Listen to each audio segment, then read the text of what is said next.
by the time the fight ends, which is when the teams are at their weakest. And because the timing of this fight is so perfect, Erangel, which is the team that won the previous fight, cannot do anything against that engagement. And that means that Moneymakers win the game, despite being initially in a super desperate situation. So congratulations Moneymakers on that amazing chicken dinner to wrap up day one. And I do have to say, this play is approved by me, Maxman, the best player. Yeah, he's going to get 1v4 here.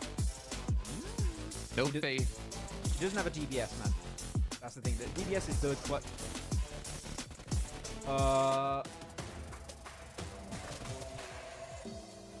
That's a cool UMP skin for the DBS? Stop looking at me like that, Jesus. PMSL America's NA qualifiers have recently concluded, and we finally know who made the cut. With 27 participating teams, only 3 would advance to the next level of competition. And at their helm is Titan Gaming NA, who is composed of popular players like Redox and Dorian from Nexus Gaming. Their crushing victory was thanks to their dominance on Erangel, where they secured 5 chicken dinners on that map. One of those games with an almost record-breaking 26 eliminations in a single game. Hey everyone, Maxman here with Jason. We're going to be entering week 2, day 3 of PMSL CSA Spring 2024, and we're going to get right in game because the game is going. Let's go.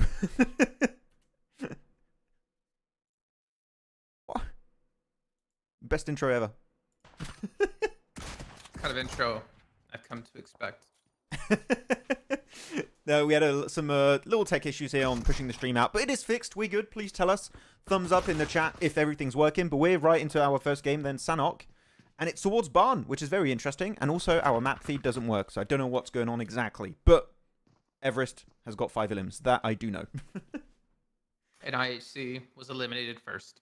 And Regicide second. Yep. So, a little bit of normality, besides the tech issues. Yeah. Lakers still alive with 4 limbs. Horus still alive with 5 limbs. So, not a bad start out of these 2 teams, which kind of surprised us yesterday. Yeah, look at that. And now 4MV are out, so Lakers and Aura are going to be able to maybe claim back the first place in the rankings, which would be interesting. Oh, Lakers. Yeah, it could be tough. Yeah. They have 92, and 4MV have 94. They need placement points. Yeah, I just can't see his position. If he's in the center and just snaking in a shed, he might be able to do really well. But here it is, hard boy push up with a DBS. Goodbye, Palucci. That's the end for Lakers. Oh, Lakers were there. Okay, I'm getting my bearings. Okay, I'm catching up to this game. We're getting there. But Star Wars still in a match. Of course, we know that they're, except for Miramar, they're not hard dropping anymore. So we're seeing a little bit more end game potential from them, and they're going to fight the old Star Wars Falcons. They currently have a way better spot. Yeah, they're going to be gatekeeping the outskirts of Paradise Resort, which is always a really rough transition to do if you're Star Wars. So I'm not sure if we're going to see them make it out as a full team. But Scry's playing. Look. Scry's finally playing for Star Wars. You got it? Yeah. Hell yeah. That's cool. This is the turnaround. This is where Stalwart climbs to the top. For people wondering, by the way, Rook, Stronger, A1, and WoW are not playing today. They're in Group D. And we had Group... Actually, which group came back today? Was it B? Yeah, Falcons, Regicide, Everest, and Major Pride. So, get to see those boys play. I know you're happy about Falcons up against one of their prior teammates.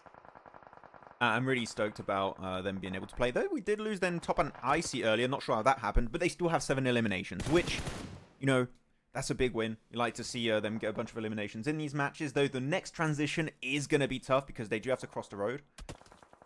And action is going to be picked off also, I think, by, yeah, Aura. Sky from Aura is picking it off. And they're currently in 3rd place. They still have 2 players. 7 eliminations. Just overtook Lakers in the rankings, you can see on the right.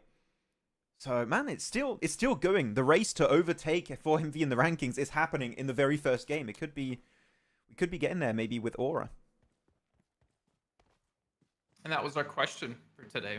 Is are these 2 teams in particular going to be able to replicate the performance from yesterday and continue the momentum? And so far, yeah, we're seeing it, but I'm not going to be too hasty. It is Sanhok, right? We'll see if they can continue to do so, though, in the rest of the matches today. But Scry, I'm curious, what's he going to be able to change in the team? Are we still going to have Miramar hot drops out of them now with Scry there? Scry might say, guys, no more. We're not doing it. Get out of here. Scry says, fearless, get knocked. We're going to bait them with that. But again, if you don't know too much about Scry when he was past Star Wars, he's not known as being a giga aggressive player. He's not the player that's going to bring you 10, 15 eliminations for your team, right? He is going to be really good at scouting, gathering information for your team, and enabling you to pick fights that maybe will be a little bit harder to pick if you didn't have a player like Scry gathering information and giving you really strong angles to initiate a fight. So yeah, Scry might not be flashy, but I think he's going to give some really valuable tools to the rest of the team to maybe perform well in these matches. Though we're down to top 5 teams. We have then Aura, EVEREST, KSX, Stalwart, and Major Pride, which Major Pride, as we know, Jason, always going to survive as a solo, it seems. They're destined. Trying to live it. They're literally destined to survive with one player at all times. That's just what they are. That's just their team. But let's see. I don't know. Major Pride need to change something. IC need to change something. Regicide are looking like a shadow of their former selves, but obviously they did sit out yesterday, so they have a chance to get some matches under their belts. But it looks like Everest is about to have some company here. Stalwart setting up, and this I think we're going to see our first little inkling of what Scri's maybe been able to change in the team. Or maybe not. They both need a nade. Unfortunately, Fearless left alone here up against Everest. They have enough time to go for 1 res, I believe. 2 res is not going to work out. That molly does not spread. Well, luckily Scry got a knock himself with that nade. Yeah. When he got, right before he got knocked. So that allowed them maybe to hold off Everest actually pushing up against us. You can see Fearless gets the res on a 1, pushes it himself, knowing there's someone knocked, and he gets it. So Stalwart gonna be able to close out that fight with a risky start. But again, that Scry nade opened up them to possibly win it. I think a lot of people would have said, Fearless, wait for your team and stuff. I think it's great what he did, because the fact that he's pushing enables them to go for the res onto Critter, which is exactly what happens now. Scry gets Critter back up, and it also stops pressure from being applied from the team they were going up against. So here it was Everest. So really good, though the rock is not quite to their advantage. Critter, though, what a spray down onto Mad Cat. And now they made it over to the other rock. This is big. Sure, he gets knocked, but he can get rest again. I mean, actually, no, they're not in circle. I see that. Yeah, that's the big problem. I mean, at least they get closer, right? They're able to push up to the compound here on their left in a second. Most likely, maybe just 1 smoke, which we know Fearless has, or they're just gonna run it. They're just gonna hoof it and spray through the window at the same time. Stalwart looking like they might be able to take this fight, as it looks like Horror is gonna lock down the fight against KS Axe. Good molly. That Stalwart opened up with. But the thing is, I like this position of Horror. They take more of the center zone here. Position. Wait, why Fearless, go inside, go inside. Yeah, there you go. Don't scare me. Currently, center circle, though, is owned by Aura, which, as we talked about, right, was the big storyline of this week, seeing them improve in particular. But man, imagine if the first game when Scry is playing, it's a win for Stalwart. Is this their first win of the entire tournament? Is I don't it? think so. I can check. I'm not sure. I don't recall at least a flashy win coming out from the guys. Even if they don't win this, this is still a massive, massive improvement. Fearless is going to be out as a solo. He does have 2 nades and a molly, which on that wooden floor would be massive. And actually is Mafia Ninja's POV. Which would also be really strong. They had a 15 to limb. Or Fearless. Oh, okay. I thought it was going to be the 1v2. But no, it's Aura to take the win. GG's. They had a 15 chicken dinner win on day 2 of last week. On day 2 of last week? Okay, oh, so like that big day. Okay, the impressive day. But still a 2nd place, man, on the first match with Scry. Yeah, really good start. But again, it's Sanhok. Like, I think they did something similar yesterday on Sanhok, if I'm not mistaken. Let me check actually really quickly. Stalwart. They won Miramar on week 1, day 4. I take that back. They got 14th place and 1 elimination. Wait, that can't be right. That doesn't go right. Yeah. I think it was. Okay. Okay, cool. Yeah. Never mind then. So yeah, a good start for Stalwart. Better start for Horror. And are they now? They're now in first place, aren't they? They should be. I mean, after a win like that, yes. It was only a 12. No, actually, this is with the old points. Wikipedia's not updated. So they should be first place, yeah. Yeah, but that was a tough transition. The circle was forcing the entirety of Stalwart across the road. I actually, because you talked about smokes, right, Jason, at one point. I was surprised we did not see some of the smokes coming out from Stalwart to block out the vision of the teams that were playing in that building. I think that would have been way easier than nading or mollying the floor. A smoke just blocks everything out. But see, I thought they were going to throw the smoke on the transition to the compound to block out KSX's line of sight. Instead, they actually spray through the window and get the get damage done. I don't think they get the extra knock in off of that one. But then they still had the smoke, I believe, after that and still didn't use it. So yeah, not sure. Like, why play it safe when we can knock you, right? I mean, in that Sky. sense, you got some good knocks. And Sky, 1100 damage max. Yeah. Why are we supposed to do noise? That's the Kalaris thing. I don't want to yoink it from him. Wahoo! There you go. I can take that one. Yeah. They got winner chicken dinner in Miramar last week when Critic. Yeah. We checked. Jason saw they did get some wins.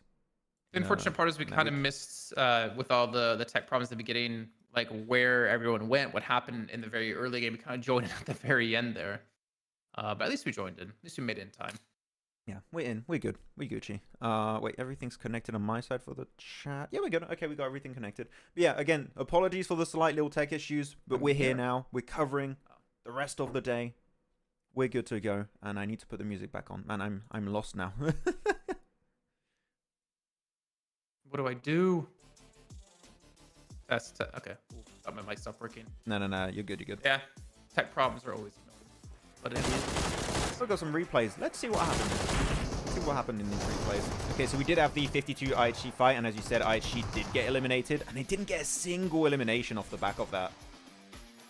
So, I mean, credit to 52 to still drop there against the reigning PMGC winner, but I still would have changed drop location. Yeah, I would change it up. I mean, 52, I think, has won more of these Sanok fights against IHG than IHG has. And IHG is having a horrendous week 2, right? They were at the bottom of the rankings. I really want to see what the rankings look like after this. But it's been a tough one. I don't want to see the second page because I don't want to see... I don't know, man. Like, how many days are IHG going to play like this? That's my question. Oh, that nade off that double boy. nade, man. Whoa. If Scry doesn't hit that nade, though, Stalwart don't get nearly as many points as they ended up getting. Yeah, they don't because get they a get second pushed. place finish. Like, or they get pushed, or they get a follow-up nade. And behind that rock is pretty much impossible to avoid it. Otherwise, you put yourself in danger and you get sprayed down. It's dunzo, pretty much. But yeah, I do want to see now with Scry, is that going to be enough of an impact on the team to not hot drop in Picardo? is this what they needed? We'll see. I would imagine they're still gonna do it though. Yeah, that's the thing. I don't know, the fact that he's been benched 7 days. I mean, I guess obviously they didn't play 2 of them, right? 4, 5, 6 days. Yeah, 6 days out of 8 or 6 days out of 7 that they played. I don't know. Yeah, pretty much every day except today leads me to believe he's not really gonna have much of an impact when it comes to decision making. Locations. Maybe. Yeah, exactly. Yeah, you're right. Maybe. I mean, I'm just wishful unless thinking. he's been coaching them and being like analyst during this time, then maybe he will. With his experience, I wouldn't be surprised if that's the case, actually. That could be. 8 eliminations, though, for Sky being the MVP. Not really too surprised when you have insane stats like that. So, yeah, I mean, Aura, sure, we did see Lakers go out a little bit earlier this match. They still got decent eliminations, but Aura really having a huge comeback story this week, which has me excited. Okay, so we'll just read the chat a little bit. Now we have time to breathe. Okay, we can see what's going on. Hello, everyone in the chat. We got Just, Glitter Pixie, DK, Cleon, Doctor. I8 Doctor is back. Prop Joe, Nanatu Game. Hello, everyone. Hope you're doing good. Welcome to the broadcast. Summon Can, how's it going? Good. How about you, man? How are things going? It depends on the situation. Landing and grabbing weapons. I mean, again, you can just do trash loot on the west of Picardo if you're hard bass or if you're Stalwart. Stalwart should really change it because they're always the one being on the offensive. It's a lot easier to defend when you're going for a hot drop in a city compared to pushing. And I do think that because of Stalwart being so eager to take a fight, they should be the ones to change because they've taken so many bad fights in Picardo. So that would be my recommendation. So Max, PMSL CSA finals are going on. Day 1. Guess who won the first match? Is it Alter Ego? Xavier. Oh, okay. The way he said it, eliminations. The way he said it, I was expecting it to be Alter Ego because I do stand for Alter Ego quite a bit. Well, 12 eliminations. They've only played out 1 match, and unfortunately, they're having some tech problems as well. But yeah, not a bad start for Xavier. Keep in mind, top 5 from there go straight into PMWC. One goes into survival stage, the other 4 go into group stage. So you really want to get in that event. You really want to be up for that $3 million on the line. Yeah, because wait, how many bonus points did DX have? DX had 18, and the highest was how much? It was 30 for Alter Ego, and they already caught. They already reduced that lead to nothing with that first game. 12 elimination chicken dinner. Nice on DX. Very cool. What is it? DX is Dingus Xavier? Or Dingo's Xavier. Dingoes. Yeah. Dingoes. Yeah, I'm still I waiting feel like the Xavier's way cooler though. I mean, hey. I did say Flash might do well. They got 3rd place and 6 eliminations, okay? I'm telling you guys. Flash It's a Sanhok, Max. hey, I don't care. Flash are Dark Horse team, okay? They have some really good strats. They're maybe not as good at picking fights as other teams, but strat-wise, they're a decent team. So they might make it in top 5. If there's one, that's my big surprise pick, Jason. I know that you think I'm on massive copium. Maybe I am. That is my bold prediction of SEA, is that we're going to see Flash qualify. Okay. If you want a losing pick, that's fine. They're going to get cursed in SEA. I'm not even covering SEA, and I'm going to curse them from a distance. 3 teams qualified for the Americas from NA. Where's the 3rd one? And Hyper, Titan, and Hyper didn't SLR, qualify. and NRG. I mean, well, they're in there. Yeah. And NRG.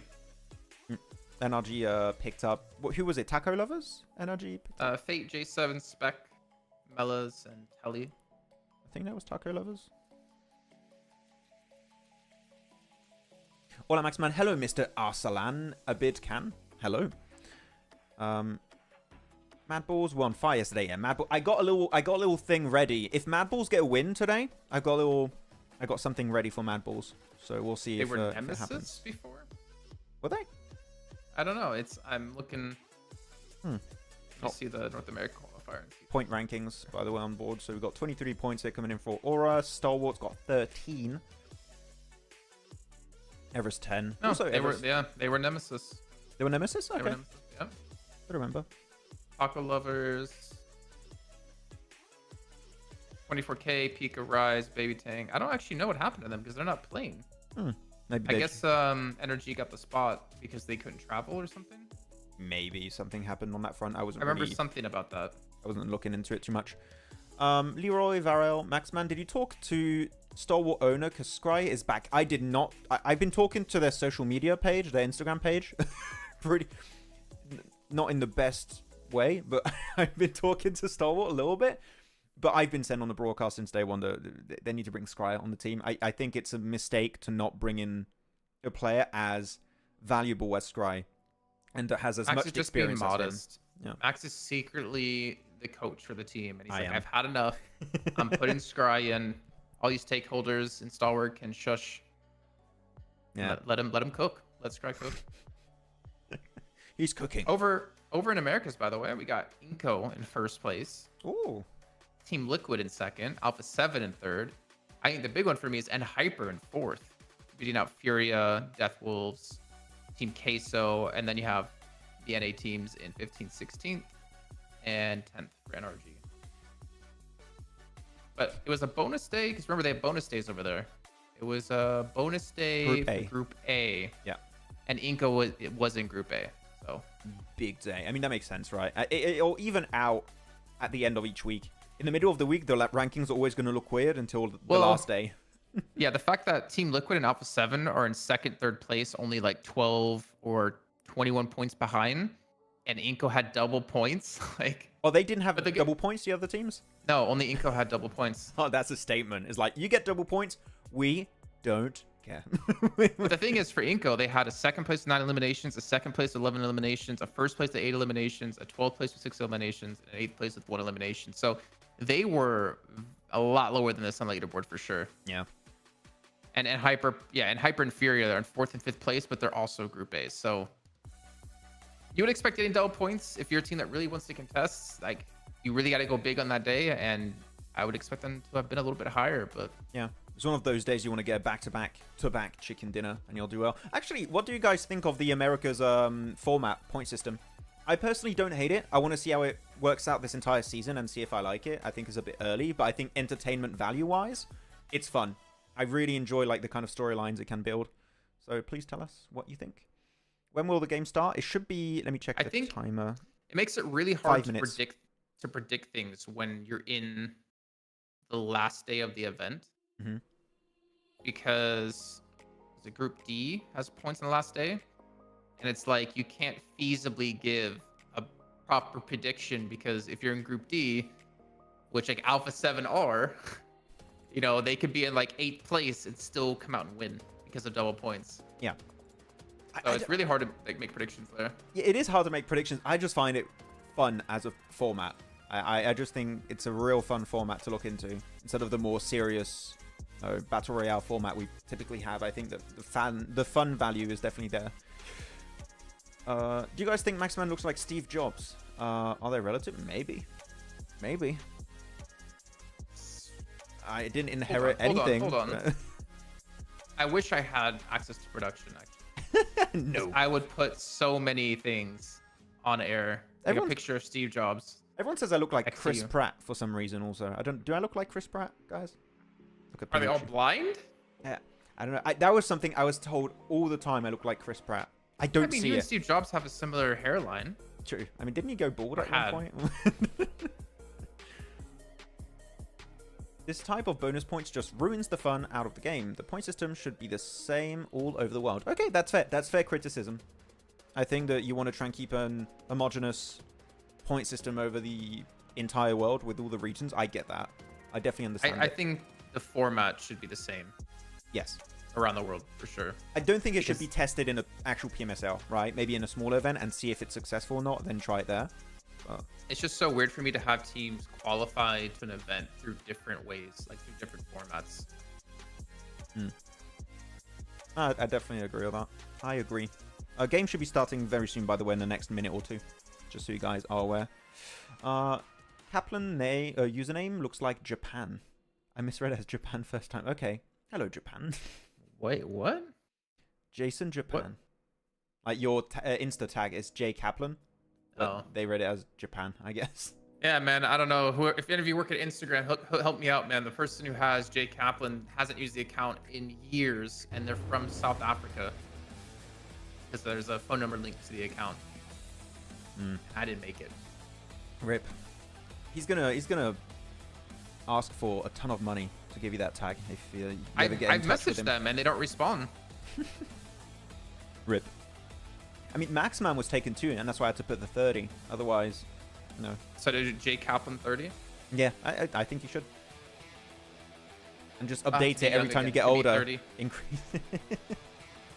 So then why isn't yours Maxman 38? That's true. You know what? I'll update it. Good point. You got me there. Maxman gets free newly launched Apple mobile device. Yes, I am Steve Jobs 2.0. That's why. That's how it functions. Okay, anyways. Oh wait, let me get rid of the camera. Yeah, I'm looking to see if there's any hot drop here. Regicide going back to North George. Wasn't KSX dropping there originally? There was a hard bass team that went up there when Regicide wasn't playing. When Zaki? North George. Oh, but now you got Zaki for KSX. No, yesterday. So Regicide wasn't playing yesterday, and I can't remember which team was dropping North George instead of them. Was it hard bass team or was it KSX? I think hard bass did it. Maybe not everyone because we did have a very southern plane path at one point, but I believe we did see hard bass give it a shot. Yeah. Yeah. So Stalwart's still not going Raza. Man, these circles. Oh, we get. Oh my. Oh, I didn't see. Oh yeah. Yeah. Oh, yeah. What's happening? Wait. Why are we having a knife out? Different hot drop. Wait, what? What is going? Okay, Stalwart, I've been praising you. You've got Scry on your team. Why are you doing a hot drop and knifing these guys? Hello? Oh, Critter, you. No honor. What? Why didn't you use the gun beforehand? I don't know. Where did he get that? Where did he even get that? Where did you find? Go back to the stream. Hey, wait. We're replaying this. What did I just witness? Okay, so hot drop. They're over next to. Okay, I see where they are on the map. Next to Chinky Hill. So you did. And it...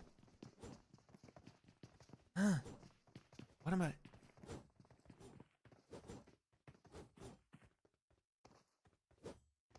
You know, Critter's got the gun. Wait, where did he get the gun from? Wait, I'm confused.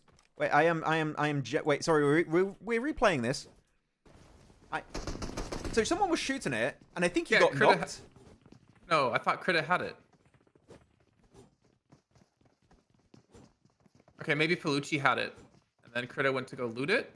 Yeah, like he got knocked and flushed, and then he. Yeah, Critter looted it right there. Yeah, Critter looted it right there. And then he had to reload, I guess. And then he went...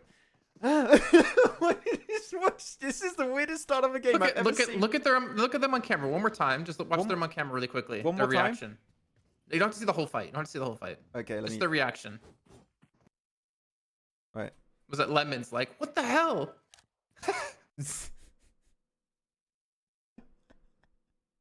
Wait, okay, I guess. I mean, wait, and I mean, Scry's still alive, I guess, but they... What's this going on? What just happened? I have no idea. That was the weirdest... I mean, you're not even hot dropping a good spot. Like, you're hot dropping a car spawning building. Like, you're hot dropping a showroom, technically. It gives you one car, very little amount of weapons. Sometimes you don't even get vests and ammo and stuff. You just get one weapon, and they hot drop that.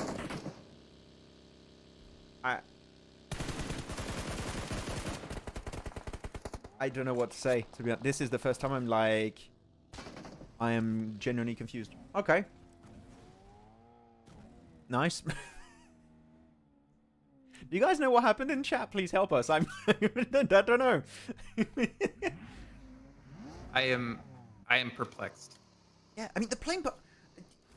Can I go on the map feed and see the plane path also? I'm like, were they forced into doing this? Wait, let's see this fight first. We'll go check it out after. I want to dive into this because my mind brain cannot comprehend what I've just witnessed. I'm perplexed.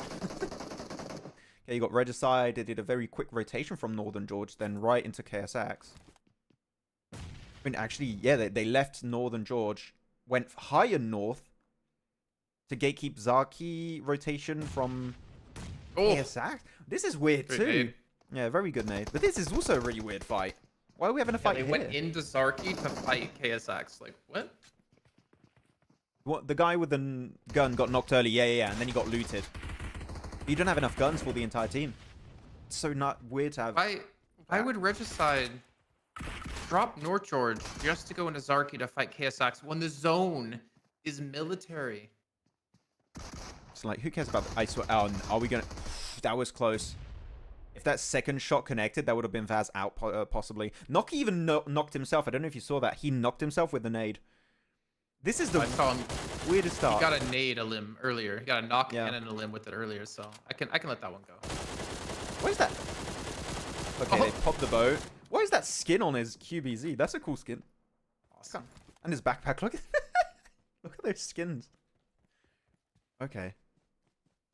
Yeah, so I want to look at the map feed real quick, and I want to go back. So please bear with me as we check back on the plane path to see what happened for this fight to break out. Because they were fighting then around south of Pachinki, which you have access to so many spots, right? Am I crazy, Jason, or was it? You could go anywhere. You could go to Cube. You could go to the warehouses on the coast south if you want. You can go to the west. There's a lot of spots around Quarry, etc. That's not really taken between Falcons and DRS.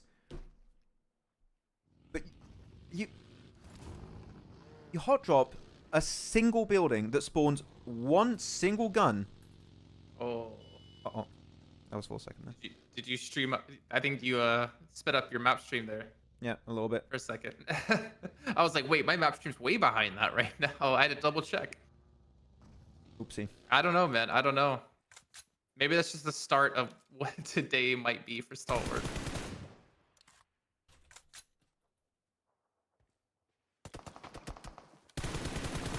Right, there you go. Okay, duck. Sorry, I'm just checking everything on my side, making sure we're up to date. Okay. Nice. But yeah, let's just forget about that early game. And let's just keep going, I guess. Circle, anyways, is looking very likely it's going to go back to mainland, from what we've seen. No spoilers. And Gokubot there, spotted out by Major Pride. Again, Major Pride, keep losing players early. That's been a big issue. This time, Elementrix and Evo Station are out. It's only Becca that's going to be up with his teammate. That's 52. I mean, 52 at least only lost one player for having your boat explode in the middle of a boatation. Yeah. They were in a rough spot, but are they going to get out of this cleanly, though? There's still a player of major pride to the west, you can see on the mini-map. Hmm. One thing to see them coming out, or if the smokes out of Alien was going to be enough to protect his teammates. Yeah, you can see Rudder there in the water. Trying to get maybe on the beach. Becca spraying. They're not safe just yet. Yep, top goes down. Or sorry, not top, T24. T24P, he's eliminated of that one. I'm still looking at De Muerte, right? When we see these circles, I think we always put our attention to De Muerte to see how things are going to work out for them. They are relatively close to Aura from what I'm seeing right now. So there is a chance we'll see maybe a clash up there. Circle did pop. We can't see it right now. Am I a little bit ahead? I don't know if I'm ahead or not. No, it did pop. It did pop. It did pop. Okay, because on the it still says 30 seconds. Oh no, it did show phase 2. Okay, that was interesting. The timer's a little bit off. My prediction for this game is 4 MV with 13 eliminations. Oh, okay. I mean, they're in a good position this game. This is a kind of circle that you would expect 4 MV to do well, so that's not a bad predict for them to go a good match. Nice lead out of Horror, by the way. 13 points. Oh, true. We didn't see the rankings earlier, did we? No. So yeah, new first Pretty place. strong. Team. Strong. It's so Yeah, strong. Shamir, I don't think he's getting out of this one. Alien, he's going to get knocked. Yeah, that's 52. Probably going to fall here to the 2-player squad out of Major Pride. So, I mean, Major Pride, 2 players alive. They get some limbs. I'm still not 100% convinced they're going to win this, even if it's a 2-on-1, but they should. Since Shamir is going to be spotted coming into the beach. But we can look, like, De Muerte, they've already rotated down towards Eastern Bridge, whereas Regicide are still in North George right now. This is such a weird game, Max. I don't get the hot drop out of Stalwart. I don't get Regicide going into KSX and Zarky. I don't understand how this match has started. I think this is the weirdest start of a game and mid-game section we've had in a long time. Like, it's worse than the hot drop and stuff. Oh, what's this down here? PMSL pass online from there. PMSL pass online? Just go to redeem point vouchers to get the suit. I might be doing that. I recognize that suit. It looks like... Do you recognize that suit, Max? I recognize that suit. For other reasons. But Hi guys, hello Alpha Predator. Welcome to the stream. Hello everyone who has just joined us. So Falcons are towards the Western Bridge with IHC there in the vicinity. Mm-hmm. It looks like Aura are going to be going to the East Bridge, where De Muerte is looking to cross already. And it looks like they should be able to get over relatively cleanly. His Hardbass team is the team kind of near the Eastern Bridge, but it's not like necessarily got a gatekeep. They could potentially go for it, but I'm thinking of what you said, Max, with the blue. And well, DRS, they're up against 4MV, and DRS had a very slow day and a very underwhelming performance so far this week. Yeah, it's been a bit rough here, and now they're just going to get cornered, which is, again, that's how 4MV plays their matches, right, Jason? We've seen it a lot at the start of this week and last week, too. They're great at playing edge, and they want to suffocate teams before they become a major issue later on down the line. Here, if they clear all of DRS on the West, they got all of the West for themselves. Sure, they've got only 3 players, but they're trying to be a bit more proactive in this match and set themselves up for success very early on in this game, which is the 4MV way. Though, across the bridge, a little bit of a gatekeep situation happening from IHC versus Falcons. This is a rough one. You could see a team maybe trying to swim across. I think it is a bit late for that, so you might just be forced into taking this fight. I don't think you have many options. Plus, Regicide is arriving, you can see on the minimap. So you might have a 3-way fight across the bridge. Yeah, I feel like none of these teams really win here. IHC was actually able to outposition Falcons onto the bridge because Falcons were there first. But I think IHC kind of leapfrogged them. And IHC actually just full standing across the bridge as far as I can tell on the minimap. So it looks like there's not going to be a battle there unless IHC do hold them out on the other side. But you got Major Pride there. You got 4MV as well to deal with. But 4MV only down to 1 player. It looks like DRS was able to turn this fight around, get themselves up to 3 eliminations here. So that 13 or whatever, how many eliminations prediction was that? 13 elims, I think it was. Yeah, for 4MV. Cleon, yeah, you might need to stop being so nice to Max because this curse is rubbing off on you. Yeah. This is why I'm always mean to you, Max, so I don't get the curse. I don't want to get more hateful. Like, I'm just cursing teams now. People are like, my curse is rubbing off on people. I don't like that. And to be fair, chat was pretty good with the Mad Bulls prediction yesterday. They really were, actually. Like, Mad Balls did really well. I'm not going to talk about them this match, then. Because otherwise people are going to blame me. I just said they did a good play. Actually, IHC... Wait, did IHC lose any players for their rotation here? Or are they still S4? I can see 3 players. They're 3. Yeah, 3 players. I don't know when Rogue died. Let's see, do Falcons... I mean, we'll see. If Falcons have any eliminations, then they probably got him. Yeah. Otherwise, it must have been another team. Yeah, this is a good little push. Yeah. Are they third party in the 4MV DRS fight? Kind of. I mean, it is a third party, especially on a good position here. It's a good hilltop. You're relatively safe. They can go for the res onto demo. DRS only got killer. I don't believe that sleepy res is going to come through because that blue zone is starting to tick up pretty nicely. So we'll see. But yeah, Falcons are making it across from what we're seeing on the minimap. They didn't clash with Regicide. I do like what Regicide were doing. They're trying to delay the fight as much as possible so they don't take an extra engagement that might cause them quite a few issues on the rotate. So they're just delaying it as much as possible, waiting to hear Falcons move across, because it would be a really weird move for Falcons to not make that transition. So I like what we're seeing from Falcons and Regicide. Just want to make sure they cross over. Kind of want to see the zone shift to the bridge. It could. I mean, technically, you could have a hard western shift, and the center of the circle would still be on the island. So it is possible. What's your prediction? Even I get involved with IHC. I mean, we saw some life in them yesterday, remember? Yeah. Able to get themselves up to 17th place, so have some high hopes for them today, as they do open things up on IHC with a knock. It looks like they're going to go for the chase here as well, and well, poor Killer, he's just still stuck in the blue. Is he just going to go for the full heal strat here, or is he eventually going to make the move? He's got first aid. He can definitely tank it. He's got also an energy drink. So he could survive a little bit longer, but yeah, there you go. I8 are going to be coming up, trying to get some info. I'm surprised. I8 should try and go for the compound on the road, or go for where their teammate is over on the eastern mountaintop. Yeah, Uzum. Uzum, yes. Actually, by the way, I got a message from someone that I'm going to say thank you.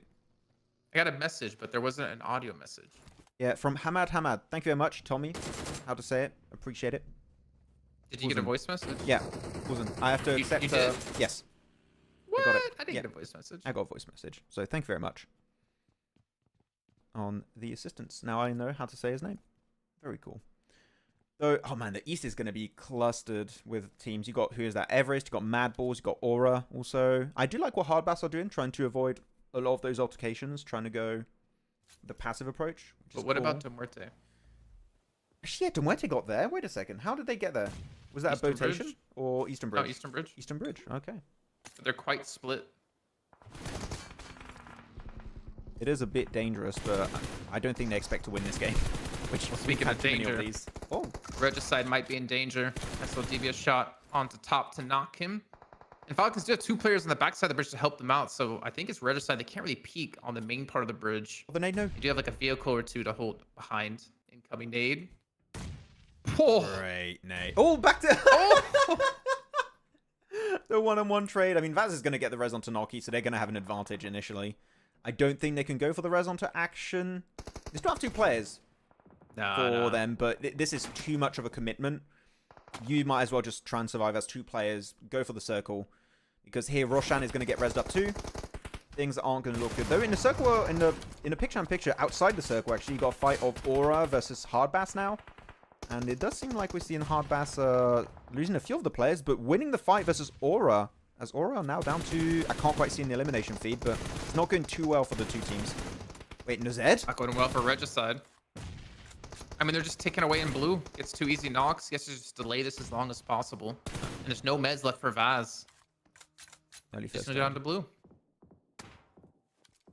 Icy's taking a little bit of damage. Again, third-partied from, I think it's Demo. Yeah, Demo from IHG has taken some shots from a distance. He's third-partying this entire engagement, and that's it for Regicide. Still 6 eliminations, but when you fight in Zaki, right, in terms of rotation, you're going to be one of the last teams to make it, which means you're going to get gay kept.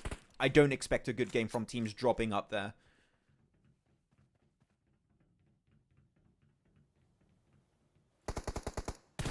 I wonder how many shots Demo's going to continue to take here, though.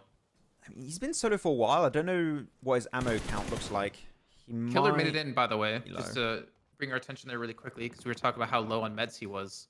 He did make it into the zone. Like Miramar yesterday. when he got a top 3.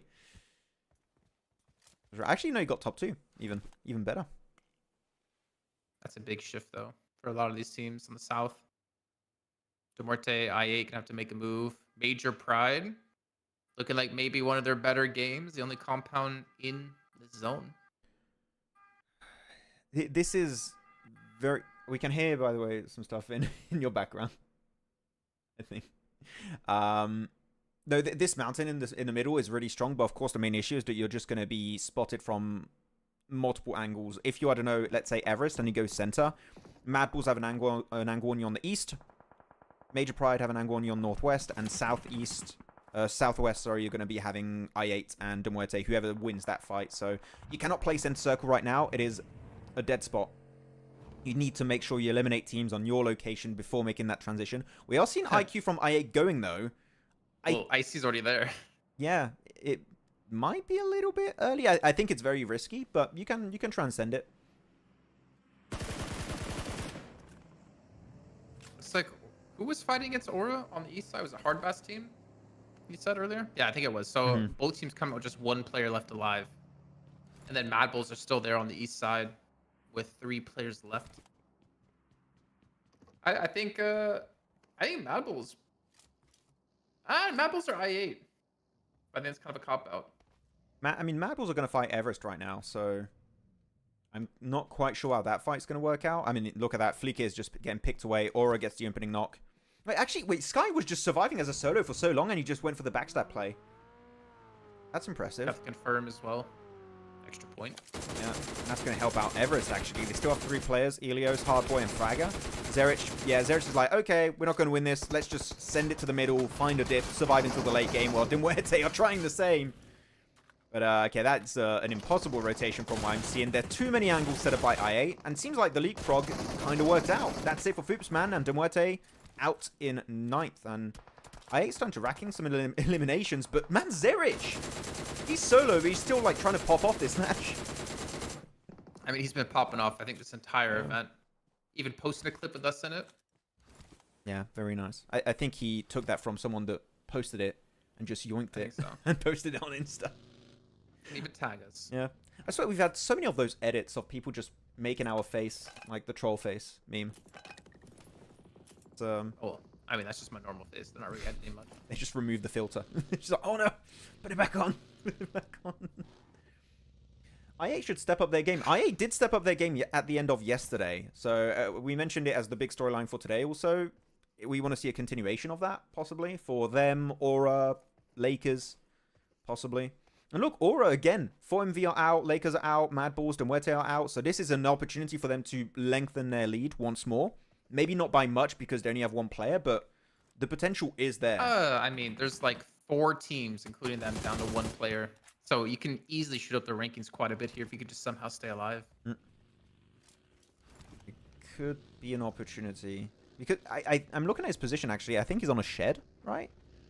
I think he's in a shed. He's not in circle now for phase 5, but he's in a shed, which means he can survive to maybe a top 5. Again, that's a few extra placement points. And then just going to allow his team to make it up. And that's one onto Crypto. Behind him is going to be Falak. He could go for the res onto Crypto. He's got 30 seconds. That's more than enough time. And right now, it seems like Major Pride is not a real threat to their position. So yeah, fully send it. I got cover as well from the high ground. You can see here from Uzum and IQ. No way. The Major Pride going to make it. Are they actually running? Do they not have a vehicle? I think Becca's hoofing it. Rudder's behind him. I mean, I think they're still in the compound right now. I don't think they've... I actually don't know if they have a vehicle. They might have one, but they want to be silent. Is also the play, because you do have a little bit of upward slope to the road, and if you just don't want to get spotted out, you want to scout, then maybe pick up your cars once you have information. Because if they get spotted by I8 now, I don't see that rotation working out. I think that you would just get gay kept across the road, which would be a major issue. Major issue for Major Pride. That was not even intentional, but yes. That was that was a really good spray from a Crypto Doctor. It was initially. Well, they spot him out anyways. They're running across. Becca's going to go down. Yeah. Brother's left alive. And yeah, Major Pride's number is coming up. Ooh. Ooh. Ruder. Who was that? That was Ruder, yeah. Gets the shots. Mm. Don't attack my friend. This is the thing, right? The moment the Mad Balls and the last player, Sky of Aura, leaves the eastern side, you have a lot more opportunity to play out this entire game until the end because you don't get backstabbed. You can actually peek and use that third-person perspective over the road. Just now, the entirety of I8 are in a similar situation since Demuerte got eliminated, so it's going to be a big fight between Everest and the entirety of I8. But there are a bunch of solos. You got Ray Kage, Sky, you got Icy or Falcons, which I don't believe has been spotted out yet. So, who knows? A solo could win this game also. Just there. Just chilling. Just waiting for the fighting to break out. So you can just collect some extra placement points. I respect it. I wonder if Rekage or Sky... I feel like Rekage has to move first. And Sky probably knows he's there, but I don't know if this smoke wall is going to prevent him from noticing it. Rekage is going to make the run, or if he's just going to heal off in the blue. Yeah, a bit early for the med kit, but still... Back to full HP. He's got 3 first aids, actually. I think he's just trying to wait for players to leave their positions of comfort, which here in that case would be Sky. Wait, is he too late on the first aid? Or is he going to... No, he gets it. Okay, nice. Fine. I didn't see when he started the animation, but yeah, Sky spotted out right through the window. I think Fragger's going for some sneaky shots. Yeah, there you go. Yeah, now it's a fight really for second place. And from what I'm seeing, Icy is going to get that second place. Falcons is going to get second place. Third place, 1%. Third place in this match. There you go. Yeah, Icy ranks up. Yep. It's going to rank up again in a second. It's done. Top 3. Not bad. GG Icy. It was a risky call to go for what Icy did to send in the center there, but it worked out great. Just nobody has spotted him out yet. I don't know if he is around his car, because if he is right... Yeah, he's right next to a buggy, which I do think that now Crypto might see that and have an inkling of a player is in that spot. We got to spray him down. But yeah, 4v3v1. Is there a world where Falcons win, Max? Yeah, but no world I live in. I would like to be in that world, though. But... All right. Just mentally taking a note of that for a clip that we might do if they somehow win. Nah, it's no way. It's no way. I think you're a great player. You're not clutching this one out. I apologize in advance. Damn, you're going ham, man. He's got 9 nades, Falak? Okay. Like, he's locked and loaded. He's ready. If he gets remotely close to Everest, he's going to throw all of those nades in one go. It's going to be a mini Hellstorm missile. It's just... I kind of worry, though, for Crypto. Because if he doesn't know Icy's there... He should. Then that's their off angle completely... Okay, he actually does get the vehicle and rotate back to his team. Or maybe just bring it up for comfort. He should We're going to stage 8, so it's not like the circle's going to be closing in just yet. Yeah. Oh, they put the music, yes. No, wait longer on the music. You don't need it yet. Wait for stage 8 to pop, and then you start looking into it. No, there's really gonna be there shouldn't be any fighting right now. Nah, they're just trying to gather information, maybe get an opening knock. Using him, there we go. I said using it. I'm just so used to I've been saying it for so long. Awesome. Leave him alone. Yeah, that's it. Goodbye. Instant nade. Go for the flush. That is done. So yeah, now proper 4v3. But in terms of location, right? Yeah, again, we're going to have one more big circle shift, right, Jason? So it could go to the east, could go to the west. It could give a pretty big advantage. The thing is, there is a higher ground position for I8. If the circle comes their way, that is going to be a really tough breach for Everest. And actually, look, they even go and send 2 players forward in that dip. Get just a little bit of a better anchor point in the center of the circle. Phallic in position of grenades. Yeah. His armory he has with them with 9 nades. Nades are coming out. A little bit of damage on Hardboy. Okay. And they have cars still. I think, do Everest have cars still? I think they do. Don't know, but I'm assuming yes. Yeah, they got one. Yeah, I see 1 car. The music, like, they had to hit the replay button on the song. You heard that, right? Yeah. It ended. Oh, you pushed it too early. Looped up. Uzum's got the MG3, though. MG3 it goes east, by the way, the zone. True, a little bit over to the eastern side. They're still in circle for the 2 players here. You got Uzum and Phallic, which are in play, and Crypto and IQ are just trying to get information before having to make a move. The thing is, how many nades do Everest have? Because I'm seeing one molly for Helios. If they have no nades... Yeah, look, no nades also for Fragger. I don't know for Hardboy, but they are in a dip right now, which is super nadeable. That would create a huge, huge advantage for Everest. But... yeah, I'm not seeing any nades. Just a molly and maybe some smoke. Yeah, smokes from Hardboy. Hardboy's also got... oh, no, he's got some nades. Look, he's got a nade. I don't know how many. But Crypto's got a nade now. And big reposition happening from Everest. I think they know they were about to get naded. And Crypto gets the opening knock. And now it's a 4v2. They're going for the push. They're looking for a... what is that? 12 elimination match here, potentially, for I8. What a big comeback after week 1. Well, they split up 2-2. I mean, Fragger's trying to hold on with the DP towards the southwest side. He's not expecting 2 players from I8 to just push from behind him, and that should be it. I8 should be able to win this. Hardboy gets the 1v1 against Crypto. He wins that one, but he's not going to win the war, unfortunately. And there you go. I8 closed it out. And all those I8 fans, maybe there's a good reason they stuck around. They know what their potential and what they're capable of. Yeah, it just feels like overall they have a way better macro approach to the game. We would see them be very hesitant and not being willing to wrap up fights as quickly as they possibly could. They did that against Muerte earlier, right? And I think that if we saw the old I8 approach from week 1 in this match, they would have maybe delayed that fight too long against Muerte and not got that great central position on that hill. Yeah, but big change up of play style, and it worked out great in this match. Was that 12 eliminations, right? They got themselves plus the chicken dinner, 22 points on the match. So 60 something. Yeah. I think it was a TX Sam that said he's looking for the comeback a few days ago of I8 is going to happen. Well, it started. We're getting there. Yeah, but man, Crypto, I got to say, I was a bit disappointed with Crypto. He had some really good sprays, and that opening knock onto Helios with that nade, it just enabled them to start taking control, wrapping around Hardboy and Fragger.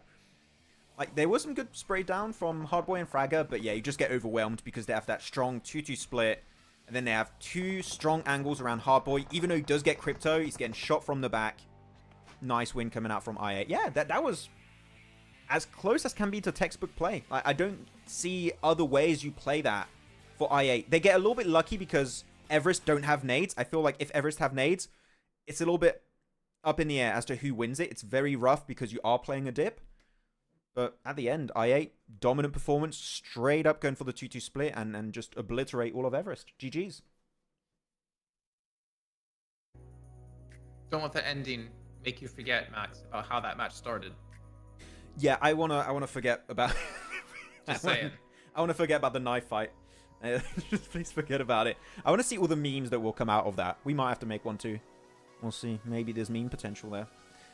But, cool. I mean, we should be having a break, right? I don't know if they're going to show the leaderboards before the break or after the break. We shall see. Well, we can always, if they do, we can always come back on air and show that. True. And start the next couple games with the overalls. We'll see. Okay, we'll just check out some of the comments. Let's go Falcons. Yeah, I mean, Icy, good for making it 3rd place too. He had one little ridge to play. He put the buggy in front of him to make sure he was not going to get sprayed from, I think, Major Pride and Cryptos off angle. So like that. How much? I don't know. Someone can. No idea. How do none of these highlights have the knife fight? They're like, oh, cut it out, cut it out. I think the highlight team wasn't even ready to record when that fight's happening. It was like, what? Right? What? We're not ready. We're not recording. Quick. But yeah, I still think there was good what we were seeing from 4MV taking the fight versus DRS, but it was such a nice third party from IHC trying to clear that western side. But then you have to cross the road, go downhill, then back uphill. It's a tough transition. It's not going to work out. There's an F1 race fight in BGMI. Oh, that's cool. Sosuke, that's super sick. What about PMSL SEA? Before we head on over to a break, I want to see SEA. What's happening there? What's new? Oh, they were having some tech issues. Oh, yeah? Oh, so is it still delayed? Oh, well. Tech issues for CSA and SEA. Okay, so SCA, I guess, did put a second match. They were having like over an hour delay after the first match, but it's all good now. Nice, cool. Oh, shut down early 2 games in a row. Oh, really, MJ? Wow, that's rough. At least The bonus points are kind of softening that blow a bit, but if that happens more throughout the day, then that's going to be rough for Alter Ego. I think they're looked at as the big favorites for the entire tournament. So Rose Carey hasn't been active. Rose Carey. He'll rename midway through the tournament. He's like, uh-oh. He means business now. Okay, with that said, I think we can head to a break real quick. I got something to take care of, and we'll be back for our second Erangel, okay? We'll put 10-minute timer. Okay, so we'll see you guys in a bit. Go get yourself some drinks and stuff, and we'll be back very soon. Goodbye. One of the biggest PUBG Mobile esports events of the year is back. As announced yesterday with an amazing CGI trailer, PUBG Mobile Esports will once again join the lineup of games of the heavily awaited Esports World Cup in Riyadh, Saudi Arabia, happening this summer 2024. Other popular titles will accompany our mobile battle royale, such as Honor of Kings, StarCraft, or even CS2. During the 2 previous editions of PMWI in Riyadh, Vampire Esports took the trophy home not once, but bloody twice. I mean, how do you do that? How do you win twice? That's never been done, but I mean, I guess Nova did that with PMGC. But still, how do you do that? That's insane. With their back-to-back victories, Vampire Esports have secured over $1,264,500 in cash prize, which makes them one of the highest-earning teams in PUBG Mobile Esports history. Are you looking forward to the Esports World Cup this year? Who do you want to see qualify and secure a portion of that sweet, sweet prize pool? Share your thoughts with us in the comments. Has Alpha 7 finally found a worthy opponent? Finally, a worthy opponent. Our battle will be legendary. PUBG Mobile Esports will now have a star football player, Neymar, rooting on his favorite team as Furia enters the battlegrounds. Furia is one of the most prestigious esports orgs in Brazil across multiple titles as they now look to take on a new challenge. Furia consists of players from multiple teams with a depth of experience as they come together to challenge the top. The team consists of Kayovsky, the man who has won the last 2 PMPL Americas with Influence Rage. Adrian, coming in hot from a tense game, bringing in experience from multiple PMGC events in the past. Arturzan, who was able to carry Team Queso to PMGC in 2023, looks to do so yet again with Furia. And Becker, loyal to Inco Gaming for 3 years, looks to make his next leap in his career. Furia is already qualified into PMSL Americas, but the real question is, what teams can even stop them? Share your thoughts in the comments. Good Nate could change the tide by doing it. Oh, I take it back. Okay, Yankee. That was pretty good. Again, do it again. One more? Yankee. Do it again. Whoa! Yankee. Yankee! He's got the smoke now. Go on, play around the smoke. He's got DBS. DBS finish. 1v3. 1v3. 1v3. Hit a shot! Hit it! What's happening? Reload, Sinister! You have no ammo! They won it. I can't believe that. Players up. Oh my god, D46 didn't see that coming. Wait, all the jump shots? What? What? 1, 2? No! No!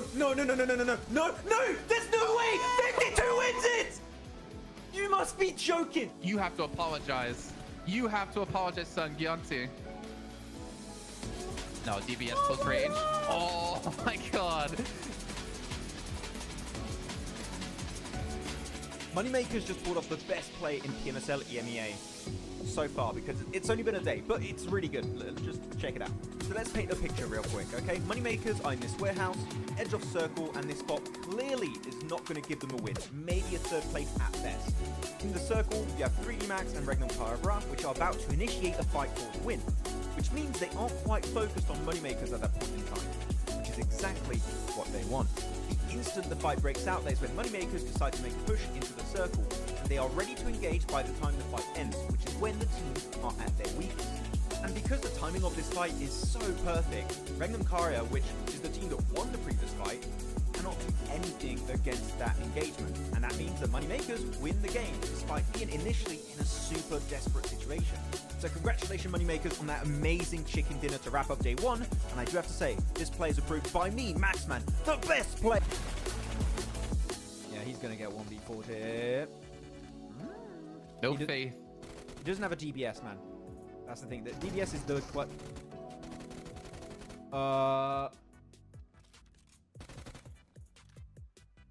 That's a cool UMP skin for the DBS. Stop looking at me like that, just. PMSL America's NA qualifiers have recently concluded, and we finally know who made the cut. With 27 participating teams, only 3 would advance to the next level of competition. And at their helm is Titan Gaming NA, who is composed of popular players like Redox and Doran from Nexus Gaming. Their crushing victory was thanks to their dominance on Erangel, where they secured 5 chicken dinners on that map. One of those games with an almost record-breaking 26 eliminations in a single game. Heading into PMSL America's Spring, they will be joined by 2nd place Taco Lovers and 3rd place Super Lazy Reflex, who qualified in the very last match thanks to a podium finish with 10 eliminations. These won't be the only teams representing NA though, as we will also see Enhype Esports participating as the only partnered team in the region. With PMSL Americas around the corner, tell us if you think NA can compete against the best of the best from Latam and Brazil. Reject finally did it!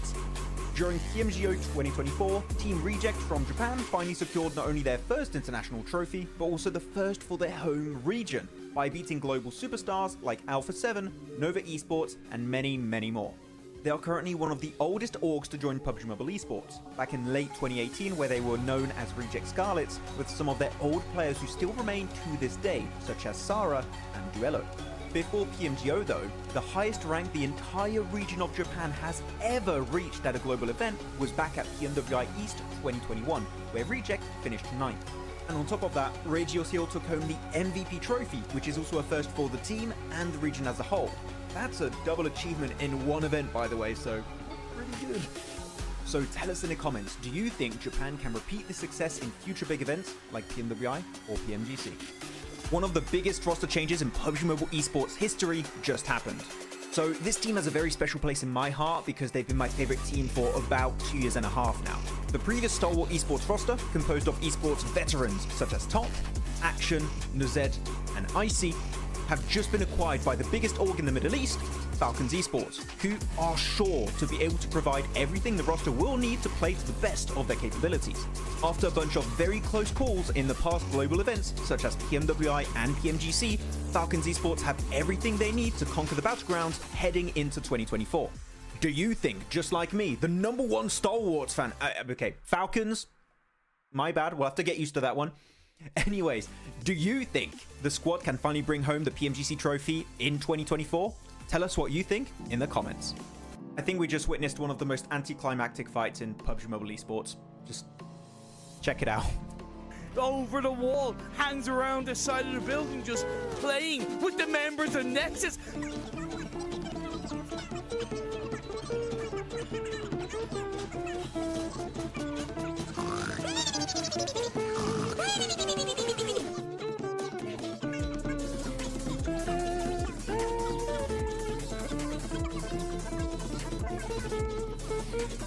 They sure are. I love this from Exomachina. He's gone out of the house completely. He's trying to get into zone, but Sigma has the same idea, and he is gonna win that because the play zone just hurts too much.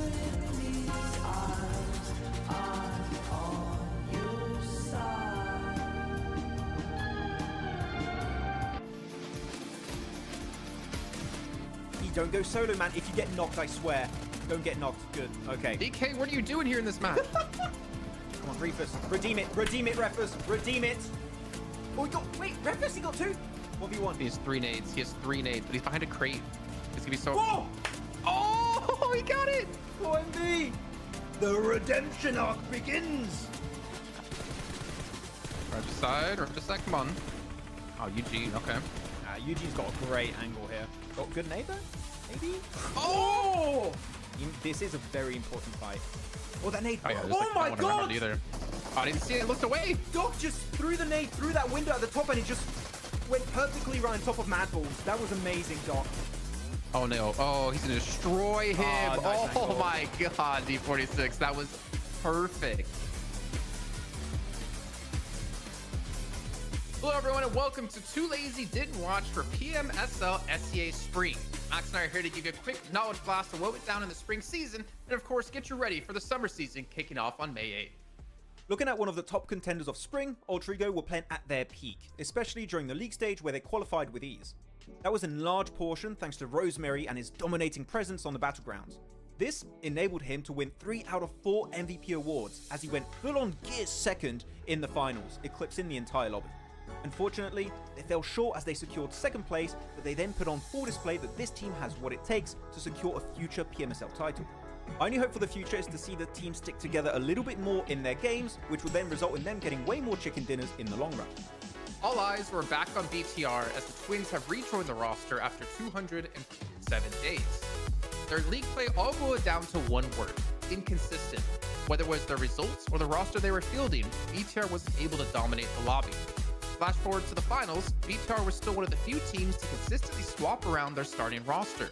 Out of the top 9 teams, only 2 were actively using their 5th player, Alter Ego, who placed 2nd, and BTR, who placed 9th. This leads us to wonder what the main focus for the team was during the season. Are they trying to play with a proper 5-man roster or gain valuable experience for all their players? Max and I think they use this as a training ground to get ready for future events where there's bigger prizes. We have to look back at the winners of spring now, Boom Esports. And I think it's fair to say, Jason, Boom winning PMSL CSA Spring came out as a massive surprise to many, as they brought new players on the rosters and attempted to build synergy during the league stage. This in part gave them a chance to perform in the finals, where they ended up taking home the trophy and a spot into PMGO. This being one of their big first international events, the amount of knowledge and experience they gained will help them make it to the next level. Pair that experience with the fact that they have an entire PMSL season now under their belts to build their synergy, you might be looking at the beginning of the Boom legacy in SEA. The big change from spring to summer is the reward all the teams are playing for. A spot in one of the biggest and most lucrative events of the year, the PUBG Mobile World Cup. In previous years, it mostly came down to if you were popular enough to get invited to the event, but this year, you have to qualify. And with the prize pool being $3 million, it's one of the most competitive events of the year, only second to PMGC. So don't forget to check out PMSL SEA Summer that will be starting on the 8th of May to see which 5 teams will be making it into PMWC. Storm, he's almost left alone. He still has Soulpay alive, and Death Wolves are just like ready to pounce on their prey. Like, look at that easy cleanup. And Death Wolves, I don't know, Maxman, but they've really been surprising. Wait, where have I? No, but they're doing it. They're probably doing it. They're using the trolley. I've asked for years for them to do this. Someone's actually doing it. They're leaving Storm in the trolley. They're avoiding everyone. I'm loving this. Vampire, you're the best team in the world. Max. PMWI champions, PMGO champions. No, they're Max. the PMGO champions. Influence. It's fine. It's not going to be an issue. They're going to be fine. They're going to beat everyone. They're going to dominate Yasnai Pollyanna, and they're going to take the win. I'm calling it. Okay, those nades might be an issue. Okay, no, go back. Vampire, go back. Go, Vampire, go back. No. Oh, my. Okay. My dreams have been shattered. I hate this. Like that nade on top of Tony, huh? Skip it up.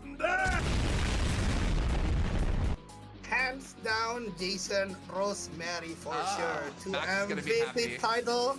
Yeah. Half season or the third party tournament, still showing his beast side and also a very complete player. You know, like when it comes to a very good close combat player, they tend to use like UMP, DBS, or weapon like that. But Rosemary is kind of evolving. Not only that, he also can fight a long range really good. He can also giving a momentum for his teammate, because right now the composition of weapon Rosemary always use is M4 and also Mini 14. So that way I think this guy is a really complete player when it comes to Southeast Asia player. Yeah. Oh man, good junior. Okay, so let's kind of wrap this up now, right? 75% chance of winning this game, in my opinion. They've taken out Mabatex. The 3 remaining other teams are all on the Caesar coastline once again. Shockwave moving on forward, first person perspective, pushing in 2-on-1 play. Kasune tries to find it, Bazu Blues on fire through. He gets one. He's got a swap. Kitsune! Kitsune! Kitsune! Team Spirit! Take down Shockwave!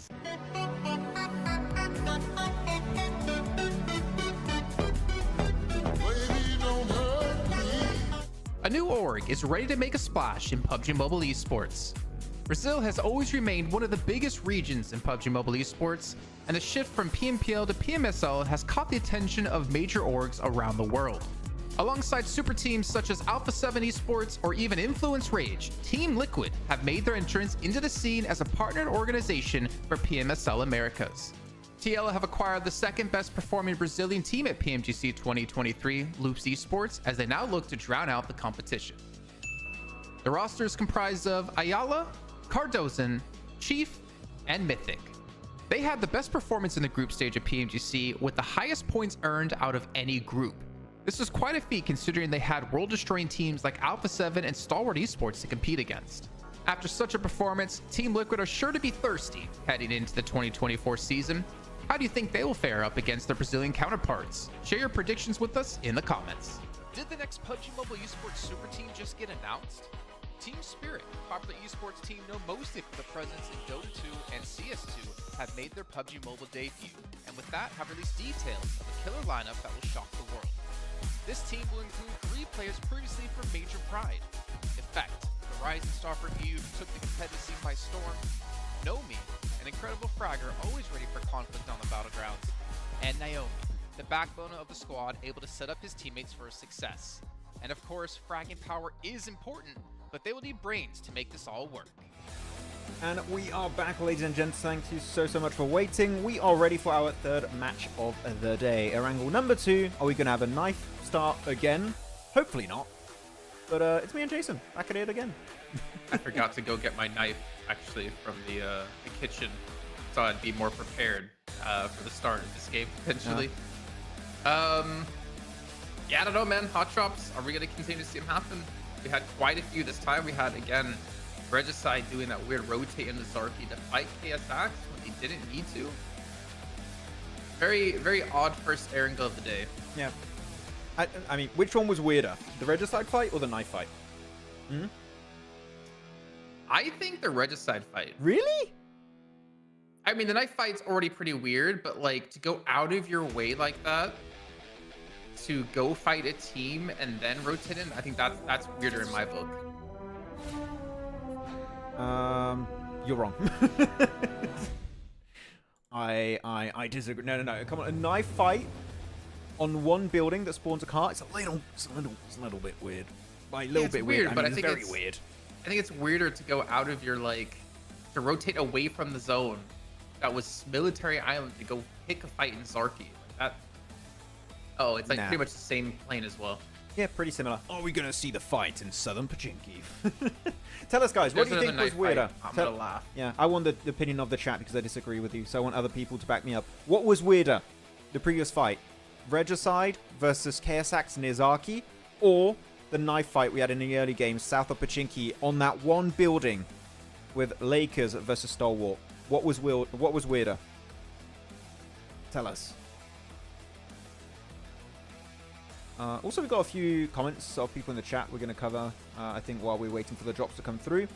Mr. Asalan Abid Khan says, IA is lacking because of the new roster. Once they all feel comfortable with strong synergy, they are going to be dominant in every aspect, no doubt. I mean, we've seen some improvements, so who knows, maybe that will continue. I would be happy to see some improvements that just keeps getting better and better week after week, so that's definitely something we're looking forward to.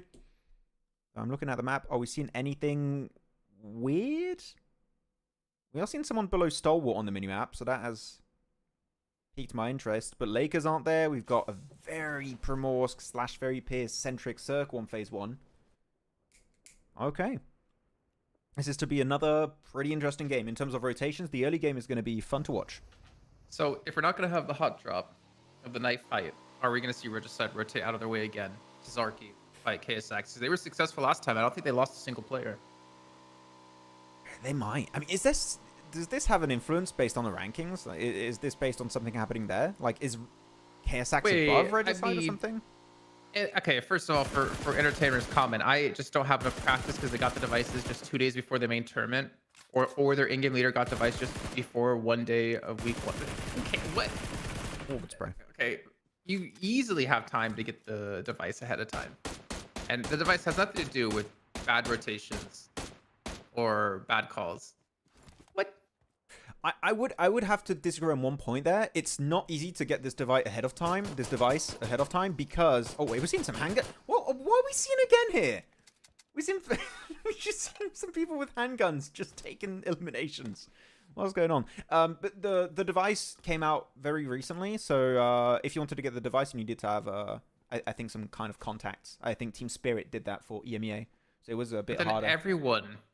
generally everyone then would be on the same ground of the amount of time they've had to practice. In that with the sense, device. yes, yeah. So I don't like that as an excuse for a team.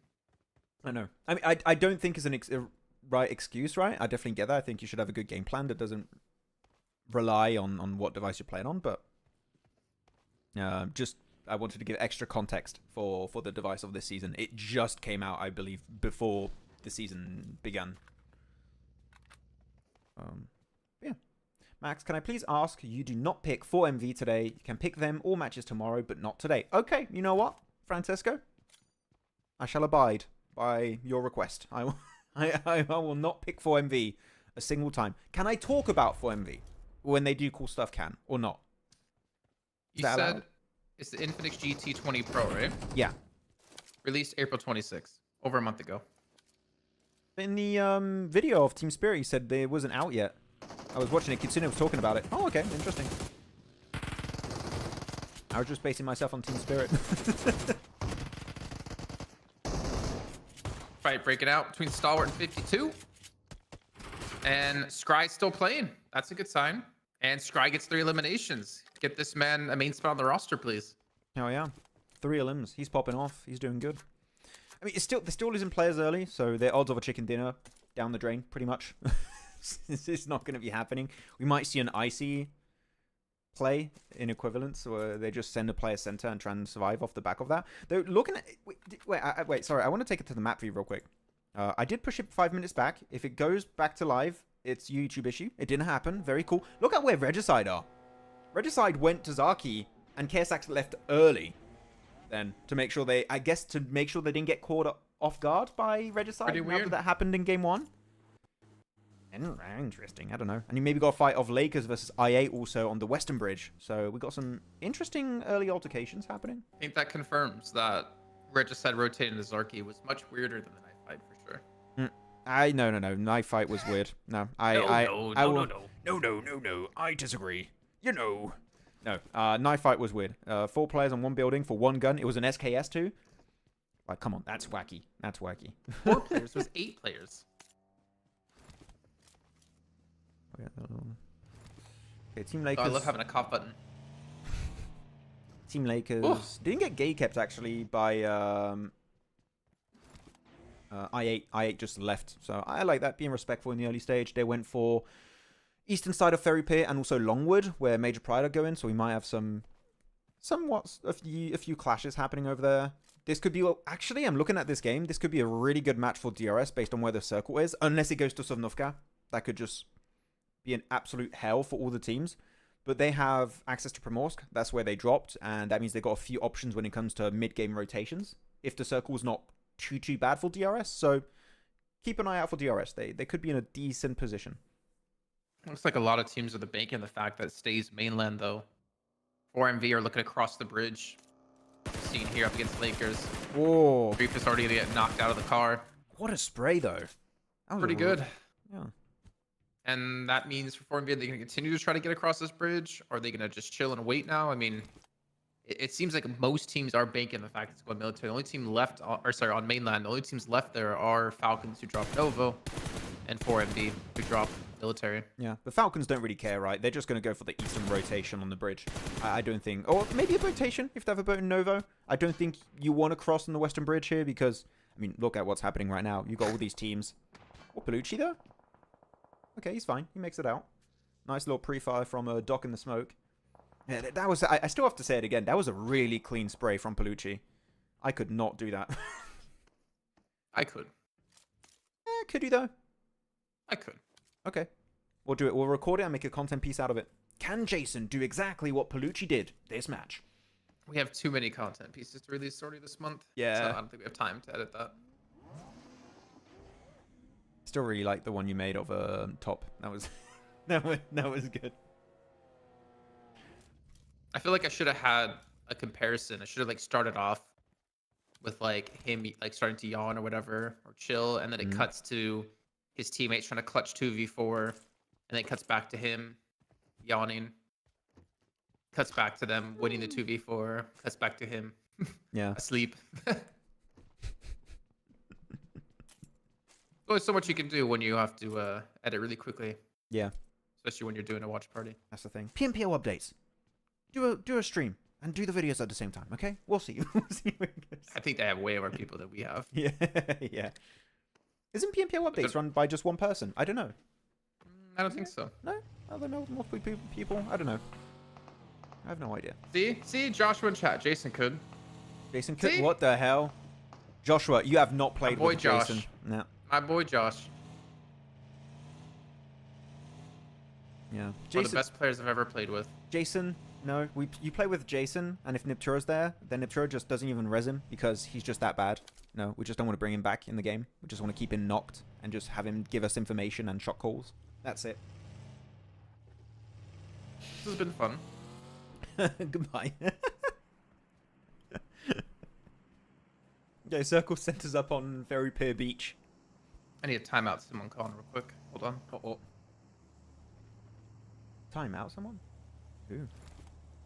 But rather than eliminating anyone, he will get eliminated. True, someone can. I agree. Don't ban someone can. Wait. Don't ban someone User can. in No. timeout. Don't ban him. Someone can is goated. He's goated with the source. Leave him. He's speaking facts, okay? I don't like these facts. Yeah. Mr. Arsalan said, haha, please talk about 4MV. We need the casting curse. I was told to not talk about 4MV. I will not mention them in terms of predictions. Gameplay-wise, yes. I will not predict them. Okay, Madballs has got himself a decent little dip here on Longwood.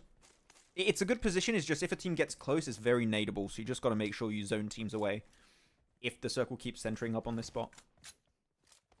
Need to be a bit careful. And Aura's starting to run away with a lead here, actually. Yeah. 117 points to 98. If they keep this pace up, they might actually put themselves as like the top team in this week, which would be quite an upset. But then again, you have IHC in 20th place still, 13 points behind 19th place. Like, what's going on with this IHC?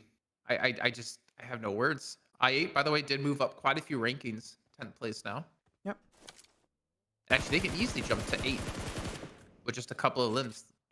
It's a very small point gap, yeah. So one other good game here, like maybe another chicken dinner today. I8 could be looking to be in a very, very good spot.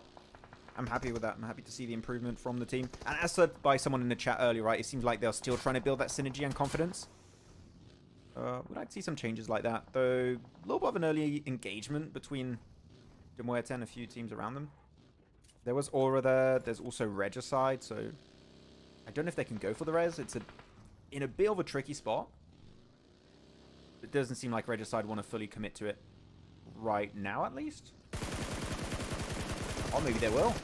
Okay, looking to go on to push-up, but he makes it out. This is a bit of a weird altercation on the west. I kind of find it funny that Regicide still went into Zarky to look for KSX. And then they were there with nothing. Like, maybe they're trying to hunt some limbs. I mean, look at the rankings, right? I was looking at the rankings earlier, seeing if it maybe had an influence. Regicide are 2 slots behind KSX. Right, it's a bit early to target a team, but No. in terms of the rankings, is like, you just want to get out of bottom 16?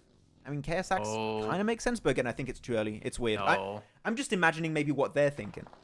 No. Oh, okay. And what's the reasoning then? What's your theory? That is nothing. That has nothing to do with pushing them out of top 16 so you can get it.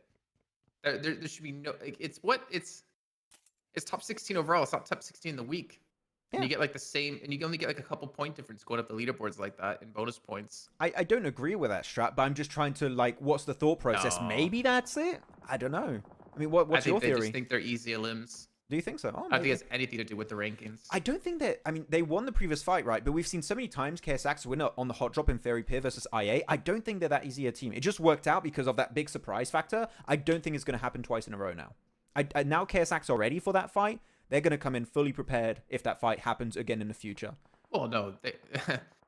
You want to know how they came in fully prepared in that fight? They just left. They rotated away. That's what I mean. That's not being prepared for the fight. That's like being scared of the fight. If you're prepared for the fight, you're expecting them to come to you and you're set up ready to take the fight. This is them like, I don't want to fight you. Yeah, I don't think the wording of scared for the fight is right. I just think they're playing the long game, which is the right approach. So that is an improvement from them. They adapted based on the information they have now and what Regicide want to do in these matches. So I like it. I think it's good from KSX that they're just like, this is not worth it. Like, maybe we could win the fight now because we're ready, but we're not going to do it because it's kind of stupid. We don't want to do this fight, so we're just going to leave. You ready to see Major Pride go down to their solo player? And then that solo player gets the solo player buff and he just 1v4s all of Falcons. That's how it works out. Well, it's actually getting third party, maybe. Oh, I don't actually know who's third party. I think it's DRS. Yeah. Oh, what a spray though from Icy. Icy's on fire today. He's the more silent player typically for Falcons. You see a lot more from Action and Top and the Z, but Icy's bringing the points today. I mean, he was on fire about 30 seconds ago from Molotov. Literally. I mean, DRS are slowly coming up, but look at the minimap. That's Killer pushed up. You have another player from DRS pushing up here. There may be one of the third parties, but I think Falcons might clean this out too quickly for them to third party. They might be willing to go for it. I mean, if they were to go, I think they'd start going now. Yeah. Because they know they're in their compound. You're losing a lot of Oh, the nade! Oh, what a nade from Ruder though. Gets a double. Doesn't get the opportunity to flush them just yet though, it seems, because Icy is just moving around trying to buy some extra time. Same with Nazed. This is a 2v1 now, right? Yeah, Ruder's alone, and that's the flush. That's the team elimination. DRS are pushing in. They will maybe have enough time to go for the res, but not the first aid. They're going to be low. This is a good push-up from DRS. As Icy's trying to hold the window. Low on ammo on the UMP, though. And Sleepy is going to be also wasting a few of those bullets. But now the full team of DRS is there. Top has not been rezzed. Action has not been rezzed. It's just Icy and Azez taking a 2v4. Oh. And DRS just absolutely destroy them. Get 2 points for their troubles. What a breach onto Ferry Pier location. This is a really good in terms of timing. Go back and look at Action on the camera. I don't want to keep going. Just trust me. Just hit the left arrow. Yeah. Watch his reaction. It's worth it. Trust me. Ah, it hurts. Aggressively rubs his nose. I think someone like hit the desk because the camera was shaking. Like I think crazy. it was him. I think it was him actually.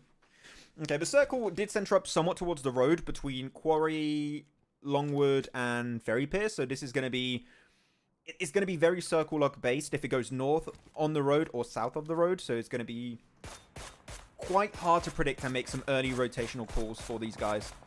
So what? Send it into that shed. They'll survive a little bit.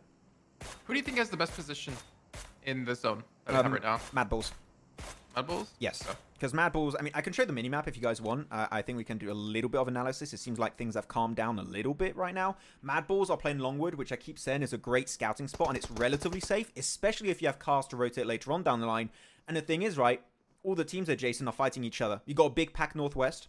IHC are probably going to have to fight teams to get in circle. You have all the teams south of the road that are going to fight to get out of Ferry Pier, etc.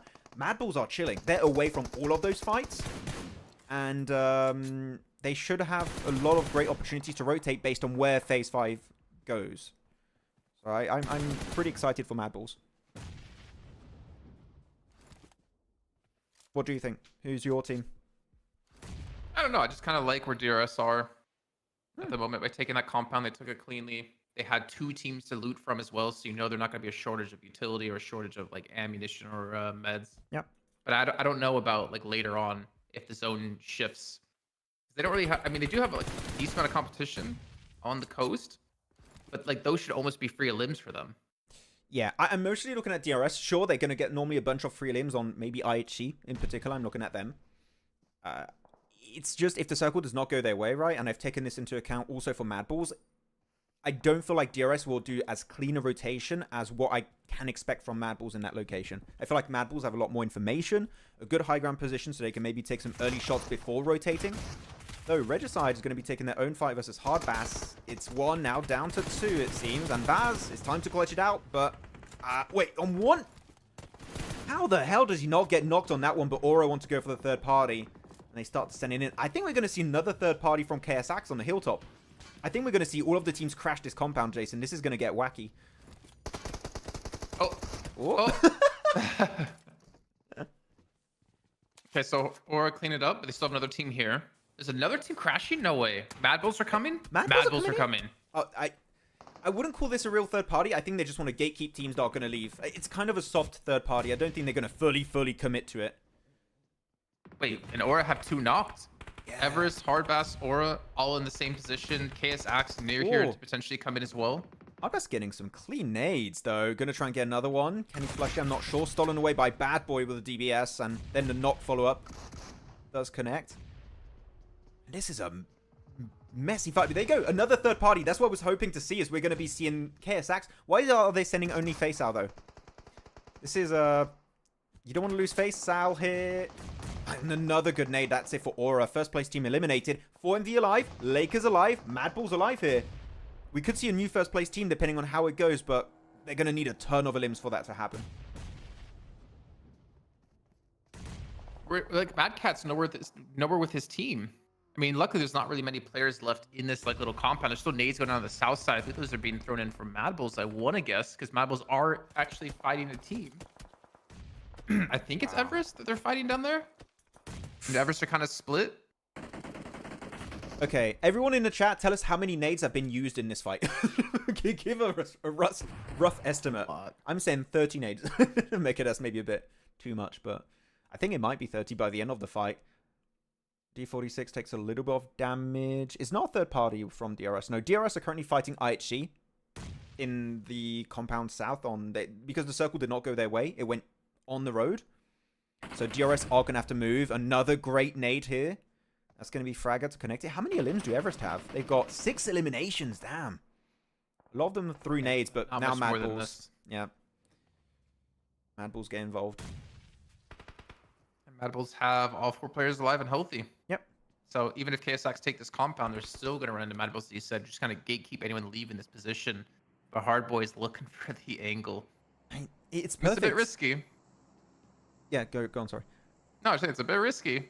It is. But he's in a bush. But the thing is, if he gets a knock, great. I don't think he can confirm anything if they're inside the buildings, of course. If they do come around between the buildings, Yeah, you're right. then he can maybe confirm it. But he has to be... I mean, why would you even shoot into the building right now? Because you're not going to confirm that. You might as well wait for someone to push you. This is perfect for Mad Bulls, though, because their position in the compound is in circle, where KSX are, not in circle. They do have cars. I just saw they have cars. They could rotate. Big smoke road coming out. Now, do they want to breach Mad Bulls, or do they want to play circle? There are 2 options here. There are 4 players. They could take the fight, technically, but they have very limited information. Oh, wait, that's a... Oh, they even thrown smokes over to Fleek and English? I think they want to go for a breach here, which actually is the only option when now I'm looking at the rest of the circle. This is what you have to do. You have to breach it. There you go. Mad Cat, Rare X, D46 going to send it forward, but it's super prone to nade damage. That nade is good. Tulika, double nade opening.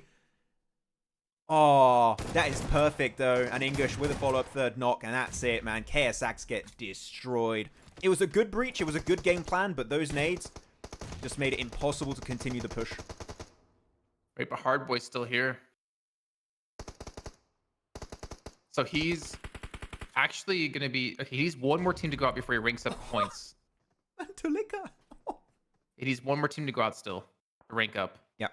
And he's still alive. He's being left here. Actually, he might be able to catch Zarich off and confirm that elimination. Because Zarich is kind of by himself here. Yeah. The blue zone's going to start to tick, and they're going to hear his footsteps when he starts to leave. I think he should try and confirm that elimination on Zarich, I would say. It makes the most sense. Now it's a 4MV versus Lakers. 4MV are down to just Doc, right? He's a solo. And yeah, he's not going to make it out, right?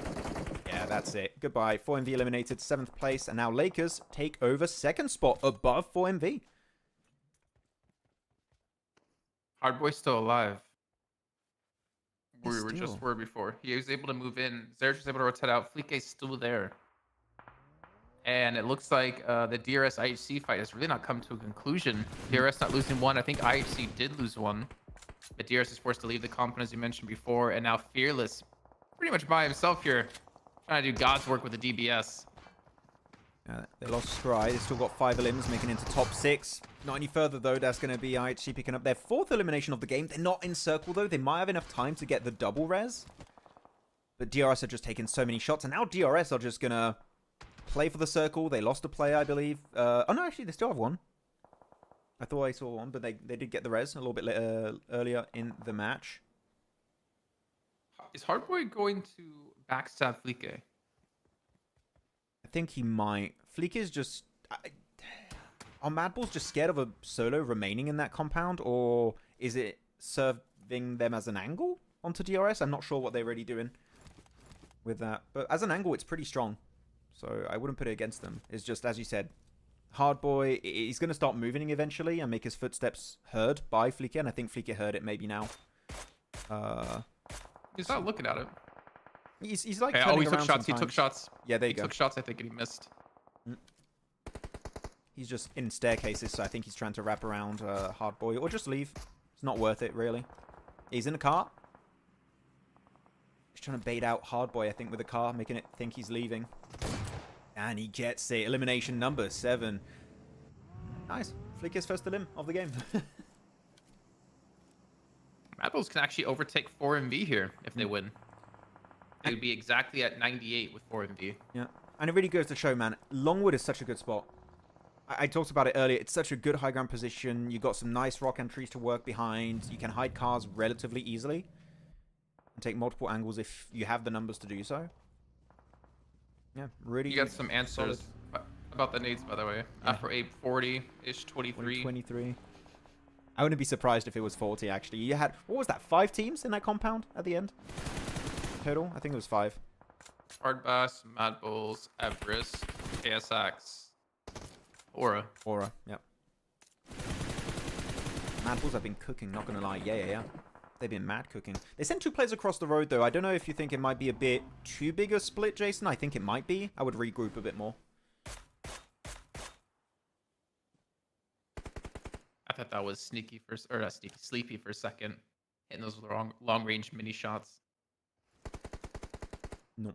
I mean, DRS up to 7 elims. Again, they've been really quiet this week. Well, I don't know how Lemon escapes that. He went in the car, then out of the car to just be a little bit harder to hit, for example.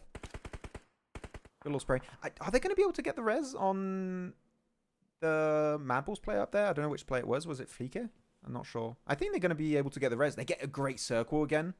So from what we're seeing, unless DRS have an amazing push, it looks like Lakers, thanks to Palucci's position in the shed, might get 2nd place and 3rd place for DRS.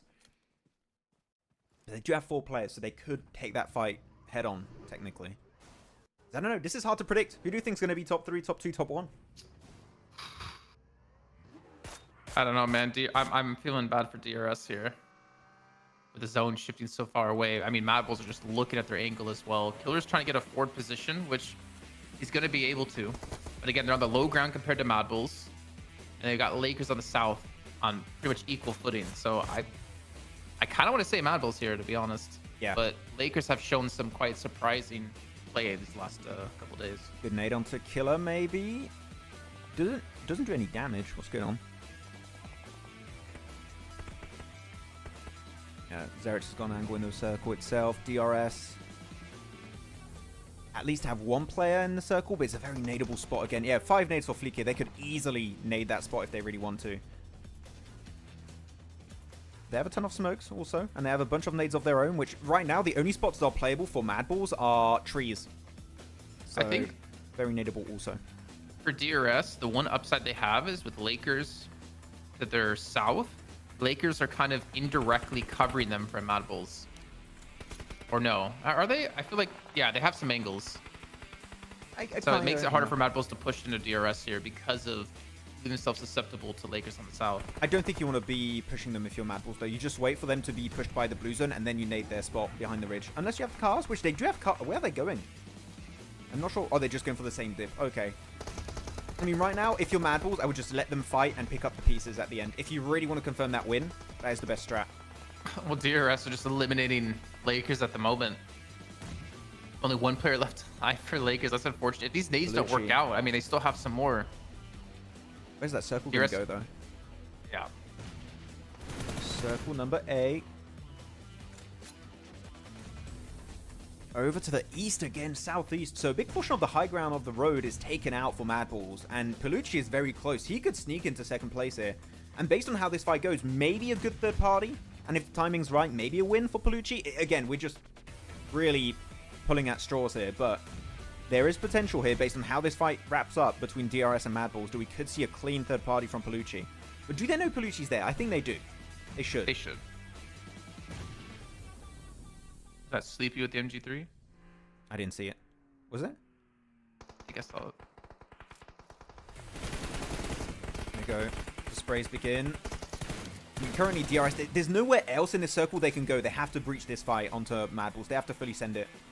You don't have that little ridge available in circle anymore. Unless you have smokes, and I think they're going to start to bloom smokes. There you go. But it's not a good long-term strat here. I think you have to fight it in some way. Because you're just going to but how? get mated again. They get the cars and just full send it into them? I think you do. I think that's the best way. I think that's what you have to do here. Look at that. They're going to send it up north, trying to go onto single players because English is nowhere near. They might be able to just overwhelm the entirety of Mad Balls. Fleek is down. I think this is the right strat here, but they're getting absolutely wrecked one by one, and DRS down to just a single player now. It's going to be Example, which did not join in on the fight. And Mad Balls only lost one player. And Palucci, where's he at? I guess he doesn't have an angle for the shots on the Mad Balls here. And that's it for DRS. Nice, and yes, second place for Palucci. That's it. I mean, if you know it's just one team, just go out to Blue Zone. I would not even try to go. Yeah, just molly yourself. That's fine, Palucci. I respect it. Team Lakers second place. Mad Balls chicken dinner. And that's why you can see it's not Maxman. It's Max Balls today. Again, you need to look at the stream to understand the context. Look at the stream. I've been wearing it the entire late game.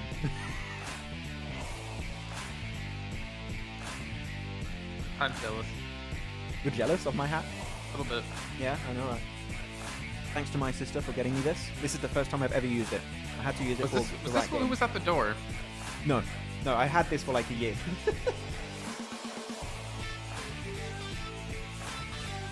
Yeah. GG from Mad Balls. I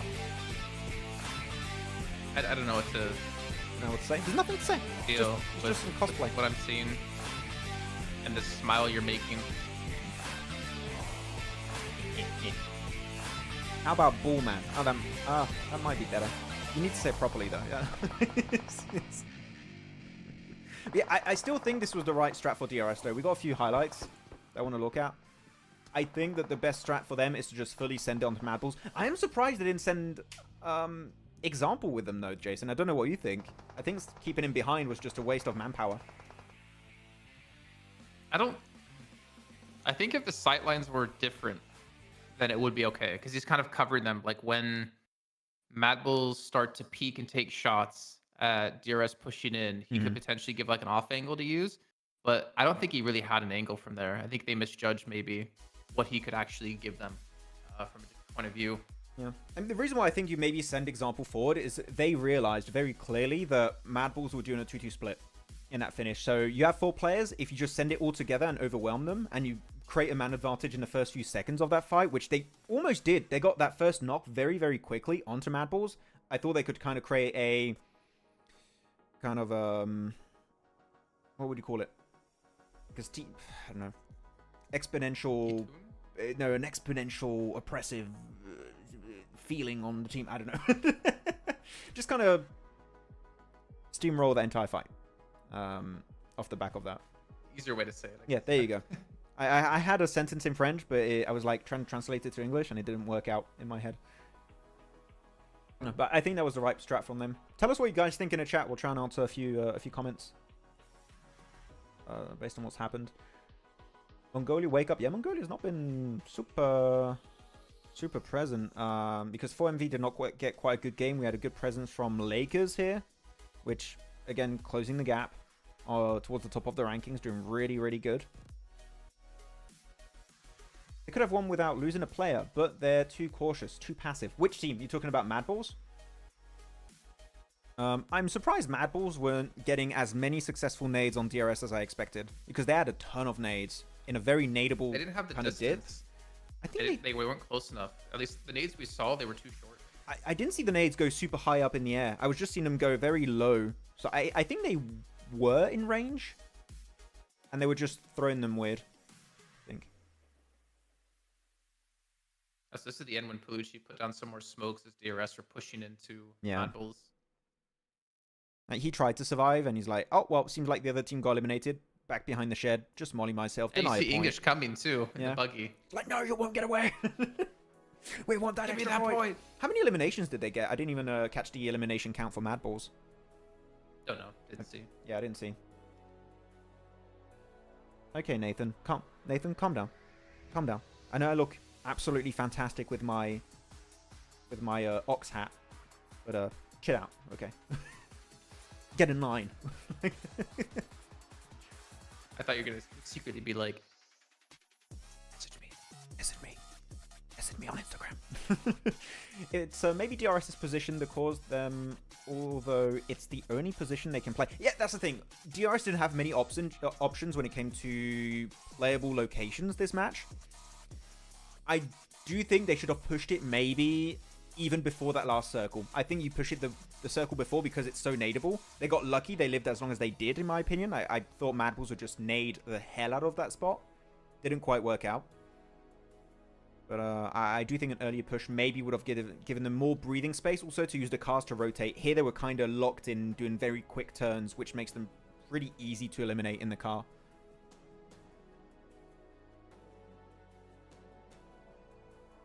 Oh, Nathan, this is disrespectful. No, it's fine, Cleon. Don't worry. All fun and games. 711 damage, though, coming out. So nice on the MVP. And Tulika is also second top player. Example, actually top Whoa, you see that, Jason?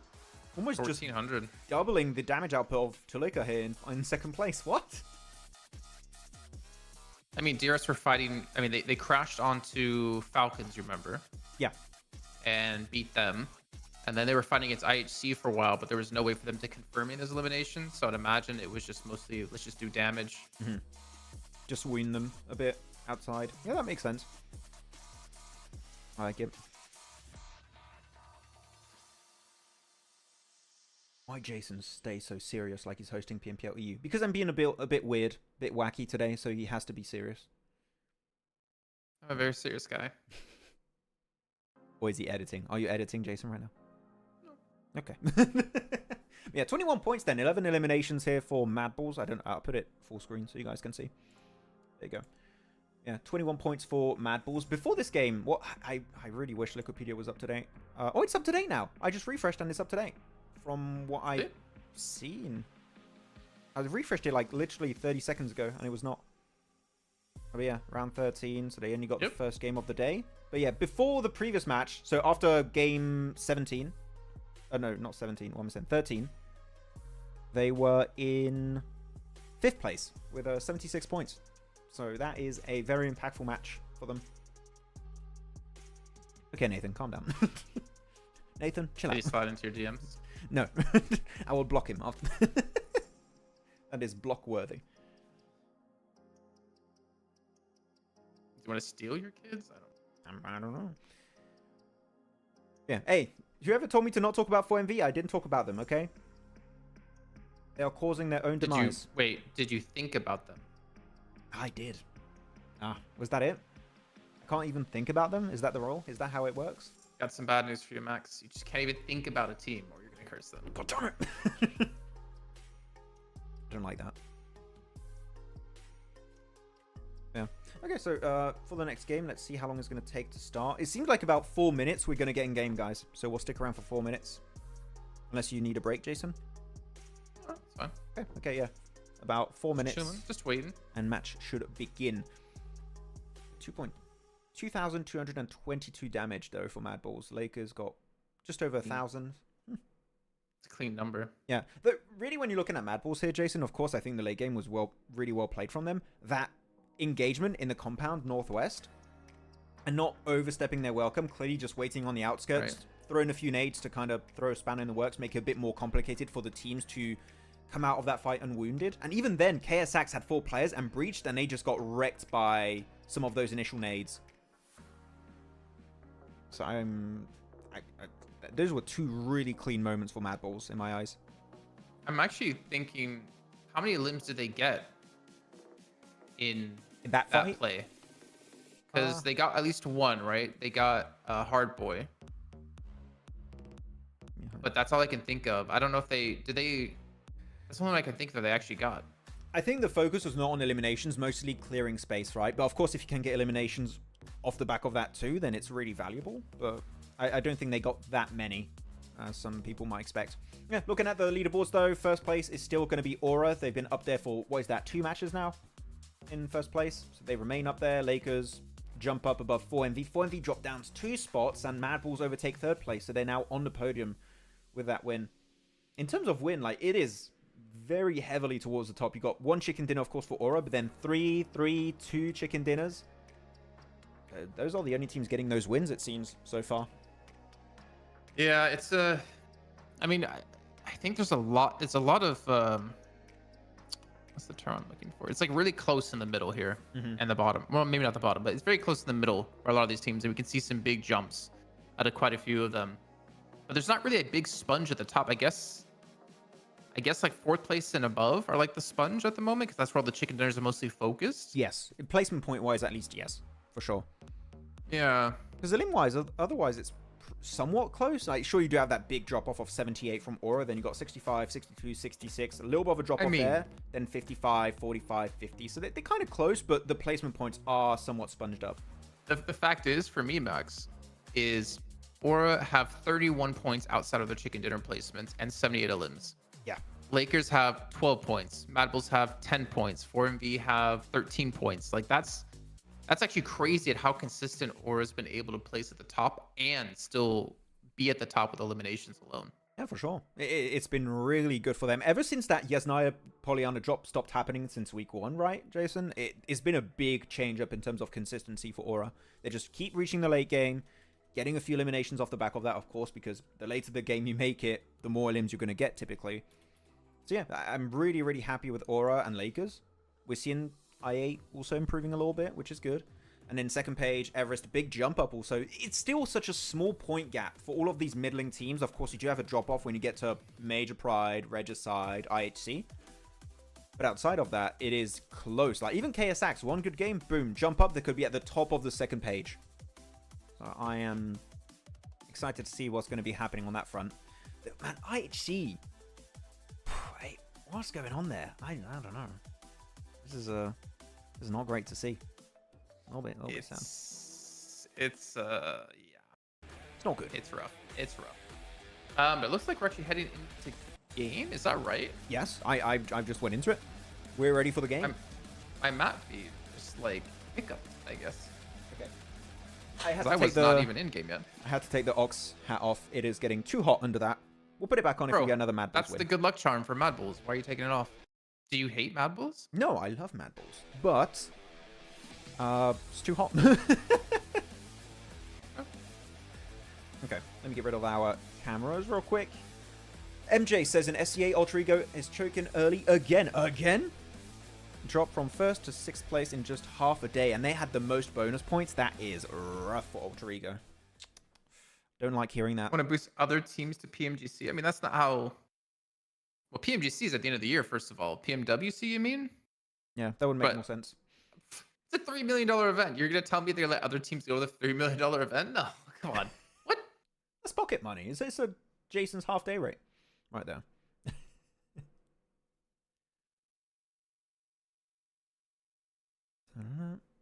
Okay, so otherwise, drop-wise, Major Pride, good to go for the good old Pachinki split drop from what I'm seeing.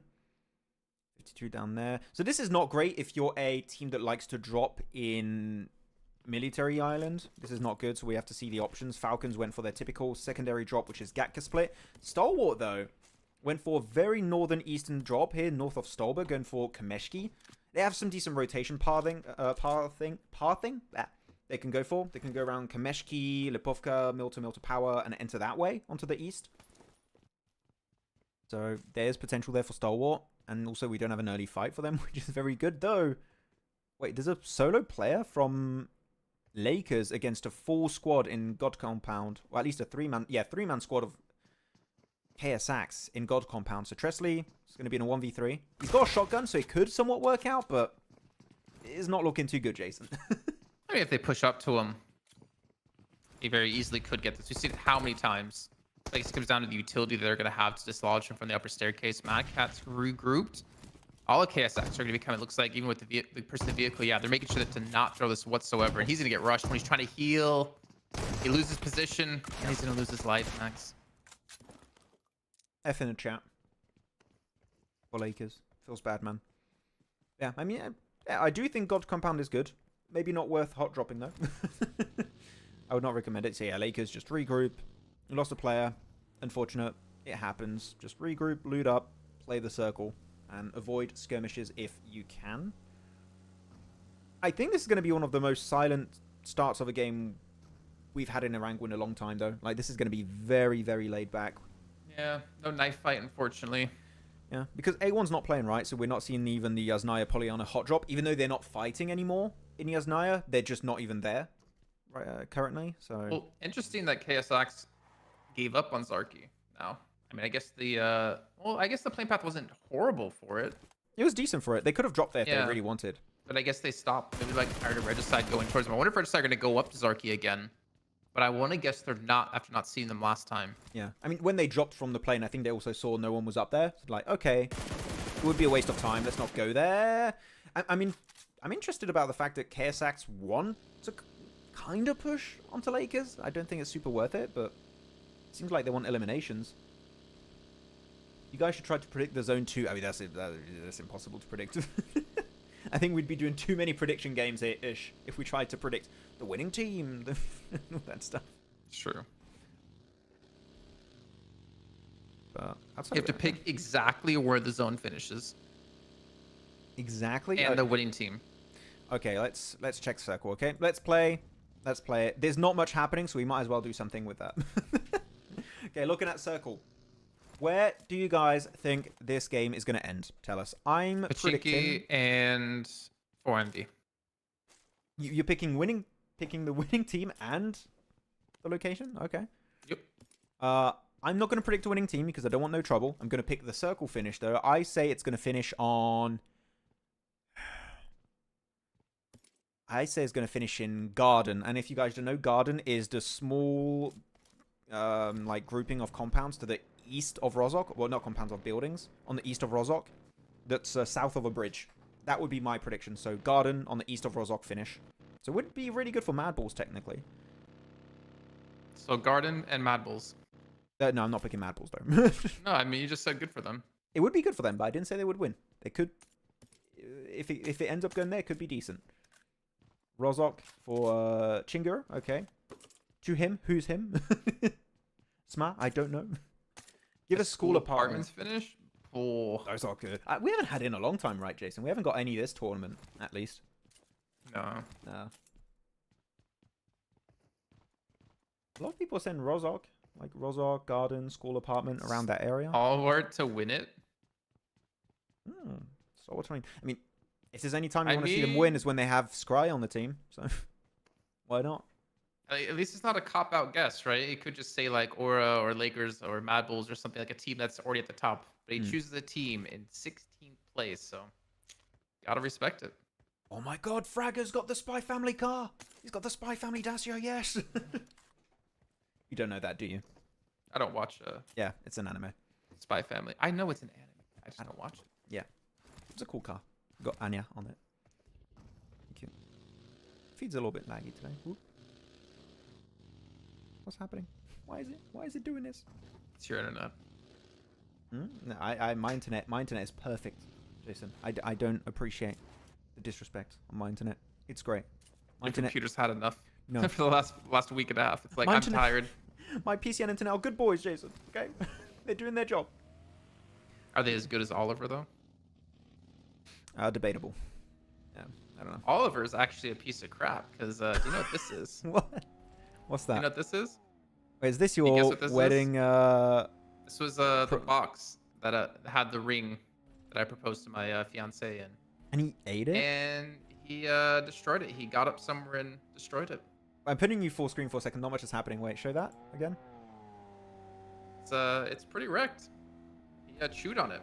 Yeah, your non-center camera. Put it towards your face. Let's see it more. It's pretty wrecked. Wow. Bad boy Oliver there. Kind of destroyed it. Kind of a piece of crap. Horrible. At least the ring. I mean, no treats. If he ate the ring, oh man. You'd have to wait a few days. wait a few days. We're either going in the front, going in the back, or going to the vet. Okay, yeah, that's a bit... Get some laxatives. Okay, calm down. I ain't wait a few days. Disgusting. I don't want to hear that. What's happening to What the is buggy? happening to this car? What's happening to this buggy? Okay, Foops, man. Oh, it's fuming now. A few shots and he's gone. It's the start of the Foops inning. He's got to almost destroy a buggy. Make it do flips. It's a feature. I'm waiting for this zone shift to go away from Garden. I mean, it could be literally out of phase 2 entirely if it goes southeast or southwest. Wait, oh, sneeze time. Where's my... There you go. Max, stop ignoring Big Brother. There you go. I got engaged recently. Congrats, big brother. No, read up higher. I don't want to. Which country is Aura from? Nepal. Aura's from Nepal, so they're playing locally. Damn, I thought I had you there. No, I'm not reading that. I read all the comments, and I skip the ones I don't like. So if your comment is not read, it's just I don't like it. And I don't want to read it. I hate they were playing Pachinki Hill, which, again, I love Pachinki Hill. It's a great position. Garden is not in circle, so my prediction is gone. Apartment and is already about to be out of circle, so that's not going to go that way. So you're on track here, Jason. You're on track. And you're not. And you're not, Max. Yep. You know what this means? No. If I'm right, we agreed on this. No, we didn't. No eyebrows. No, stop it. Exactly, no eyebrows. No, nothing. Okay. Chat, if you want to see Max, you know what they're gonna say. Of course, they're gonna say yes. I think Cleon's the only one that's gonna say no. Cleon is on my side. I like Cleon. Thank you, Cleon. Merci. This has probably been our slowest match in CSA so far. Yeah, by far. I mean, a lot of the hot drops have been resolved, right? And teams are... They know what to expect when it comes to rotations. So you might have still like a few early engages, but not really much. Oh, there you go. Madball's on a rotation. Zerich is going to be spotted out. Again, this is actually interesting from Madballs that they would send it without any information towards Church of Pachinki. If you have a team that drops Pachinki, which every game you're almost always assured one team is going to drop there, they tend to always rotate into Church because it's a high ground spot. You can hide cars, which is what you've seen here. They're next to Elementrix. You hide cars there. I am surprised that they sent it so close to Church without any scouting done beforehand. A little bit risky and unnecessary, and they lose a player because of it. RIP. Maxman is the kind of guy who dies in the weirdest ways. True. That is true. Could ask Kalaris about that.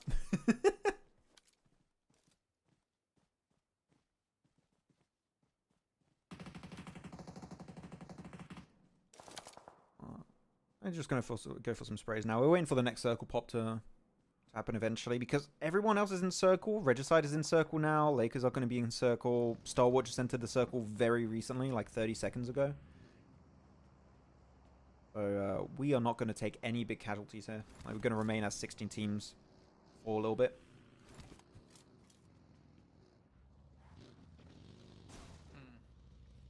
I want to see the next shift. It's going to go right to Pachinki. The Pachonkers. What? The Pachonker. Pachonka. Pachonki? You never heard of Pachonki? Not before now. Not before this very moment. Really? No. Pachonki. Oh, okay. So Pachonki's still in. We're good. 4MV still 4 alive. My prediction's coming true. Pachonki. It's when there's like a ton of teams inside Pachinki. It becomes Pachonki. What the hell? What is he talking about? I don't know. Sent it up onto 52 Esport though to take it. To change the topic because awkward. Oh no, people are talking about my eyebrows now. Wait, awkward with your moose hat. Hey, come your on. Ox hat, whatever that was. Don't talk smack about my cosplay, okay? It was very good. It was very tasteful. Wait, Big Brother, are you okay? Where's Big Brother? What did he say, Max? I can't reach out. I'm not reading it for you. I don't believe you. I do not believe you. Maxman had to shave his eyebrows last week. Yeah, I did. I did shave them. They just grew back really quickly. Oh, so then you can do it again for the bet. Sure, yeah. I'll just do it off camera. I can't do it on camera. That's the only thing. Okay. Then tomorrow we'll see them shaved. Sure. I'm gonna ask you for a picture for proof, and you're gonna Photoshop your eyebrows off or something. I would do that so easily. That would take me 2 seconds. Thank you, entertainer. Thank you. Maxman, Fav Anime. Ooh. Wow, what a hard question. Really? I have no Even idea. I can answer that. I have no idea who I will pick. I'm just gonna take a little sip of my water in this really cool glass that doesn't have any particular brand on it. Definitely not the Jolly Roger of I have to hit live the to Straw see. Hat Crew from One I need Piece. to take a look. That was a very tasty drink in a very cool looking glass. Yeah. I need to see this. I'm Nathan Taylor, by the way. What, did you get banned, Nathan? I kind of guessed Straw it was you. Hat. Is that Don't say it. Don't say anything offensive, please. Oh, what is it? It's called Jolly Roger. Is that from Soul Eater? What the hell? The like principal of the school. What? The principal of the school. What's his name? He like hits people with his hand, his big hand. The Shinigami, the headmaster. Oh. No. And he goes. Is that what that was? No. Oh. All right, so things are starting to heat up now. We're finally getting back to the game. Stage 4's popped. And Chonky's still in there a bit. But we do have Falcons taking. You really hate that word, don't you? That name. Oh, Pachonki Hill, wow, is going to be the focus for these guys. Can't wait to see who wins Pachonki fight. It's kind of fun to say, though, no? Okay, a little bit. Well, just a little bit. A little bit. Thank you. Little bit, All right, so okay. Falcons up against DRS. Killer gonna open things up. See, once you say it, you're kind of like, okay, that's not that bad. No. Yeah, this fight is not going too good for them. It's a nadeable spot also if DRS can get a little bit higher, which I think Killer can get there into a nadeable spot. The blue zone is starting to take too much. You got into phase 4, you're going to have a real tough time. Dog has a great spray onto Killer.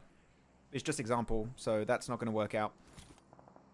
And DRS have had a very rough week. Yeah. 16th place. Is that right? No, they went out 16th. Okay.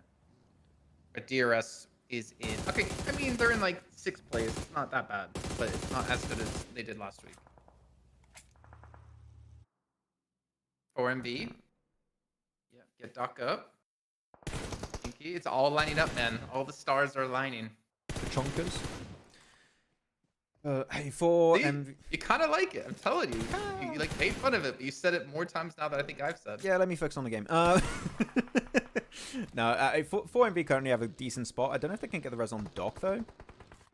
Because he's too far. He's out in the blue. I don't think that's going to work out. It's phase 4 damage. You don't want to take that risk. And now Reefus gets knocked away. It's not good. No, one team just... Actually, 2 teams are pretty chill in this circle, Jason. It's gonna be Aura and Hardbass that don't have too many teams coming their way. A lot of the teams are gonna have to fight their way out of the Chinky itself. So those are 2 teams that are chilling for that late stage. But Star Wars, I keep saying Star Wars. I just see the plays. I think Star Wars. I'm still not used to it. Falcons are now going to be on the offensive onto 4MB, it seems. I'll let you cover for a second. I need to send a message. Oh! 4MV! Okay, so half my prediction is still in, still going. So your eyebrows are safe another day. Major Pride, though, are they going to be safe another day? Has already been 8 out. Eva Station's already been knocked. I think Becca's trying to get the res on Tim with Elementrix there to back him up. They're getting a little bit lucky that no one's really coming into this. You can see I8 up to the south of them. Just chilling, just waiting. Being disappointed in Maxman for liking One Piece, one of the worst animes ever made. And... Okay. Oh, I thought you were focused on something else. Yeah, I'm trying. I'm doing work here. I'm sending messages because we want to see if we can improve the feed a little bit for you guys. Would be nice. Yeah. Major Pride made their way out of Church area, so they're gonna take a full-on fight versus Everest in terms of utility. And they got a bunch of utility. We got a big picture-in-picture fight though happening on the northern side. Who is that? IHC versus Demuerte, it seems. So yeah. All these fights are breaking loose currently, Jason. You don't have a lot of spots remaining in the circle, so all teams need to fight on their current location to try and clear space to maybe make into the late game, and even then it's not assured because you still have to wait for phase 5. This is phase 4, Jason, and we've got so many fights happening. Yeah, these circles around Pachinki are rough. This is expected though, because we had no action really in the beginning, right? We only had two teams go out before this point. Eventually, it was all going to come to a fruition here of a fight. Ooh, what a shot out of Rotor. Survives with truly 1 HP here. Gets the confirm, I believe, but it does get knocked himself as Healer's just going to wrap around. But the circle has gone away from Pachinki, so I8, are they looking to get involved? Are they looking to maybe gatekeep this in the meantime? As Everest and Major Pride still fighting. Yeah, I mean, talking about I8, I think they should third-party this fight. You know that you cannot leave Pachinki early. You need to be the last remaining team in Pachinki if you want to leave that spot. You need to third-party, and especially now, Major Pride, they're out. Only 2 players remaining for Everest, Jason. This is the perfect time. This is the perfect time for I8 to go for the full-on push, and they would be the sole survivors of Pachinki. So you need to push it because I'm seeing Uzum and IQ in the distance.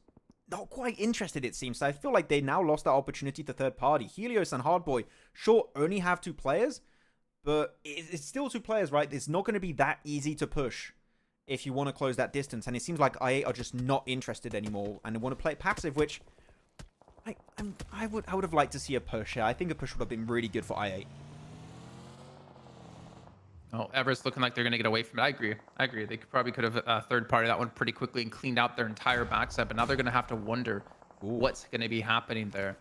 As Falcons have made their move inside the circle, and they have I want to say a pretty decent dip if they can keep people away from them, but I8 going to be knocking on their door. Sorry, that's actually KSX knocking on their door. And I8 just full sending it actually into Falcons position. Never mind. They're trying to crash this one, but this is still going to be a little bit tough because it's Icy and top here fighting their way through. They're going to overwhelm them. Okay, so that is going to be Falcons eliminated, but still 7 eliminations. And I8 do set themselves up here ahead of the rest of the teams. The thing is, this position is so tough to play if teams are playing the high ground, which some teams are playing the higher level of these buildings, exactly what we've seen happen for 52 Esports. Really, Jason, the moment you see those smokes dissipate, my hopes of seeing I8 making it further in this match are going to dwindle pretty quickly. I don't expect them to make it out of that entire dip. So yeah, 52, still 0 limbs though. I thought 52 might have a few eliminations under their belt by now, but it's been a slow game for the Pakistani boys, from what I'm seeing. And IHG also get eliminated. Man, we're seeing so many teams get eliminated here. 7th place for Lakers, 6 teams only alive now. Onto phase 5, man. We just speedran the entire ending of this game. It went so quickly, I couldn't even catch all the fights. Yeah. I mean, that's what we were saying before, but who would you kind of give this one to? You talked about Aura before. You talked about Hardbass team. Aura have actually split themselves up to 2-2 split with 2 people still left on Potato Hill.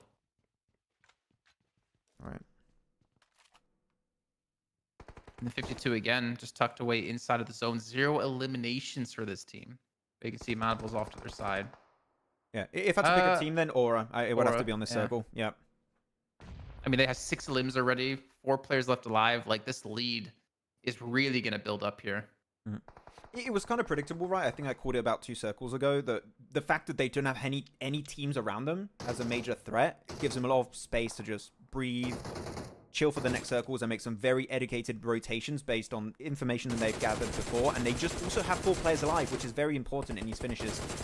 Uzum is going to be picked off by Shama. Trying to go for the flush. They can't quite get it, though.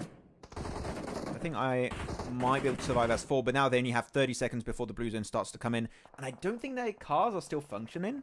I don't know if you've seen them, Jason, or not. I don't think cars are in working order. I'm not sure. So, leaving without cars, this dip in the field, I don't think it's going to happen. I don't see it working out.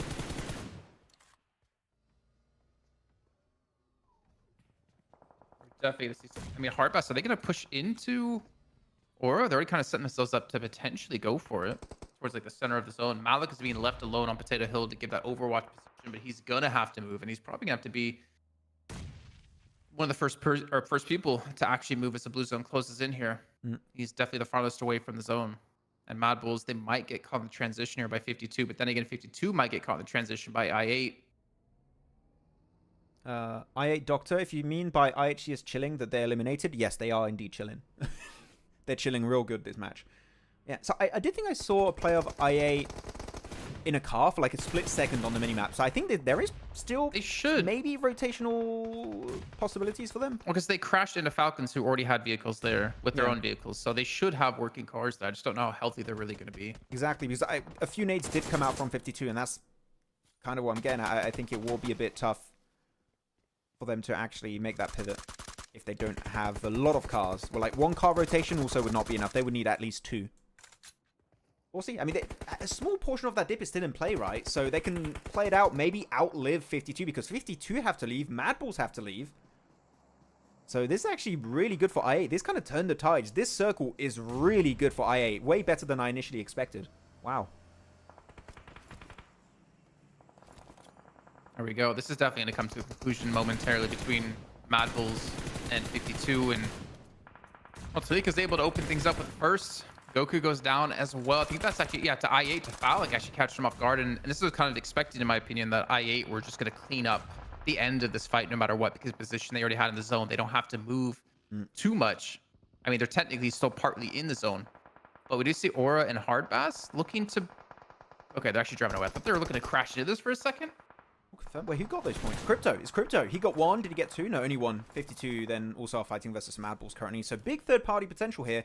But Aura have... Who is it? Mafia Ninja in the center of the circle as a solo. And I don't feel like Hardbass know that. So maybe a sneaky second place for Aura here, because these teams pushing uphill against this massive spread from Hardbass without a car again, which you need cars for these kind of rotations, is not going to work out. And there you go. You're starting to see I8 lose players. Crypto's knocked away. And I think it's just a matter of time before we see the rest of the team follow in his footsteps. This endgame is looking locked in for Hardbass. I would be genuinely impressed if Aura or I8 wins this. Yeah. I mean, impressed, surprised, both of them, yes. Well, Hardbass have 8 eliminations, Max. They've been like kind of secretly getting these kind of under the radar. Been putting up a big game. And again, Hardbass is one of those teams week 1 that we saw some major adjustments coming into week 2. They've avoided a lot of the hot drops. Bar Miramar, there's still that hot drop happening yesterday, though we'll find out if it's going to happen yet again today. And I8 still 4 live. Like, they're actually going to start to push into Hardbass. Hardbass are a little bit split. They do have a player towards the very south. Look at that. It's actually Maxi on the mini-map. You're trying to provide them an off angle to maybe catch them off guard. And I don't know if I8's aware of it. Okay, no, they are aware of it, and they get it. This is huge, actually, now for I8. Yeah, losing that off angle is massive. And they got a bunch of nades too. They're going to try and chuck them. If they get onto Striker, yeah, a little bit of damage. Striker's going to be a little bit spooked. And they still forgot completely about Mafia Ninja. He's just having the best time of his life over there. Gets a little bit more damage on the trade-off from Tapok. Did Hardbass send another player on the off angle? Yeah, they did. But they lose another off angle player. That gives a lot of breathing space for I8. What is going on? Is this one of the biggest comebacks we've seen from I8 so far this tournament? Like, it seems like it. You can see, I think they're on the cams, like Hardbass is like, what's happening? How are we losing this? Losing players, yeah, exactly. They're down to 1. Aura goes down. It's just I8. It's a 4-on-1. Is this right? It's a 4-on-1. Yeah, Valak, a little bit of damage does tank it up though. Only Strikers there, and that is I8. They made their way uphill and they win that game. How does that happen? That is an insane statement. I like the game plan from Hardbass. Taking all the angles they took was really smart. Maybe 2-2 splits would have been a better approach to make sure you're not as threatened by possible knocks. But I8, the gunplay to make that entire situation unfold the way it happened is insane. Yeah, man, I8. They're on it. Doctor, you were right. I really did not expect I8 to win that. That is completely unexpected. GG's. Hardbass looked really frustrated, though, with that game. I would be frustrated, too. Really annoyed. I would be the same. Damn. Okay, yeah, I'm still getting these freezes. Is that their second win of the day? Yeah, we can do a reload while we're in break. I think that's their second win today, isn't it? I believe it's they got that win on Erangel on Sanok Island, right? Versus Everest. And now they got this win. This is 2 wins on the day. Yeah. Erangel. First Erangel and the third Erangel. 2 wins on the day. GG's. I'm just gonna do a quick little refresh. F11. Full screen? No, they can't see it's hidden. Oh, okay. Oh. No. Oh, you scared me there, Max. No, I removed it from the broadcast, don't worry. Okay. Okay. Now it might be better. We'll see. We'll test it. Yeah, sorry for the little freezes, guys, we have sometimes. There you go. This might be better. I got real scared there. No. Whew. We good. Yeah. And Crypto was... Crypto, how many eliminations did Crypto get this game? Like, I've been still waiting for Crypto to get those big pop-offs. I feel like this might be one of them. Okay, no, the big pop-off was from Falcon. But Crypto did get 2 eliminations. I think he got one of the initial knocks in that fight, which just unlocked everything for i8 to be able to win that match. And not a big elimination game for i8, but we did see Hardbass had 8 going into some of these final fights. I don't know if they cleaned up anything past that. Yeah. But again, i8, man, they're slowly climbing up the leaderboards here. They're slowly building up some momentum. We're starting to finally see the i8 we keep hearing chat talk about and what the fans keep supporting. I wasn't really a believer. But this is, I mean, I will say this week has definitely been weird because we've not seen teams like Falcons, DRS, IHC to perform the way they normally would perform, like they did in week 1. Yeah. So it's giving room for other teams to step up, and we're seeing i8 be one of those teams to do so. Yeah, I mean, you said i8 is not a big elimination game, right? I think it doesn't matter if it's not that high in elimination game because they were not the team that should have won that match, right? So out of a really, really bad spot, they end up winning the whole game. I don't really care how many eliminations they get. That's a big win. Like in terms of conversion from what should have been maybe a top 5, top 6 into an actual chicken dinner with actually a few eliminations here and there. I'm really, really stoked that we saw that happen. So I don't expect i8 to go much further. Max is using his power. Yeah, the reverse curse. It's insane how the reverse curse happens to him. Finished top 5 in South Asia. Eliminating the off-angle player was game-changer. Yeah, I think it was it Crypto that got the knock on Reikage? I don't remember who got the knock on Reikage. But whoever did that... No, Uzum. It was Uzum? Okay. Because Crypto had a decent spread at one point. Yeah, Reikage was playing the very south. Yeah, it was Uzum. Yeah.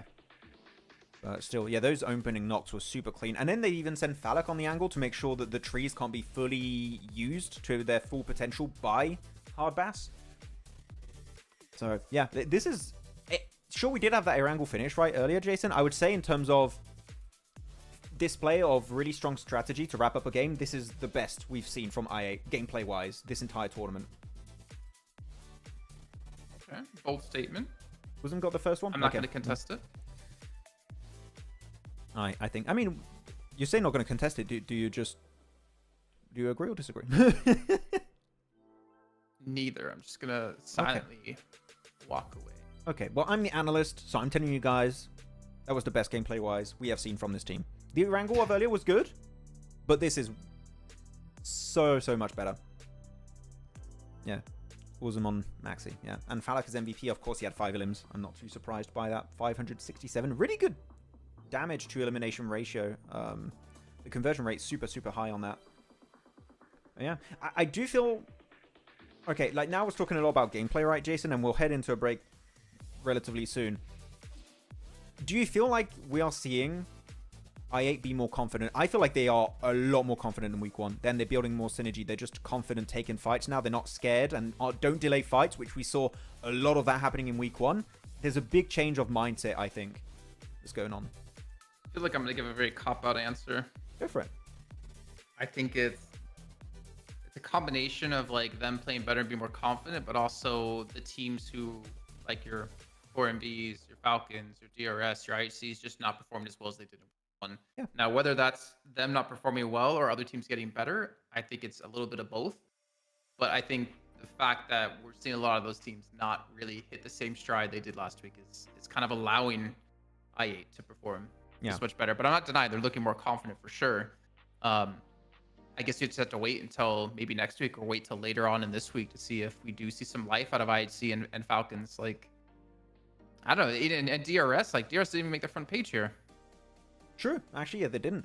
Not even here. We'll have to see how many points they brought back on this match. But 19 points for i8. But I think you have a good point overall there, Jason. I would agree that there are more opportunities for other teams to do well because you're not seeing much from, for example, IHC as an example, or DRS are a little bit more silent. It is true that there are more opportunities, these matches, for teams like i8 that struggled in week 1 to start performing, to start bringing points on board. 0 points for DRS this match.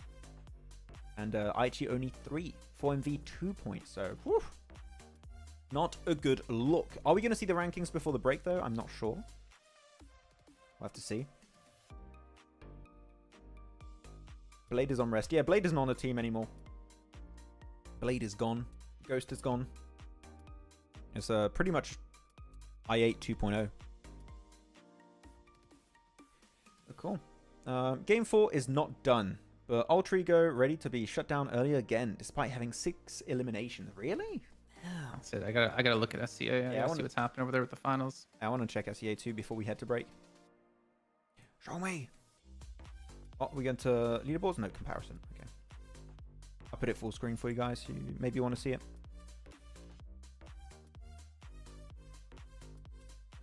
Yeah, I only have 3 matches on Wikipedia.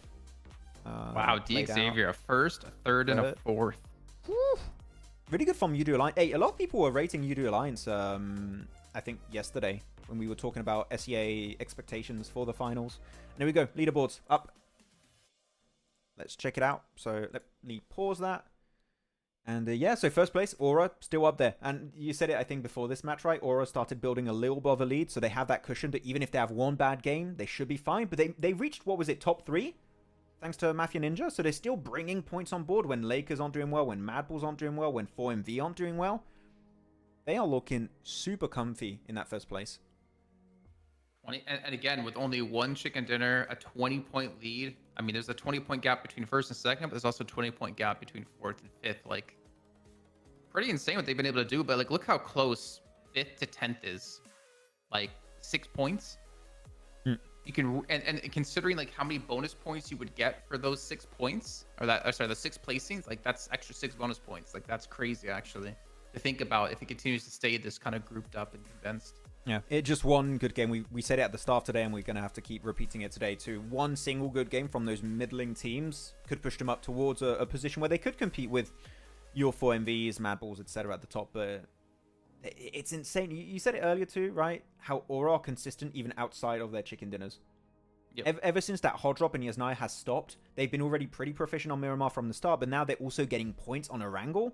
Like pretty much 5 matches every day of maps where they start getting really consistent results on, which is very scary for teams that are trying to catch up to Aura, because consistency is hard, really hard to catch up to, unless you get those big pop-off performances.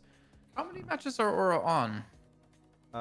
Aura, I mean, they played day every 1, single day so far, and they're playing today too. Yeah. So 16 matches, 130 points. Pretty strong. Yep. Where's the head bear gone? It was an Ox, and it's only on for the Mad Bulls wins. Twix.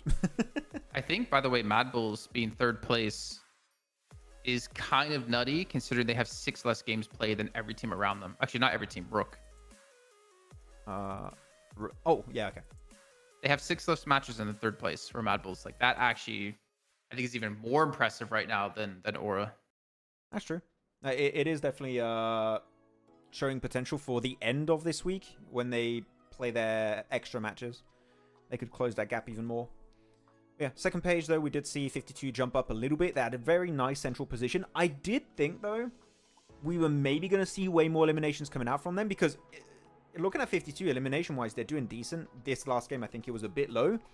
Only 17 placement points, though. 52 are really struggling to reach the late game. And I think that's kind of a knockoff effect of what you said earlier, Jason, also, after this game, is you are seeing teams like IHC not doing that well, DRS also struggling a little bit more, because teams are rotating so much faster that the playstyle of 52, which is rotate quick, go center, wait for the late game, is just not working as consistently anymore. It worked this game. In the other matches, though, they've been going out relatively early, so 52 are having a bit of a tough time when it comes to that. So we'll see. I'm liking these big changes. It makes it interesting, because I thought week 1 we were going to see repeats of week 1 happening every single other week, because it was looking very, very top heavy. We're not seeing that anymore already, so it's making me very excited for the rest of this league stage. Cool.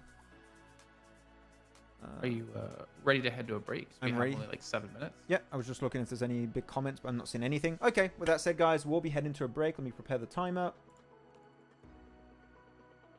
There we go. Okay, so yeah, we'll head on over to a break, and then we'll be back in just about 7-8 minutes for the first Miramar of the day. So see you guys in a bit. One of the biggest PUBG Mobile esports events of the year is back. As announced yesterday with an amazing CGI trailer, PUBG Mobile Esports will once again join the lineup of games of the heavily awaited Esports World Cup in Riyadh, Saudi Arabia, happening this summer 2024. Other popular titles will accompany our mobile battle royale, such as Honor of Kings, StarCraft, or even CS2. During the 2 previous editions of PMWI in Riyadh, Vampire Esports took the trophy home not once, but bloody twice. I mean, how do you do that? How do you win twice? That's never been done, but I mean, I guess Nova did that with PMGC. But still, how do you do that? That's insane. With their back-to-back victories, Vampire Esports have secured over $1,264,500 in cash prize, which makes them one of the highest-earning teams in PUBG Mobile Esports history. Are you looking forward to the Esports World Cup this year? Who do you want to see qualify and secure a portion of that sweet, sweet prize pool? Share your thoughts with us in the comments. Has Alpha 7 finally found a worthy opponent? Finally, a worthy opponent. Our battle will be legendary. PUBG Mobile Esports will now have a star football player, Neymar, rooting on his favorite team as Furia enters the battlegrounds. Furia is one of the most prestigious esports orgs in Brazil across multiple titles as they now look to take on a new challenge. Furia consists of players from multiple teams with a depth of experience as they come together to challenge the top. The team consists of Kayovsky, the man who has won the last 2 PMPL Americas with Influence Rage. Adrian, coming in hot from a tense game, bringing in experience from multiple PMGC events in the past. Arturzan, who was able to carry Team Case to the PMGC in 2023, looks to do so yet again with Furia. And Becker, loyal to Inco Gaming for 3 years, looks to make his next leap in his career. Furia has already qualified into PMSL Americas, but the real question is, what teams can even stop them? Share your thoughts in the comments. Good Nate could change the tides by doing it. Oh, wait, I take it back. Okay, Yankee. That was pretty good. Again, do it again. One more? Yankee. Do it again. Whoa! Yankee. Yankee! He's got the smoke now. Go on, play around the smoke. He's got DBS. DBS finish. 1v3. 1v3. 1v3. Hit a shot! Hit it! What's happening? Reload, Sinister! Oh You have no ammo! They won it. I can't believe that. Players up. Oh my god, D46 didn't see that coming. Wait, all the jump shots. What? What? 1, 2. No. No. No. No. No. No. No. No. No. No. No. There's no way. 52 wins it. You must be joking. You have to apologize. You have to apologize, son. Gianti. No, DBS close range. Oh my god. Moneymakers just pulled off the best play in PMSL EMEA so far because it's only been a day, but it's really good. Just check it out. So let's paint a picture real quick, okay? Moneymakers are in this warehouse, edge of circle, and this spot clearly is not going to give them a win, maybe a 3rd place at best. In the circle, you have 3D Max and Regnum Carabra, which are about to initiate a fight for the win, which means they aren't quite focused on Moneymakers at that point in time, which is exactly what they want. The instant the fight breaks out, there's when Moneymakers decide to make a push into the circle, and they are ready to engage by the time the fight ends, which is when the teams are at their weakest. And because the timing of this fight is so perfect, Regnum Karia, which is the team that won the previous fight, cannot do anything against that engagement. And that means that Moneymakers win the game, despite being initially in a super desperate situation. So congratulations Moneymakers on that amazing chicken dinner to wrap up day 1. And I do have to say, this play is approved by me, Maxman, the best player. Yeah, he's gonna get 1v4 here.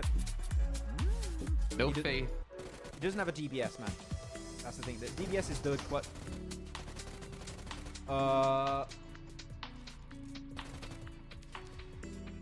That's a cool UMP skin for the DBS? Stop looking at me like that, just. PMSL America's NA qualifiers have recently concluded, and we finally know who made the cut. With 27 participating teams, only 3 would advance to the next level of competition. And at their helm is Titan Gaming NA, who is composed of popular players like Redox and Doran from Nexus Gaming. Their crushing victory was thanks to their dominance on Erangel, where they secured 5 chicken dinners on that map. One of those games with an almost record-breaking 26 eliminations in a single game.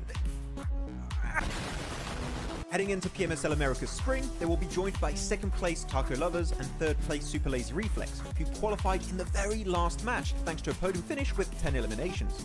These won't be the only teams representing NA though, as we will also see Enhype Esports participating as the only partner team in the region. With PMSL Americas around the corner, tell us if you think NA can compete against the best of the best from LATAM and Brazil. Reject finally did it! During PMGO 2024, Team Reject from Japan finally secured not only their first international trophy, but also the first for their home region, by beating global superstars like Alpha 7, Nova Esports, and many, many more. They are currently one of the oldest orgs to join PUBG Mobile Esports, back in late 2018 where they were known as Reject Scarlets, with some of their old players who still remain to this day, such as Sara and Duello. Before PMGO though, the highest rank the entire region of Japan has ever reached at a global event was back at PMWI East 2021, where Reject finished 9th. And on top of that, Regios Hill took home the MVP trophy, which is also a first for the team and the region as a whole. That's a double achievement in one event, by the way, so that's pretty good. So tell us in the comments, do you think Japan can repeat this success in future big events like PMWI or PMGC? One of the biggest roster changes in PUBG Mobile Esports history just happened. So this team has a very special place in my heart because they've been my favorite team for about 2.5 years now. The previous Stalwart Esports roster, composed of esports veterans such as Top, Action, Nuzed, and Icy, have just been acquired by the biggest org in the Middle East, FALCONS Esports, who are sure to be able to provide everything the roster will need to play to the best of their capabilities. After a bunch of very close calls in the past global events, such as PMWI and PMGC, FALCONS Esports have everything they need to conquer the battlegrounds heading into 2024. Do you think, just like me, the #1 Stalwarts fan... okay, FALCONS... My bad, we'll have to get used to that one. Anyways, do you think the squad can finally bring home the PMGC trophy in 2024? Tell us what you think in the comments. I think we just witnessed one of the most anticlimactic fights in PUBG Mobile Esports. Just check it out. Over the wall, hangs around the side of the building just playing with the members of Nexus.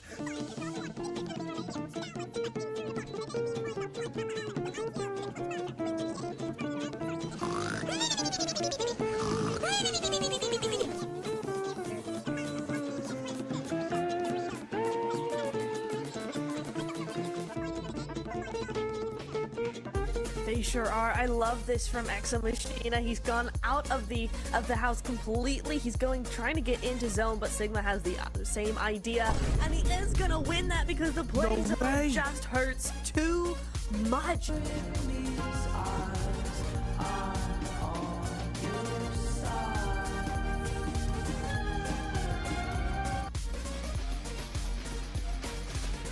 Don't go solo, man. If you get knocked, I swear.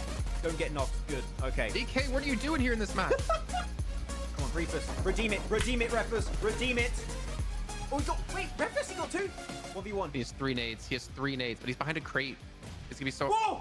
Oh, he got it! 4MV. The redemption arc begins. Right side, come on. Oh, Eugene, okay. Eugene's got a great angle here. Oh, good nade though? Maybe? Oh! This is a very important fight. Oh, that nade. Oh, yeah, oh my god! Either. Oh, I didn't see it. I looked away. Dog just threw the nade through that window at the top and it just went perfectly right on top of Madral. That was amazing, Dog. Oh, no. Oh, he's going to destroy him. Nice oh my god, D46. That was perfect. Hello, everyone, and welcome to Too Lazy Didn't Watch for PMSL CSA Spring.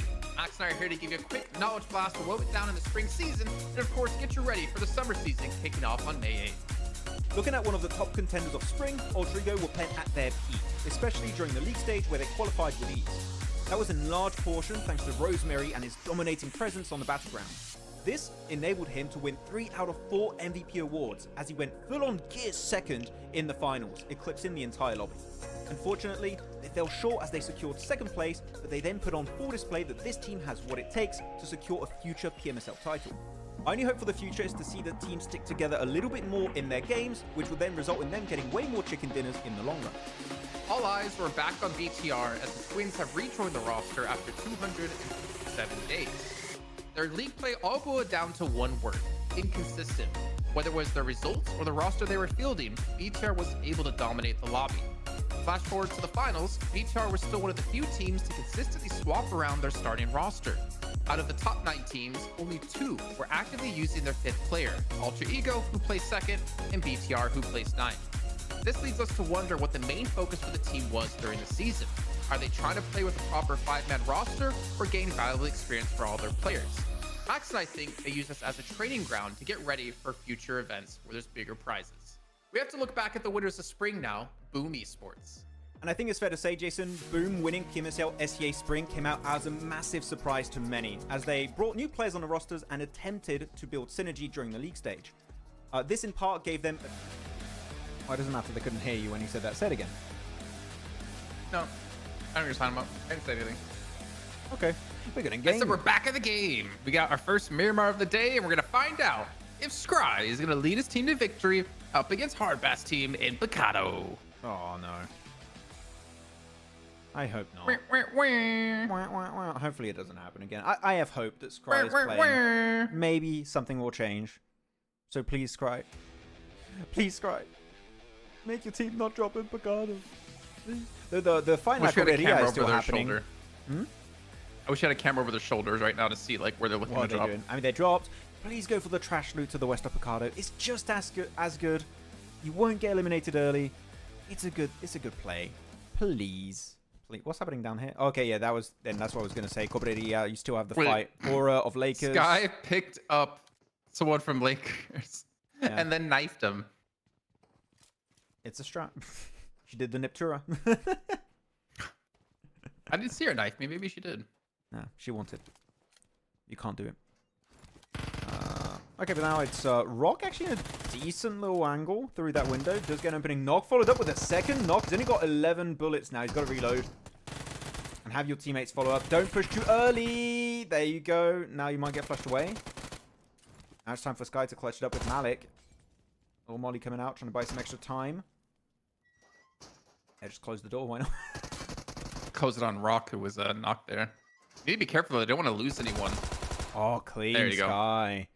Yeah, Oh, look at him! Look at him! What? Oh, Bro, play the game! You see them on camera, right? Yeah, I saw them there. Play the game, bro! And now they get third partied. Yeah, right? That would have been freaking hilarious. He's got a comfy it looks cushion like there. Stalwart and Hardbass are fighting still. No. Scry. I had my hopes up. I would have laughed at Scry just like dropped somewhere else. He's like, I don't want any part of this. Guys, this is horrible. I'm just leaving. This is interesting, actually. It seemed like Hardbass left their apartment buildings. Which I'm intrigued by that. Typically, Hardbass would always remain in the building. But it did show in the previous Miramars, actually, a little bit more willingness to play aggressive. Well, they did a split in like the last Miramar. Yes. So they had some people in like different buildings to cover when Stalwart tried to transition across, which they're always doing. I think it was because of the plane path. Normally, all of Stalwart like to play the southern side towards Casino, not playing the arena section. So I think that was a bit different, which maybe allowed Hardbass to go for the split. Here, they actually crossed the road. Is Leo going to let Tapok get away with that? Okay, Tapok makes it... Okay, actually, Maxi was peeking through the window to make sure Tapok could crawl his way over. So now it's a 3v2. Yeah, still, okay, guess I've got to message the social media guy again. I'm going to do some nasty messages. That'd be funny if it was just you in the end who's the social media guy. What, I'm the social media guy? Yeah, and just like, guess I have to message that social media guy again. And you're just messaging yourself. But, hey, Max, why do you keep doing this to yourself? Why do you keep telling them to top drop? You got to increase those stats, right? I kept doing it all the time when I was working with ESL. Oh, no, I know. You would respond to your own posts, and I'm like... I would like my own posts. Yes, I would do that. Responding would be a little bit too obvious, I think. But yeah, I would love to... Has someone counted how many times Stalwart has won the fight? How many times Hardbass has finished it? He's waiting. He's not going to take the shot. He's solo. He's waiting. I don't think he's going to take a shot. Also, maybe you can't see the head right now of Critter. It's like right over Steel Beam. Yeah, it's like the worst position. You can't spot the head. Oh, okay, goes for the frame. Yeah, if you can't get a headshot, you can't get that. It's too rough. You have to wait. Well, it puts a lot of damage on Critter at least. Who was the other team that third partied this before Epicata? Oh wait, here we go. Not sure. Replay. We're gonna get a reaction as well for sure.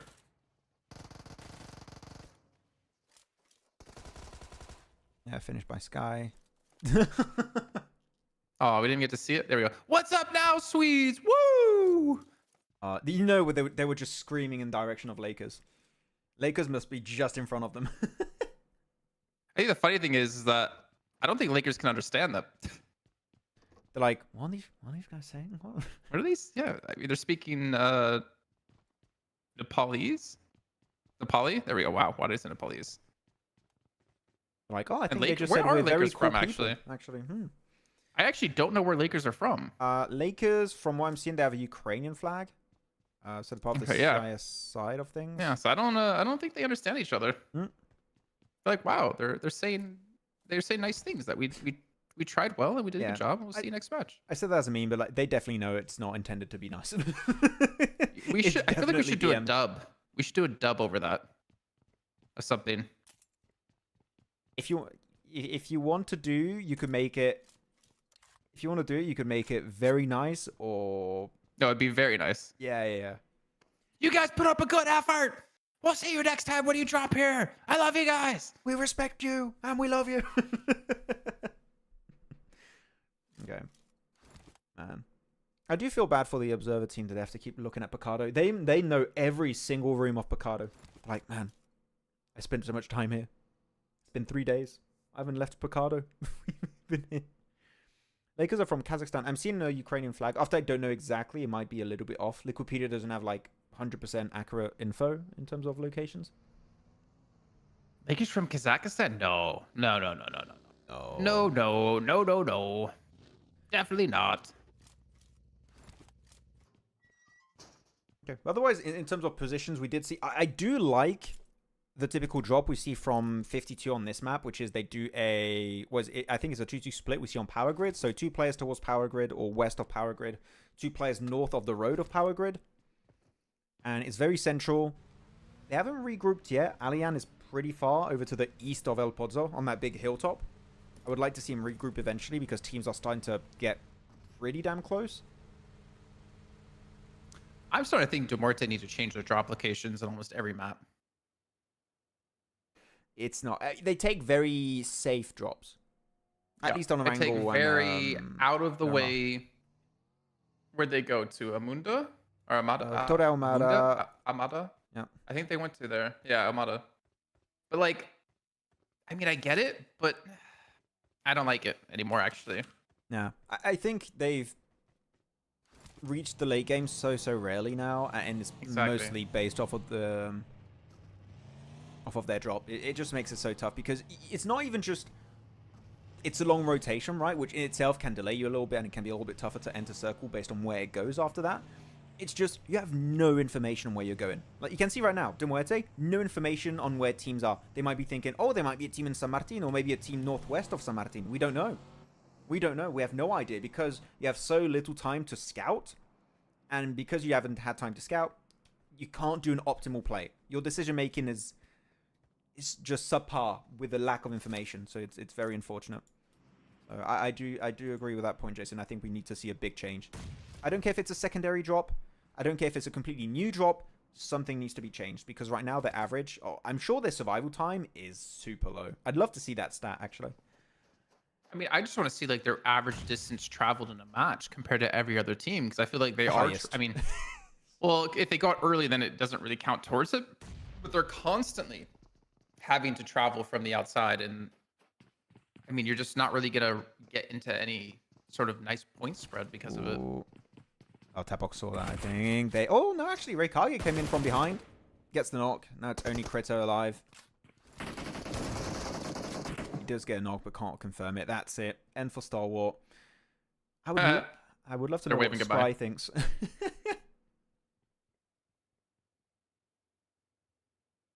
Yeah. What does Scry think about that? I want to message him on Insta after this. What are your thoughts? I8 pretty central though. Same for Major Pride. Same thing for Major Pride. We want to see if they can avoid losing players in the earlier stage of the match. That's still the big focal point for them. By the way, yeah, these games are a lot more chill. Outside of the typical hot drops you've seen, right now we've had two, right? We had the hot drop of Aura versus Lakers. You have the hot drop in Picardo. Outside of that, the other teams I think have improved a lot their rotations and drops to the point where they very rarely fight. Maybe an elimination here and there every once in a while, but it's pretty damn consistent in terms of reaching the mid game, super safe, having 3-4 players alive. So big ups to those teams, not the other 4. With Lakers out this early, Aura have a chance to build up this lead even further. But then again, for MV have a chance to close the gap and surpass them. So do Mad Bulls, who are just 1 point behind. That car is... Oh. Nazed! Get out of the way, Nazed! No!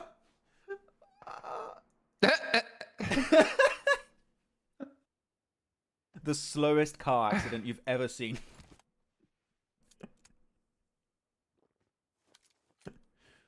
Okay, yeah, so as I said earlier, Alien is on this hilltop. He has a car up there, I believe. Yeah, there you go. He's got a car right here. Pretty easy rotate. I would leave now, though. His team, I don't know if you can see it, Jason, on the map, are in a really, really good spot. They're just surrounded by teams, so they're a little bit hidden. I'm going to show it, actually. Not much is going on. Show it. You can see here, then, Alien, he's in a car, so he's going to try and leave and regroup with his team. But if he wants to regroup now, it's a bit late. He has to go through maybe Falcons, DRS, or Regicide. I think he should have done it 1 circle ago. It's a bit risky, as we have a quick replay of that fight in Casino. And as we see again, it didn't work out. Star Wars looking very sad. As they should. Look at it. Goodbye. I love the BM, to be honest. Man, the BM is next level in CSA. I love it. I hope we can see of that in World League. I've missed World League. World League. World Cup. World League? Yeah. You said it twice. I said World League, but like to repeat that, I said that, but I meant World Cup. I miss doing events that have teams on land. Yeah. I want more of that. More of the BM, please. What's Vaz doing? Vaz, a little bit far. Maybe roll up to his death. He's got goosed. She's going to continue to peek this one. He tries to catch with the nade out. Whoa, all right. Vaz, okay. I don't think he's going to... Oh, he's going to confirm it as well? And Giante too. Wow, DRS. Completely overwhelmed by one player. But then again, we saw Vaz do the 1v4 against 52 with the DBS.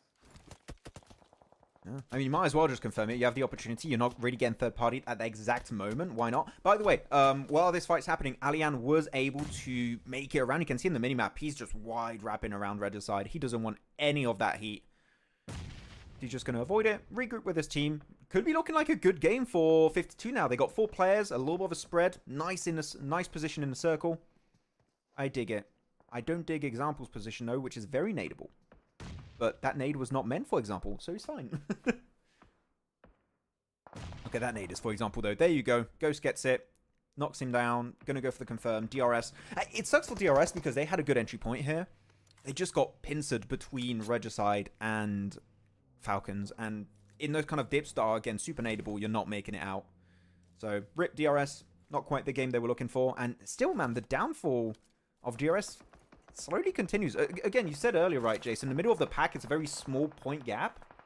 So one good game could happen, but we haven't had that big game yet from DRS in week 2, it seems. It's been very silent. Yeah, it's been I wanted to say like silent week, but then again, it's such a good week 1. I think anything's going to look pretty silent from them. Yeah. Coming into week 2. But I don't know. I expected more consistency. I think we both rate consistency so high as an important factor for a team to be able to win events and do well. But then again, I mean, the finals is just a 3-day event, right? Just 3 days. It's a completely different event technically. It's like you're playing the qualifier right now to get into it. The short stint versus the marathon is such a different beast and rewards teams differently. And some teams excel at those like short events. Some teams fail at those short events. And if you're a team who is really built around your momentum and your emotions, your mental state, it can really be bad or good for you, depending on how things go on day 1. I'm just trying to read the chat at the same time. We haven't talked to the chat in a while. I'll take that over real quick. Memories from 2020 came when you mentioned World League. Yeah, man. That was a good event. That was one of my favorite events, World League. It was really cool to cover it. Can't be like, no worry, buddy. I cover you always. Yeah. No, that was a cool car little segment. Okay, Regicide now. Gonna have to clash versus Falcons. There's still a little bit of a third party happening from Sleepy. I do wonder, do we see 52 Esports maybe third party this fight? Because they hear this happening from their compound in the circle. Do you want to maybe facilitate your transition in late game by clearing Regicide and Falcons? I think it wouldn't be that bad a play. Maybe a bit overly aggressive, but it could be really worth it in the long run if they want a third party. From a distance or get close, that it depends. I don't think we've ever seen them be that type of team, though. That's true. They're more like, we're just going to sit here and wait. We're not going to try to third party. We're not going to go out of our comfort zone or go out of a position we like where the compound Shamir's in. They might try to regroup on. And they do have a decent spread around, but yeah, I don't think they're ever going to get aggressive like that. That's just not them. I mean, it hasn't happened. Icy's just going to try and leave and then gun for the center of the circle, it seems. He just wants to survive. He's going to pull an Icy. I mean, it's Icy, actually. Icy's going to pull an Icy. I realized it was him. And go for the center. Where could you go in the center here? I mean, you have a few sheds close to 52 that are playable. Otherwise, I'm not quite sure. You can see in the picture-in-picture, though, we're going to be having a big fight of Mad Balls versus 4MV, I believe it is. Baron currently solo on the forefront of the fight. And yeah, he's really alone. I don't know where his teammates are. Actually, they're over here. Reefus is over. Wait, what? This is a massive split from 4MV. What's going on? Well, Apex is down. I don't know if that was to the blue or if he was shot. Not sure. But 4MV, another unfortunate play for them. That's going to see them out pretty soon. I mean, Reefus might be able to survive and get some extra placement points, but realistically, Limbs ain't happening. Aura, 7 Limbs max. Yeah. And they still have 4 up. Yeah. And they're looking to maybe take on IHC. I mean, they have, I would want to say an okay position, but I don't imagine the zone's going to stay towards the west side where they're in their current compounds. Doesn't seem likely right now. I mean, it's circle, right? It's down to RNG a little bit. We'll have to see. You got a minute and 10 seconds before that happens. 4MV is not going to work out. I mean, yeah, Mad Balls. Tulika going back for the high ground position, making sure they clear that final player because they only had knocks, no flush, so they know the team is still alive in some way, shape, or form. Falcons also eliminated here, so Regicide outplay all of Falcons, clear the northern side. We didn't see too much of 52, as you said. They seem to be a bit more of a passive team. So they just let that fight linger on, and Regicide will be able to heal up to, what is that now, a 3-man team, I believe, for Regicide? Yeah, 3-man team for Regicide, 5 eliminations, 4 of those on Falcons. But now it is down to circle luck here, Jason. It could go anywhere. It could go on to Major Pride, could go to IHC over in Montenuevo, 52, maybe even Everest, but to predict this one, it is really tough. All you have to do is hide your cars, get them ready to move the moment you see the circle pop, and maybe crash, because free positions in the circle, there aren't many. Actually, I would even go to say there are almost none, except for one southwest. That's it.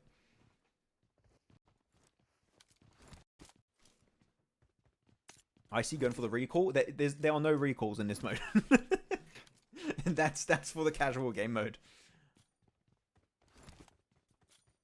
It would be interesting.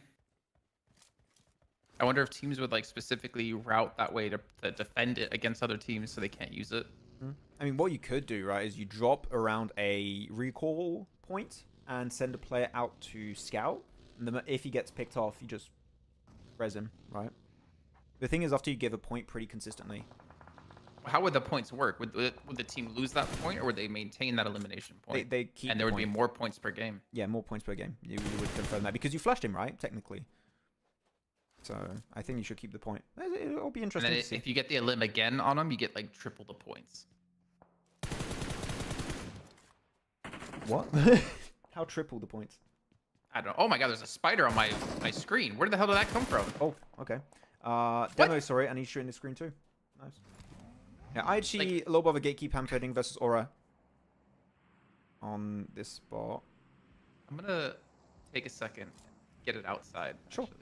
I'll just cover. Looking at me. What's happening? We're getting to the interesting part. Okay, Demo. I was going to say Demo has such a good angle. He is a little bit secluded from his team, so he needs to maybe not say still too much. He's pushing. Demo, are you okay? And Demo wants a piece of this Aura squad. Okay, that banged again.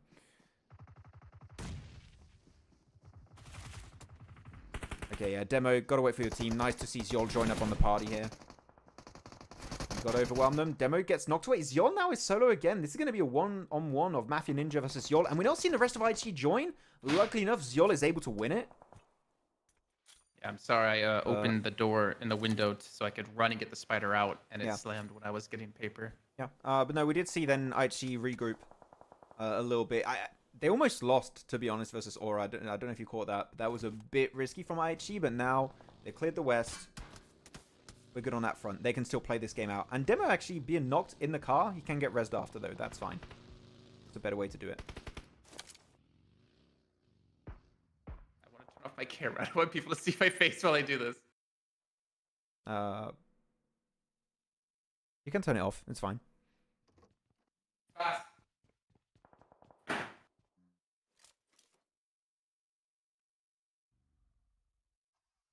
And I got the big fight of Mad Balls versus Major Pride. I mean, Major Pride, we kept criticizing Major Pride in the sense of them not keeping 4 players alive until the late game. We've reached that late game. 7 teams alive. Phase 5, about to go into Phase 6. And Mad Balls got himself a nice little angle. So this might be our opportunity to finally see something good from Major Pride. I do like the 2-2 split, though. It is good. It's just, if you see a full-on breach from Mad Balls, I believe they'd want to breach the building where Evo Station and Elementrix are, which means the 2 other players, Becca and Ruda, will not get fully involved in that fight. So they just need to know what kind of response they want to give in the case of a breach of Mad Balls, which is not easy in that kind of compound. It's very similar to that finish we had, I think, 1 or 2 days ago, where you have a compound which is pretty much a grouping of 2 smaller compounds. It's very easy to breach, and you need to be on point when it comes to your defense if you want to hold off Mad Balls here, for example. When did Aura go down? Who eliminated them? IHG. There were 3 players. Okay. They were fighting. Demo almost tried to go 1v3, but he had to wait a little bit for one of his teammates to join him, and then they got a 2v3 on top of Aura. It's still a good game from Aura. Look at that. They got some placement points. Not many. I think they only got 1, actually. And now they get 7 elims. They're building a massive lead against Lakers and 4MV that had another tough game. Mad Balls, though, might be able to close it up a bit based on how this goes. They've got 6 elims now. Mad Balls are playing catch-up. What's I think Ooh. I think Mad Balls going to be pretty happy, though, about this week so far. Keep in mind, again, they have 6 less games than Aura, than Lakers. Like, they have been able to really push this day, or this week so far. I think Mad Balls have been probably the biggest turnaround team so far we've seen in week 2. But IHC, Demo, you were mentioning them before he gets caught out. And Mad Balls have a pretty big spread here as well. These nades might be effective, but they're going a little bit too far, so not too big of a deal for them. And I don't think Gilles going to survive much longer either, as they're probably going to wrap around and get him. I'm a bit confused by IHC. They've done a lot of plays. Their fight versus Aura, they almost lost it because they were playing split, and they push split again on Mad Balls. They keep players in Monte Nuevo, then send a player or 2 over to Mad Balls. I'm not seeing a synergy from IHC. It's very, very weird. And they're normally known as a very good team when it comes to taking fights, but these fights have been kind of down bad, I'd have to say, because that was very, very easy for Mad Balls to shut down that entire push. Yeah, there you go. They're now going to go for the push. They're going this way. They're not breaching the warehouse. Interesting approach from Mad Balls. I would expect them to go on the Evo Station Elementrix warehouse, but they're going for another approach, it seems. Or might not even want to breach it, Jason. I think they're just leaving the spot. They're just moving forward in circle. Okay. Just avoiding it. I'm a little bit confused, though, with 52. Not confused. I don't know. I think this is just typical 52, where they just don't really look for fights unless they come to them. In the meantime, speaking of fights, we're seeing Everest go up against KSX. Hard Boys tucked away. He should be overwhelmed. DBS, though. Do they know he's there? Oh, he's outside. Oh, he's outside. Okay. He's outside. I was like, wait, how did they not see him? He must be there. he was outside the entire time. Oh, Faisal, I think he dropped a nade on accident. Yeah. Or no, maybe he put it in there on purpose. I don't know. They're going to come around the corner. They should be able to eliminate him. But let's see. Can he do the Goku strat? Can you pull off a 1v2 at least here with the DBS? I think they think he's on the other side of the wall. Third party, though, happening. 52 Esports want to get involved in that fight. Get D46, and he's going to get flushed. Oh, did they get the res?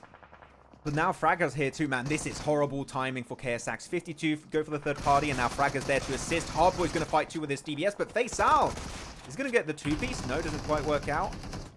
Hardboy does lose his teammate. He gets another one. Hardboy, the big upsets happening in this fight, and KSX are just getting mowed down. Do we see a full-on third party from 52, though? That's the end for Everest. Okay, KSX I think win they're taking a while to do it. Yeah. No, Oh, here they come. Okay, they are here. The minimap didn't update, but it's just Goku, though. Wait. Goku, why are you alone? Team, hello? Okay, there you go. I mean, they are holding an angle at least to take people on the outside. Remember, they opened things up initially with a knock onto, I think it was D46, if I'm not mistaken. Yeah. Oh, D46 had the res on someone. Yeah, Mambo knocked. Okay. Nice timing. So credit to 52, taking advantage of the fight when they knew they could. Yeah. Even though they didn't fight earlier in that fight of, what was it, Falcons, DRS, etc., and Regicide, at least they take this fight, which makes a lot of sense. This just opens up an opportunity for chicken dinner. This is a very important fight. 52 ended up taking. So I'm very, very pleased with that. So now you only have 3 teams during this entire fight, this entire ordeal. A lot of teams got eliminated.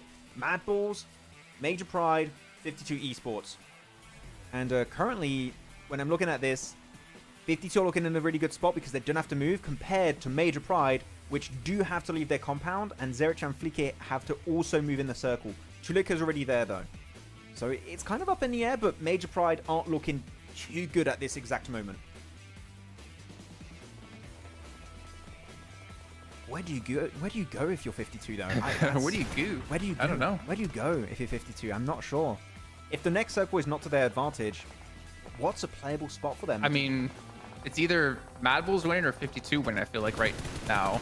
As Major Pride are pushing with the car in a 52, they're going to get a little bit of a dip to use. But nadeable. But realistically, the zone's not going to stay on their direction. And like you said, very nadeable. Oh, come on. Oh. Get out of the way. Yeah, they're just going to rain nades down. The thing is, they don't know where they are. Very good from Elementrix and Evo Station. They split away to kind of spread the potential damage coming their way, which that is the best approach, but... Well, why is Rooter left behind like that? Is he trying to give them cover from that building? But yeah, he tried to give cover while they were rotating to that spot. The thing is, it's not even center circle, because if you move center circle, you're pincered by Mad Balls and 52 at the same time, which is, of course, not at all what you want. And if you breach onto Mad Balls, then you get third party by 52. So I think this is the best course of action for Major Pride. I don't see an other better option than this. Because otherwise you just need a miracle to pull off a clutch like that. I mean, they have 45 seconds. They can get the res. They can get the res. And I think the 52 are slowly running out of nades. Yeah, Mad Ball spot. In circle currently. They have phase 8. Phase 9 might also be decent with a position of... who's forward? Zerich. So yeah, who do you predict to win this? Who's winning this one? Mad Bulls. Yeah.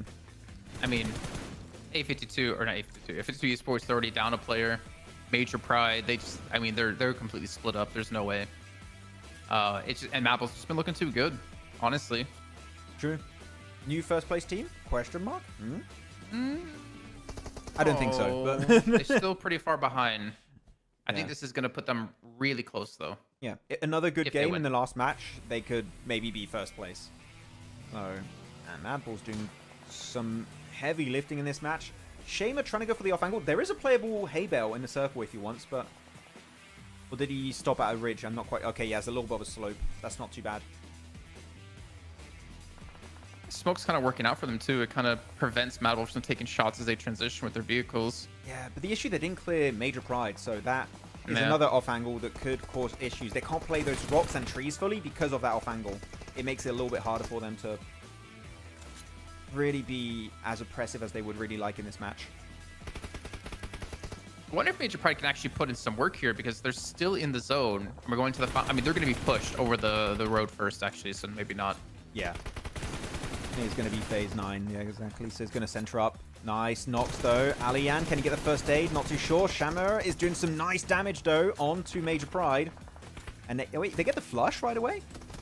That was really quick. Okay, well, that's it. Down to now one player knocked, one player still up. Trying to go for the res, maybe.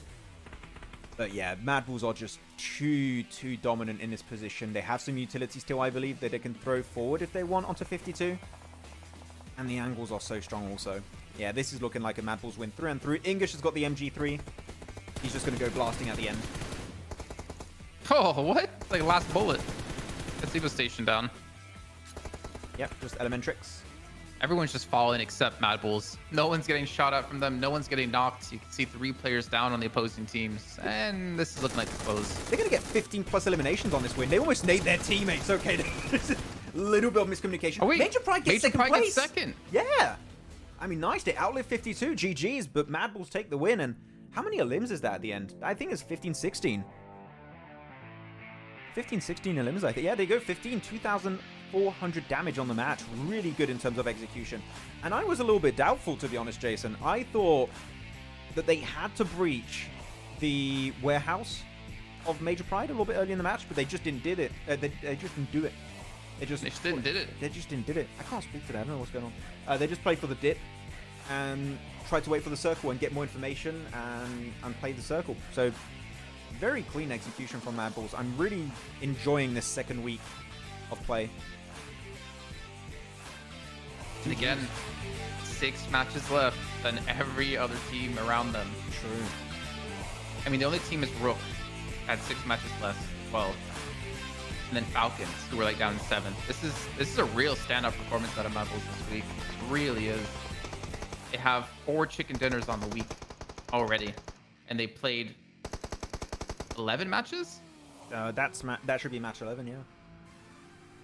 And the thing is, every game they win, double-digit elims. They got a second place with 13 elims, a first place with 10, a first place with 11, and a first place with 11, and a first place with 15. Like, when they are, sorry, that's Lakers, my bad.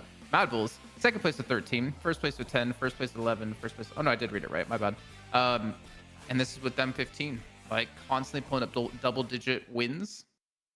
The potential for them to pop off in the finals in a 3-day event is quite high. Yeah, it's quite ridiculous. Like that they're that consistent that when they win with that many elims. That's so many points. Yeah, I think the Mad Bulls is one of those teams. I feel like we have a lot of those teams when you reach these bigger PMSL or even PMWCs and PMGCs, where you have a team that if they reach the late game, you know that there's a very high chance they're going to win it. And if they win it, they're just going to obliterate those remaining teams, right? And Mad Bulls is one of those teams that if they get to the late game, they just tend to be so confident to apply pressure and go for those big elimination matches. So I really enjoy that kind of play style, especially against teams in this game in particular, right? That we know 52, not the most aggressive team out there. Major Pride, also not really the most aggressive team out there, even though for once they had 3 players alive in the late game. That's a big plus, but they do struggle on taking on these fights from time to time, and Mad Bulls just don't really care. They go for the offensive splits, they apply pressure, get all those eliminations, push it when they have an advantage, and wrap up the win. It's very clean on the execution side of it. So I'm really stoked with Mad Bulls. I think Zerich, for sure, MVP of the week, for sure. He's been outstanding. I'm thinking even last week he was outstanding. MVP of the week. It has to be Zerich right now. Right now, I'm trying to think maybe of another player on Mad Bulls, but I mean, Toluca had some good moments. No, I think Zerich. I think you're right. I think it would be Zerich. Yeah. There's not a single other player that stands out in my mind that's been performing as well as he has, and consistently too, because last week he was still playing extremely well. Very you know what, Max? You know what we haven't done? What? We haven't done a single shout out for our own channel. True. Today. You want to do it? Or? No, you got this. I believe. Okay. If you guys enjoy yourself some good old PUBG Mobile esports memes, content, analysis, guess what? Go check out pandemonium_news on Instagram, TikTok, YouTube. We do post that type of content weekly, pretty much. Maybe sometimes more than once a week. Maybe it's a little bit more from time to time. No, especially Jason has some good meme material that he posted, especially yesterday. It's very cool. So yeah, please go check it out. And we do have a long form video, an analysis video that we're going to try and post this weekend about 4MV. So for all your 4MV fans out there, please do go check out the YouTube channel. It should be going live maybe tomorrow, probably Sunday. So if you want to see that, please do stay tuned. I heard 4MV is kind of decent. I think they got a few fans here and there. Mongolians maybe are from... Oh, okay, I'm not reading that. She's playing casually, seeing finals. I mean, that's a decent maybe point to be made, is that I actually kind of know that they're making it into the finals, so they're chilling. But I think it's to such an extreme that it feels very weird. Like having Aichi being one of the top teams in week 1 to now last place in this week. I don't know if that's them playing chill or just the lobby improving significantly. Do you have a theory on that, Jason? Or No. no? No, I don't. I was actually thinking about something else. Is IHC, someone brought up in chat, are playing without Alex. That's true. Why? Let me check. Is he still on the roster, actually? If he's not, I'm about to pop off. Because Alex, Godless, Yol, Demo, Abilene are the active. I think there's been some name changes. Has Alex or Abilene changed their names? Alex, no. We've seen Rogue instead of Alex. Wait, Yeah. where are you looking? I'm looking at for this event. Godless, Joel, Demo, Alex, Rogue. We've seen Rogue instead of Alex. I checked a Wikipedia page of IHC themselves. Nah, I'm looking at the But event it's not because the event updated. always has the rosters. Yeah, it's not updated there. So why is Alex not playing? I don't know. It is a bit odd. I'm not sure why. Do you guys have any information on that? Have you seen Alex's picture? Go look at Alex actually. I don't know remember if you have this at PMGC, but you see his hair. Yeah, the white hair buff. The white hair buff. Was that at PMGC? I don't remember. I think it was don't believe PMGC so. 2 years ago. Oh, okay. I think it was. Now saving Alex for the finals, is that their trump card? It's like, okay guys, you think you've Could got be. us? Exodia! Blue eyes Alex on the board. Max, you didn't wear the Max Ball headpiece on Mad Ball's chicken. Oh, true. Wait. I was so focused on the entire late game, I wasn't sure who was going to win it. I didn't want to jinx it for them. Or have it for the break.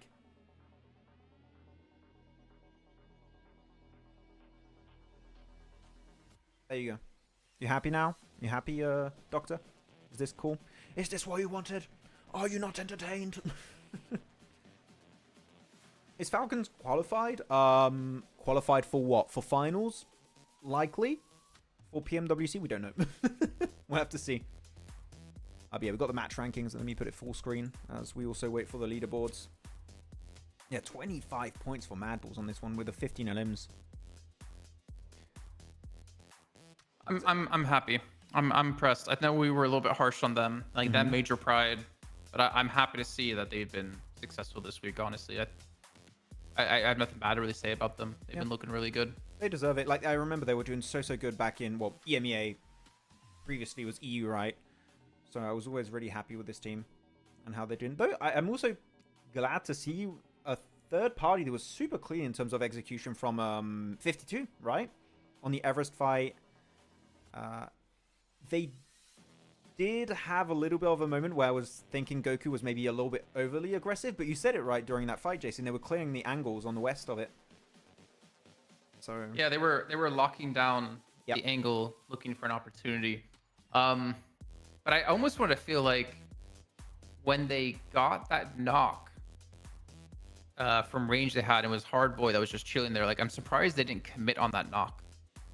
Because I don't know. Because then Hard Boy got the backup. They went in. I think they got like 2 knocks after that.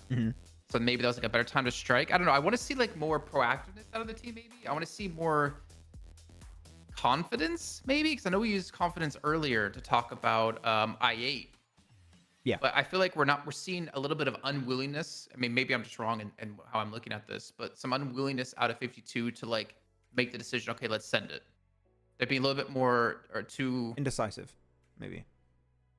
Indecisive. No, I think they're being too hesitant to commit to it. I don't know. I feel like they don't want to make a mistake, so they're not really being proactive in their approach, or like maybe. or like cocky, or I don't know. But leaderboard Maybe that's just a time. bad feeling I get. Yeah.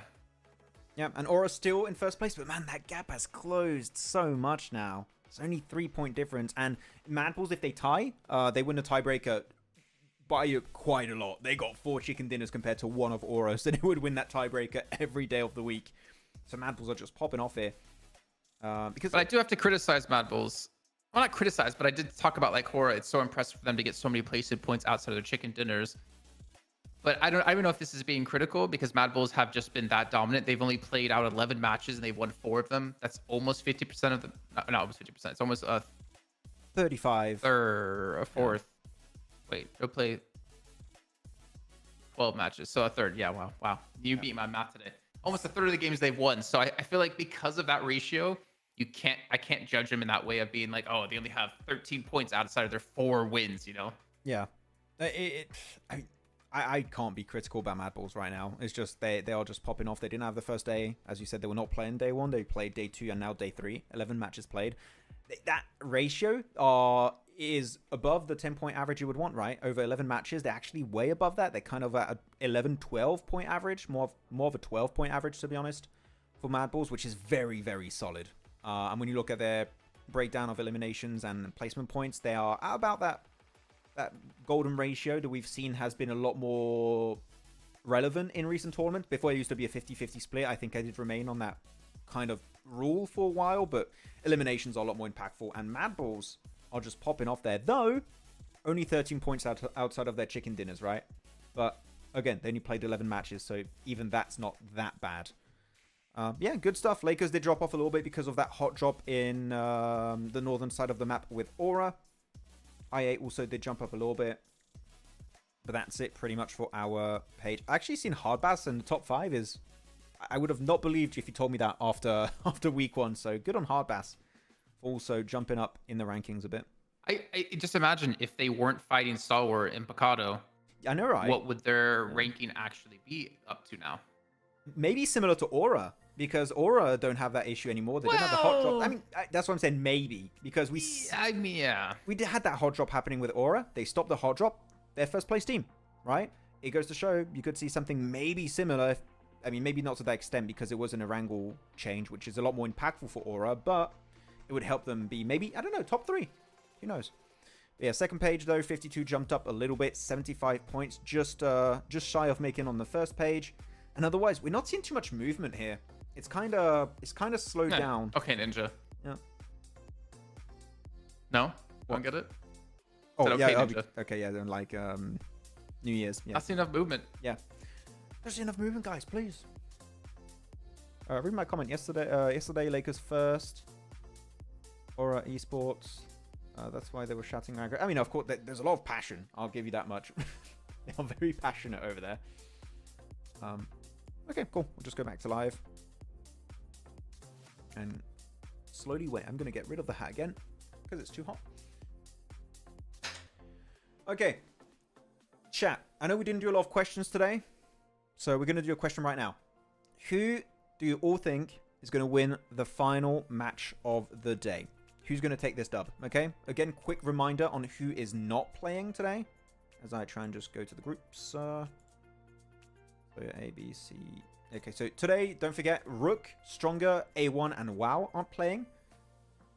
With that in mind, who's winning it? Give us your predictions. You can pick a few teams if you want to not pick just one. That's fine. Hora. Hora takes the win? They're like... Just so we have 2-2-2. Oh, yeah. I thought you were going to say because they just look at Mad Balls. Okay, Mad Balls, that was a pretty good comeback. Get away now. We stay in first place. I thought it might be that. Ruined 4v4 fight between IA and 4MV by doing third party. They are jealous seeing 2 rivals fighting. They're like, we want a piece of that. We want a piece of those eliminations, please. Okay, so what are the predictions here? We're seeing IHC. Okay, feels like it has not given up. I like it. I mean, we said already, right, Jason? It's cool to see the fans. Even when your team is not doing well, they keep supporting. And that's been great for I8, to be honest. Like, all you I8 fans saying, oh, I8 are going to come back in week 2, don't worry. They did. They did. They're doing it. And they're doing it well. The third for Mad Balls or I8 today? Maybe. Maybe, Docs. I mean, Mad Balls are currently second, so yeah. Falcons? Nah. Nah. I mean, who do you predict? Demuerte from Animal. That's a nice pick. I like that. Regicide. Is it? Is it a nice pick, Max? It's an original pick. There you go. I'll change my wording. It's an original pick. We're going to get like a Chumacera zone. Chumacera zone? Yeah, we're going to get Chumacera zone, and Demuerte's going to be like, how unlucky can we be? No, we're going to get a Partona finish on the southern island. He's going to go towards Minas del Sur. And it's going to be a big rip for them.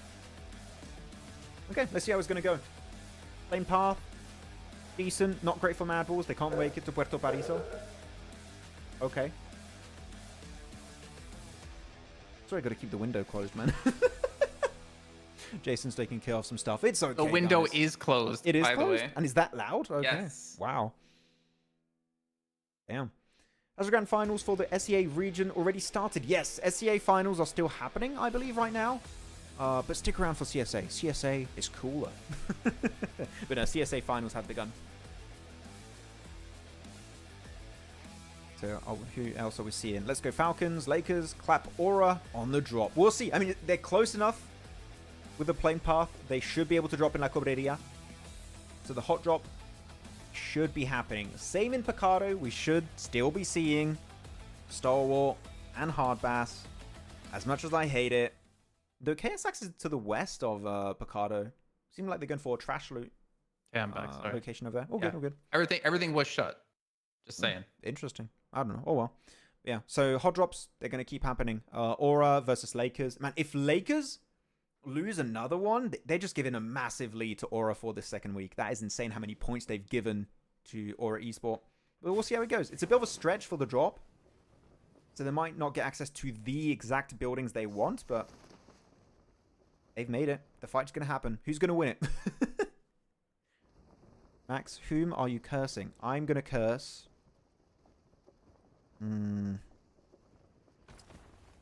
DRS. There you go. It has been done. The trigger has been pulled.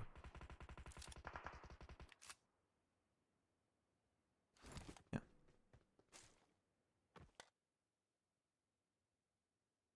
Let's go Lakers. I'm a believer. Oh, okay. A believer for Lakers. Still there.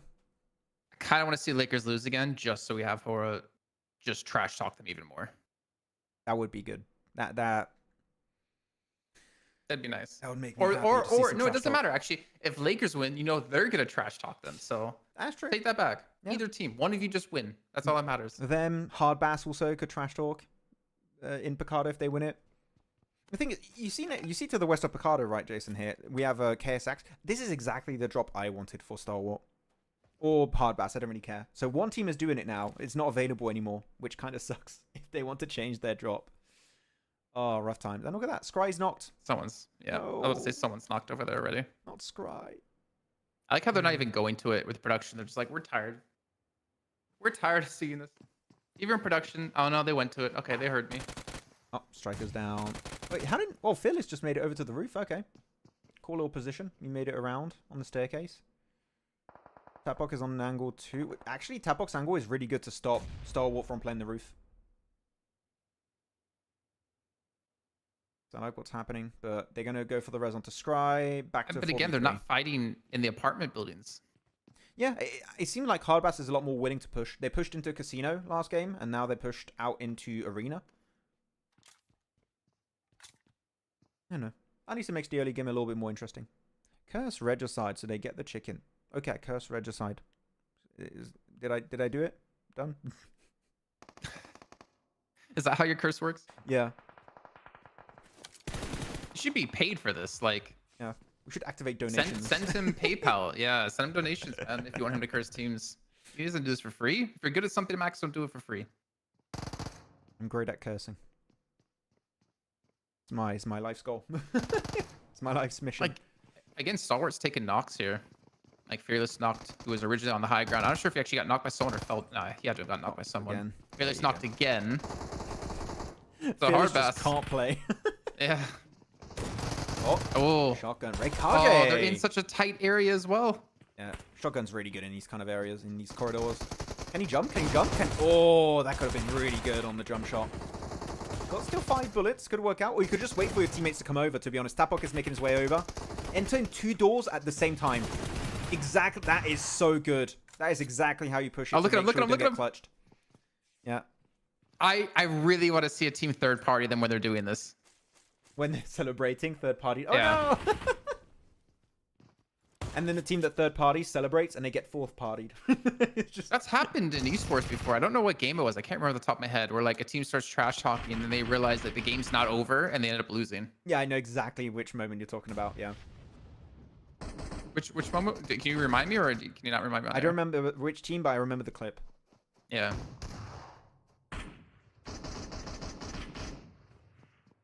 But this fight's going on for a while. Lemon is knocked. So Lemon could get rezzed by Trestley, but he's just too close to the players of Horror. So you need to wrap up that fight. Malik is taken down instantly. Palucci goes for the flush, gets one, gets two. And maybe can get Lemon up now? Like, this would be the prime time to get Lemon back up. Can you pick him up, It's maybe? gonna be tough. Pick him up. Go to the terror strat. Okay, yeah, he's just tuck in there and get him, I think. Sharp. Throw him out the She window. she just slammed me on the ground and I was dead. Yeah. Horrible. Sounds like Niptura. Wait, horrible? Sounds like Natura or body slamming? Body slamming. Oh, okay. Oh, that would be too mean. I would have Take done him that. down. Okay. Yeah, punch him out. And the BM. The BM between these guys. Oh, look at them! In the camera. It's kind of Sit down. It's kind of grown on me over time. Yeah. I'm kind of enjoying it now. What do you guys think of the hot drops? If I was Aura, I would just like turn my head, just like look away. Yeah. Or just pretend like I'm sleeping, like, oh, we were playing? There's so much meme potential here. If you're the social media managers of any of these teams, there's so much content potential. I am just saying. It is great. I am loving this. Maybe it's working because it's free. Maybe it is because it's free. We'll see. Scribe, like, today is my day to play, but he forgot that he doesn't have top or action besides him. That is a pretty big that's a pretty big reality check. Like, oh, wait, my team keeps hot dropping all the time. I mean, he's hot dropping too, to be honest. Like, he's following the play. So it's an IGLing decision. And he doesn't have any decision making in that. So we find out he's the one that's been telling him to drop there the whole time. No way. I don't believe that. I refuse to believe that. But it might be. But I don't like it. So I'll ignore it.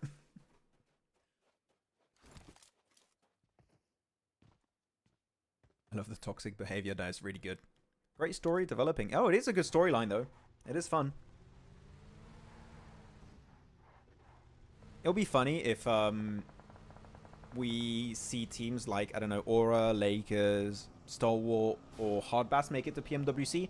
And if we do get picked to go to PMWC, we're just like, okay, so you got to talk about this team. What do you guys think? And we're just like, oh, no, the hot drops of CSA. Oh no.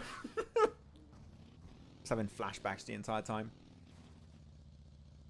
Okay, Mountain play for IHC though on the east of Crater Field. Actually, I love Crater Field finishes. We haven't had any this tournament yet. I think we had one in SEA, or was it EMEA? Always great positions. Can't remember.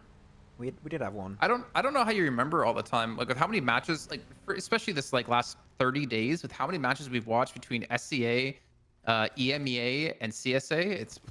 I have a very photographic memory, but I don't remember Do you, Max? which. Yes, Do you? but I don't remember which teams are involved in those fights. I just remember that situation happened.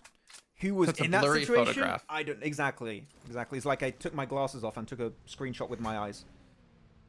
It's Oh, knock no. He can make. He's fine. He's gaming. Parked. Not in a safe spot though. Maybe you should not take shots, Noki. You're not. Yeah. Getting. He doesn't know what to do.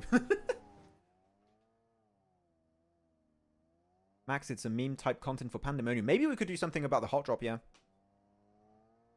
Actually, I got an exact meme. It wouldn't be gameplay meme. It's them trash talking. You go collect all the clips of them trash talking each other. You could implement the trash talking a little bit, but it's you know. Oh, okay. Well, let me focus on that. Don't fight say real it. quick. Natura's gonna steal it. No. I won't allow her. She's not even here. She abandoned us. I can't believe it. She's still cleaning the table. That's such a weird thing to say. That's why I make fun of her, because it's like, I'm gonna go clean the table, and then she was gone for like an hour. Like, how big is this table? How dirty was this table? Like, is it spotless? Whoa! Oh! It's a banquet table. Yeah. Okay, the DRS out. I mean, I actually had the lob of a high ground advantage here. They sent who was it? One of the players on the high ground. Max. So Max. quite good. Yeah. Didn't you have DRS as your pick? Yeah, I did. So, hey, you guys told me to pick. You know, you guys told me to pick a team. I picked DRS. Can only blame yourself in the chat, okay? If you ever asked me to curse a team, it's your fault, not mine. It's funny, every time I pick a team like as a meme for the curse, I forget it, and you remind me the moment you see them go out, and I just completely forget about it.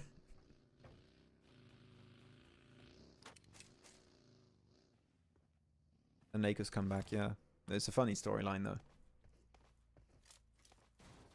Now imagine if the two teams that hot drop each other, like Lakers and Aura, both make it to PMWC, and they still hot drop in that event with $3 million prize pool. Can you imagine? What if the audience or like viewers could choose two teams that have to play facing towards each other? So you know like their sitting areas are like in a line, but they have to like turn it towards each other, so the desks are facing each other. They have to look each other right in the face when they're playing. Yeah. Oh man, you don't want to have them in phone throwing range. No, that's not good. put them in like a boxing ring as well, and have their setup in there. I could get a little bit dirty. Oh, there you go. You have the replay of the reaction. At least it's I really wish someone third party them right now and just like shut. I love the trash talking, but for the memes, I would love to see someone just swoop in and eliminate them. And you see them rush to their phone and they drop it like, oh no, I want my phone. Oh, Loki's like, oh, don't worry, man, it's okay. It's okay, Crypto. Oh. I love this. This is great. These Miramar matches are fantastic. Keep it up, guys. Don't stop hot dropping. I've changed my mind. Keep doing it. Keep doing it until the end. Oh, the car! What the? Did you see that? No, I Wait, did not. Quick replay. We're going back, guys. Go A back. few seconds. Look at the left side of your screen. Look at the car. 3, 2, 1 now. What? Was someone in it? I have no idea. If someone was in it, he would. That G-force, man. He's not surviving that. They should be thrown out the like dashboard or something, or at the like front window. Oh. I kind of wish, you know how we have show matches sometimes? Yeah. And you know in EMEA you can pick who you want. No, not that. So in like some games I've seen, there's like chat integration. And you as the chat can like vote for random things that like happens in the lobby. I think for instance like CS did this once, and the chat could like vote to lower the gravity randomly. Oh. So the gravity also would be like 1, so you would be able to jump super high and stuff like that. And it would mess with like the people playing at the same time. I wish you could do something like that in this, where the fans can just in like a TDM interact, be like, make gravity 0, and if you ever jumped, you were just stuck in the air. Yeah. Everyone has pans. Or you have like big head models, and you're trying to hide behind like a corner, and your head just whoop gets peeked outside, and it can be shot. Bubble head, kind of. I think that'd be really funny. That would be a fun thing. Maybe not easy to implement, but no, not at all. Fun nonetheless. I'd watch that. Okay, Falcons though currently best position south of Crater Fields. They got that big high ground position. They're sharing it with IHC. They're split away by that little valley position, so they don't really have to fight and shoot each other. So looking good. Same for KSX. And 52 kind of reverted back to being able to get to these central positions and playing them out. So it seems like they've maybe sped up their rotation pathing a little bit. And it's been I like the fact successful. that Falcons have everyone left alive right now. I feel like we've seen so many matches where they lose like Which 1 or team? 2 players. Falcons? Falcons, yeah. I feel like we've seen too many times today that they just lose players early on. Yeah, I mean, Not the really last enough. 2 games where they made it pretty fun. The match, right? It was just Icy that survived as a solo, I believe, yeah? So, that is true. They need to keep their players alive. I mean, in this position, I expect they're going to keep 4 players alive for a hot minute. And they're still in circle. They could get a ton of elims on IA and Regicide, by the way. And maybe even 4MV from that kind of location. So, this could be looking really good for the Falcons. So Max, the mid chat, Maxman and Zute would be the ultimate curse caster duo. Yes. I don't know. Would their curses cancel each other out? No. No. Everyone would just hot drop in one city. I feel like you just say a player or team's name and they just drop dead in game. It's not even. So They don't even Zute, get. let's talk about English. He's dead. What about Zerj? He's dead. Guys, let's talk about Talika right now. Okay, Talika's a great player. Whoa! Oh, that was close. Actually. That could have been. No, imagine if it's not even them getting eliminated by other players. It's just they flip their car and it just explodes. Just like, Yeah. they didn't get eliminated. What's going on? And then Zute comes in with the Maxman. He's like, oh, and then you just all over. There's a lot of potential there. That would be a good Actually, meme if yeah, we could get, that'd be if we good. could get Zute. Exactly. If we're ever at an event together, we should make a video. Yeah. Imagine like if we do PMWC and we're lucky, there's me and Zute. Oh, nice one from Reefers there. Confirms it. That's the end of Regicide. And you have us talking like, oh, Maxman, or I say, hey, Zute, who do you expect to win the entirety of this tournament? And we say, I don't know. Oh, man, Nigma Galaxy. Koops is so good. And you have Koops in the background. He just falls, like, just dead. Like, Koops, no. The curse is too strong. Decent nade onto top. A little bit too far, but decent damage at that kind of range.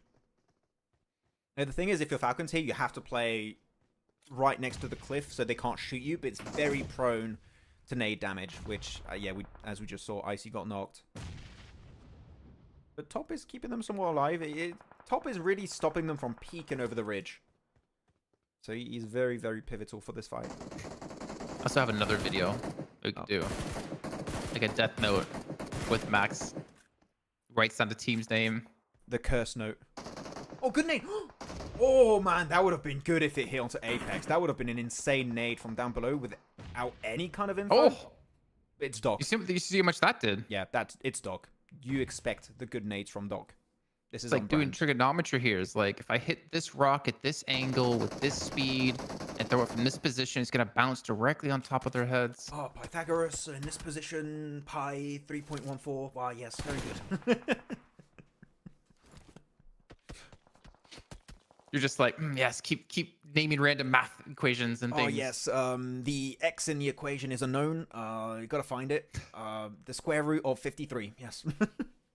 Does it even have a square root? I don't know. Maybe it does. I don't know. Every number has a square root. Okay. It's not necessarily going to be an actual full number, though, a whole number. Good nade. Change the topic away from math. What a good play. I actually need to check that. I need to check that I just said that. Okay. Man, how many nades does Doc have? He has a whole damn collection. Every positive real number has one square root in the positive real numbers and a second square root in the negative real numbers. Oh, okay.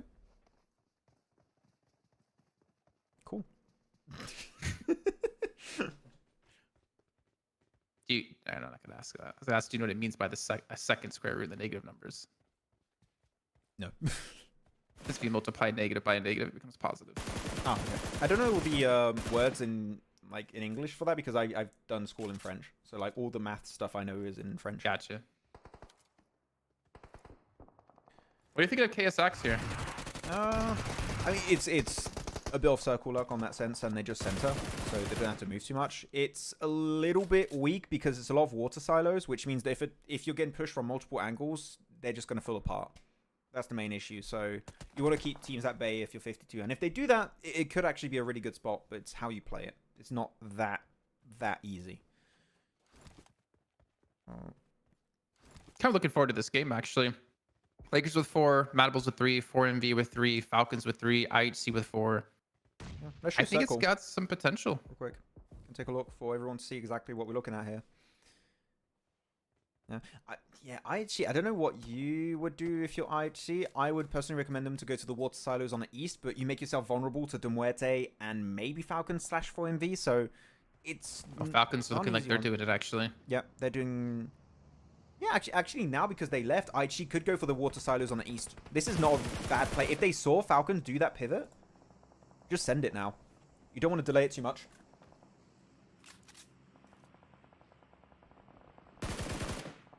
Oh. They're so accurate. It's crazy. Yeah. Was that, I think, also the PMGC Scar skin? Yeah. I couldn't even hit the building from there with a 15-time scope. Like. Oh, Doc, no. 4MV. Not the best way to go out. Oh, this would be a good fight. Mad Bulls up against Lakers. Yeah. I mean, this is good because they would have eliminated Aura and the team right above them, Mad Bulls. This is really good to try and close that gap. Oh, wait, I don't expect them to knocked. overtake them, but it could happen. Was that from a nade? The follow-up nade coming through. Tulika can't save him. He said he pushes out. And change POV, stay on this. Yeah, big fight. Tulika back inside the building. Super low though. Oh, Yeah. Yeah. It ain't happening. Nice job. Good nades. Yeah. Third place team eliminated. First and second team in the rankings. You got to be a bit careful because 4MV and Hardbass are still alive, so there's potential to catch up to Lakers. But in terms of catching up to first and second, this is big for Lakers. Everest were looking to push on it though. I think Rock was holding the back, and I think Rock might have gotten knocked by Everest. Doc? Doc? What? Rock. Oh, you said Everest. I was like, well, we're not on Erangel. I was like, what are you talking about? I thought I saw someone from Everest knock Rock from Lakers. Yeah. Who was holding the back line, but I don't know what actually happened with that one. In the meantime, Major Pride, IHC, and Demorte all at once. This is easy for the Foops, man. Yeah, I mean, Demoids have the best position. Actually, do they? Joel up behind. Exactly. They have high ground on them. Yeah, I was like, I just looked at the map. I'm like, oh, they have the advantage. And then I saw the terrain. I'm like, actually, no, I actually have the high ground here. And these buildings don't have too many rooms, which means they're very good at to hit mollies and nades inside of it. But what a nade, though, from Godless. Major Pride having a rough last minute or two. Follow-up nade. Bounces off the rock. Yeah, they have limited information on where Elementrix is. Might as well just leave. Major Pride left with one. As always, as per tradition. Yeah, I even saw. I don't know if you saw that, Jason. Even when they have 4 players alive, it's like, this is too many, and they just molly themselves. They're just trying to, give a handicap to their team for everyone else. Trying to make it more even for everyone. They're too strong with 4. Too strong. They just need to get the buff of their fallen teammates. And then they can 1v4 clutch. Easy. Okay, some more nades getting chucked towards Alian. A little bit too far on the chuck, though. Yeah, I am surprised IHG decided to do that. So it worked out way better than I thought. I thought that was a bit risky at first, but it seems like the outcome is pretty decent. But now the West, I mean, you're looking at all the teams, 4MV, Everest, Lakers. What is their next move really going to be? Seems like it's going to be to fight, and 52 are just losing all of their players. Only one survives. It's Shamir in the circle. So you're just going to try and play the long term of this match. Alian was knocked also. Yeah, Shamir, not sure how this is going to work out for him, really. So IHC, instead of fighting Demorte, rotate away. But someone gets knocked somehow. I don't know who knocked him. I think it's, you see Demo there. Lakers with just 2. With only 1 up. Tresley trying to hold on to this one. And Everest actually going to win on this. So the Everest eventually clean up Lakers there. Like we were talking about before. I think they were able to take down Rock earlier. Yeah, just clearing a little bit more space every time. And not bad entry point in the circle because you do have some... It's very much down to your terrain knowledge in this kind of position, right? If you know where are the high grounds, where are the dips, where are the strong rocks to play, you could have some really good transition points. But they're in circle right now. You wait for phase 7, and based on phase 7, where it goes, then you make a rotation call. You just delay it now. Don't peek, don't give your position away. Stay very silent. That's what Everest needs to do. I hope it goes to the plant. To the plant? I hope it goes there. I mean, that would be an interesting fight because it would center up on KSX, but they would have a lot of attention thrown their way. I don't know if they'd be able to withstand that many teams breaching at the same time. Their position would go from like really good to really bad because you have Demorte probably crashing from the east. 4MV, 52, Falcons maybe pushing from the west. I mean, I'm kind of looking at their position. The thing is, if your team pushing without any information, knowing where they are all positioned is really tough. So there's that kind of surprise factor that could go to the advantage of KSX. But it's... Yeah, it would be really down to luck to see who wins. Or not really luck, but it'd be a dice throw to see who would win it. Oh, I guess that's luck too. Proud Boys, yeah. It really wants this against Joel, but even from like a disadvantageous position, I feel like Joel still has a decent chance of winning that. He could have. 52 go out with 6 limbs, I think it was. Not bad. Again, I was criticizing them about not really getting too many limbs in the past and being aggressive or confident enough, and they get something going for them at least. But we're getting down to like our final, 6 teams? And the zone has kind of stuck center pretty much for the most part. I am surprised that 4MV made it as far as they have. Doc and Rufus are still there. Because we did see Doc knock himself earlier by jumping out of the car, I believe it was. But he's still there. He got rezzed. He's fine. Demuerte, though, are not fine. Eugene just getting absolutely wrecked, knocked, and flushed pretty much instantly.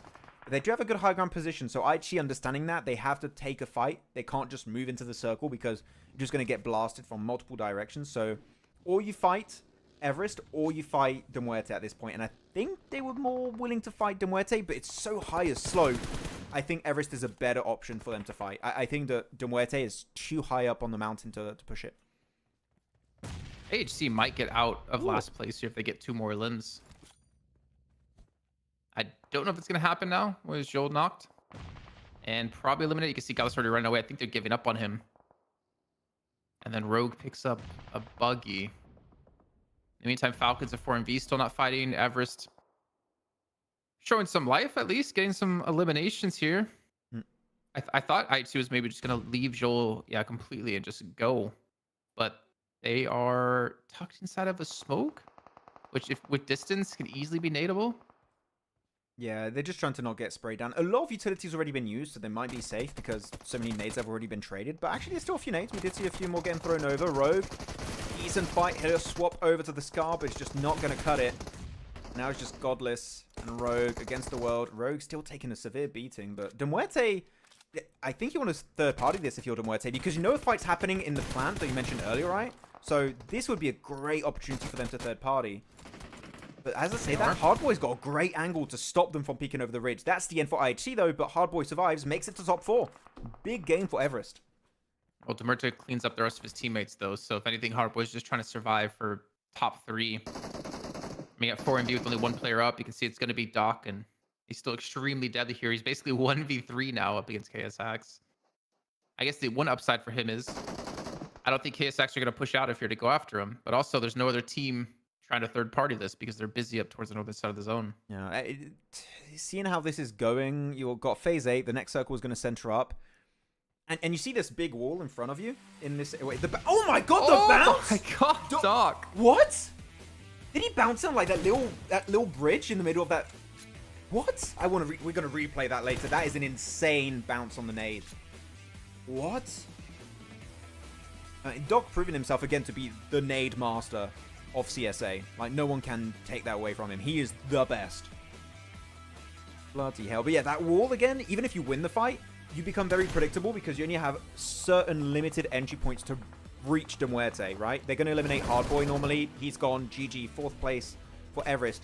But yeah, if they go for the angles I think they're going to take, which are all spread over this ridge, making it out of that wall, even if you win as KSX, it's just not going to work out. You're too damn predictable.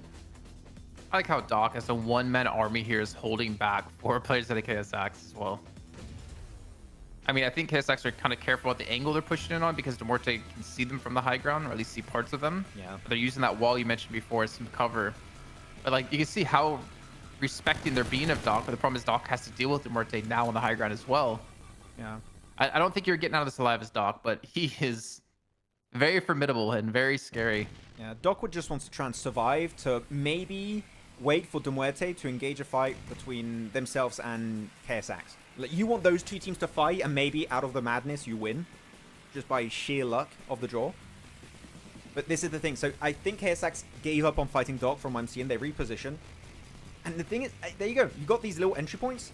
You become so easy to just maybe nade, molly, or just spray down preemptively if you try and leave that position. And right now, you got about 2 minutes before the circle is completely closed. In 2 minutes, we will have a winner. But from the angle I'm seeing here, Jason, it's looking like a Demuerte win. This will be a big upset if Demuerte don't take this W. Did you see Doc? I think he did. I find it almost impossible for Demuerte to lose this. Yeah, I mean, we saw that I8 win from early on Erangel, right? Anything can happen. We've seen bigger upsets than this. Oh, but KSX had to push uphill. Doc is out. Demuerte have great position to just peek over the ridge. They have more center than KSX, so they're going to have to push. They're not looking at KSX as much as I would like. I think they're still scared of a solo being there, but no, you got 4 players pushing away. This is the 3v4. You need to clear this. Or this They is let them not... gain ground, though, Max. Yeah. The KSX are all in their face. is not looking good. Yeah, they could actually win this KSAC. Could be... Okay, no. Okay, the DBS is a little bit too good in this situation, it seems. The Muerte are just popping 2 players instantly. Mamba, though, good little clap back onto Stars. Push on Foopsman. As you said, they were able to win this entire landmass to make it over to the ridge. That should not have been permitted by De Muerte. That is... They have the high a ground big now. upset. Yeah, exactly. They're like completely flipped this situation on its head. Oh, Mamba! One more. Do it again. And he did it, man. KSAC's win. Another upset here to wrap up day 3. Woo! De Muerte threw that, man. De Muerte threw that. They let them gain so much ground. I mean, yeah, there was a smoke, but they only peeked over the ridge when KSX was basically already there. Like, they didn't punish them at all for having to transition from where they were. I think De Muerte got a bit too much in their own head because they saw Doc as a solo. Like, but what if there's another one? And they just completely stopped peeking over onto KSX. And then they were doing that, and as you said, KSX just closed that gap. And the moment that KSX make it to the ridge, you're done. Like, their 4v3 advantage is going to be very, very visible in that fight. So yeah, GG KSX, and they needed a win, right? I don't know where they were in the rankings before this, but they were, I believe, pretty low. Before this game, from what I'm seeing, they were in 17th position, so in the bottom 4. This pushes them out of that. So really nice to see it from oh no, they were in 17th before Miramar, before even the previous match. But regardless, they were low. They needed a big game. That was that big game. But Mamba, that initial shot when he decides to push, it just one tap, instantly gets the knock. You can replay that again. What about the nade from Doc? We have to see that again. Yeah, we'll see that. There you go. Goes on to confirm onto Foopsman. And GG's. Yeah, excited about that. Hell yeah. No, I predicted De Muerte. Yeah, no De Muerte win. Maybe, Animal, you're really the curse. Yeah, so let's go back. Do you want to replay that Doc nade? I want to see the bounce. It's loading. I'll just put some music. Yeah, it's past this. Okay, so... It's taken a lot of time to... There you go, so... Was it before this? No, it's after this. Let's just play it through. Go forward one more time. Because Reefus is already dead. You can probably go forward like 2 more times. Yeah, here we go. Okay. Oh, the nade already came in. There it is. Yeah, okay. So right before let's that. check out the nade. So the nade, I think it bounces on that little bridge on the left. Look, 4 seconds. He's cooking it up. Goes. Bouncing. It bounces on the bridge right above his head. That is nutty. I don't know if that was intentional, but it probably was intentional knowing Doc. Yeah, I think it's intentional, man. I think he's like, I calculated the exact trajectory of this nade is going to explode right in his face. This is good. I want to replay that again. That is just... It is so satisfying to watch. Look at that. The nade. It was at that moment that he knew. He... Oh. He did. And Doc, absolute god when it comes to those nades. Absolute god gamer. What the hell? That's like skipping a rock on water. Yeah, man, I'm sure he's pretty good at that too. I'm sure he can skip. You can do like 10 plus skips on water with those rocks. GG's. Go back to desk real quick. He still came second. I will still call my prediction great and original. Both words used by Maxman. I did call it a great and original pick. You know what? In that sense, you do win. You do get a second place. It's way better than DRS pick that I made where they had, what was that, 13th? 14th position? Like, really bad. Are we on live right now? Yeah, we're on live. Oh, no, we're not. I didn't click it. Oops. Do 2 times, because I thought I'm pretty sure we've seen these already, like the highlights. Okay, sure. Yeah, we saw the MVP, so we're definitely behind. Oh, sure. I clicked live. Weird. I know, but we saw this before you went back. Yeah, Mamba 100% MVP sure. of the game. With those kind of shotgun hits. Not too surprised. He had some really, really good pushes. Yeah. Anmol wins the prediction of the day. That's all I can say. Hello, you loved the clip? Which clip, Nox? Which one? The clip? That clip? Yeah. You don't know which clip he's talking about? Oh, that clip. That clip. No, I don't know. The clip. If you mean Doc's nade, yes. I really like that. Man, he's top damage of the game too. Look at that. He should be MVP. He should be MVP. What the hell? Bruh. Though, one interesting thing, despite CNA win from KSX, none of the KSX players are top 5 players. Because they were super silent in the mid game. They were doing nothing. Which makes sense. In that position, you don't want to move. You don't want to make yourself seen. You don't want to be vulnerable to teams around you. So just lay low. Waiting for the late game, man. Yeah. Okay, so SCA is back again. See if there's been any updates actually in SCA. Is this still happening? Wait, let me see. PMSL. Yeah, there's been delays. It's been a big delay. Oof. I mean, we've had delays here and SCA. It happens. The very quick. What? Nox, what? What are you talking about? I have no idea what you're talking. What? Okay. Okay, they're in a Miramar match now. Okay, was that match 5 or 6?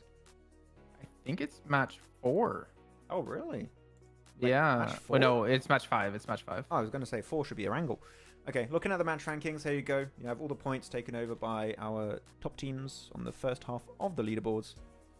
It's KSX, W2D3, 4MV, Everest, IHC, Lakers, 52, Hard Bass, and Falcons. Yeah, very cool. That means that from what I'm seeing on the point distribution here, that means the second page, you're going to have a bunch of 1 and 0 points. Yeah, you got a few of them. Actually, a bunch of 2 points. Enterprise, Mad Balls, I8, Regicide.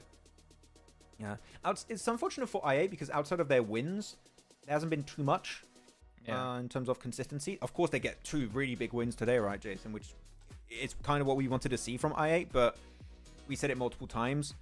A mark of a good team is when their bad game still brings in their bank a few points, which from I8, it's a little bit topsy-turvy from time to time. Kind of sad for Mad Bulls too, only 2 points on this one. Aura getting themselves 0 points. Good for Lakers, though. But again, yeah, but Mad Bulls, I mean, still, the performance they've had these last 2 days have been ridiculous. And because they've already had their sit-out day, they're going to continue to chug along tomorrow, and of course, the next day. And speaking of tomorrow, Maxman, it's going to be Group C sitting out. So we're not going to have For Miracle, Aura, De Muerte, or Hard Bass playing. So... And we're having Rook, Stronger, A1, and WoW come back in. No, man, that means that we're going to have... our Miramars are going to be very stale when it comes to early game. We're not going to have the fight of Hard Bass versus then Stalwart. And we're not going to have Aura versus Lakers.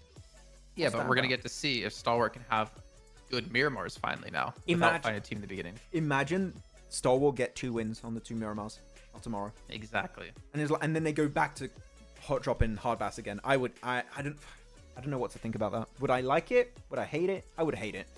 I'd kind of love it. You'd feel all kinds of emotions. But here's our overall standings. Aura holding on to first place with 1 point over Mad Bulls, and yet Aura have 6 matches more played. That is a testament to how damn good Mad Bulls has been today and yesterday. Like, their win ratio is nutty right now. It's super high for Mad Bulls. So yeah, I'm stoked with Mad Bulls, what they've been doing. If they can keep it up, I think so, because they already had their break there. As you said, it was the first day.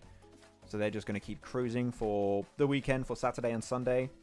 They could be first place team. We'll see how it goes.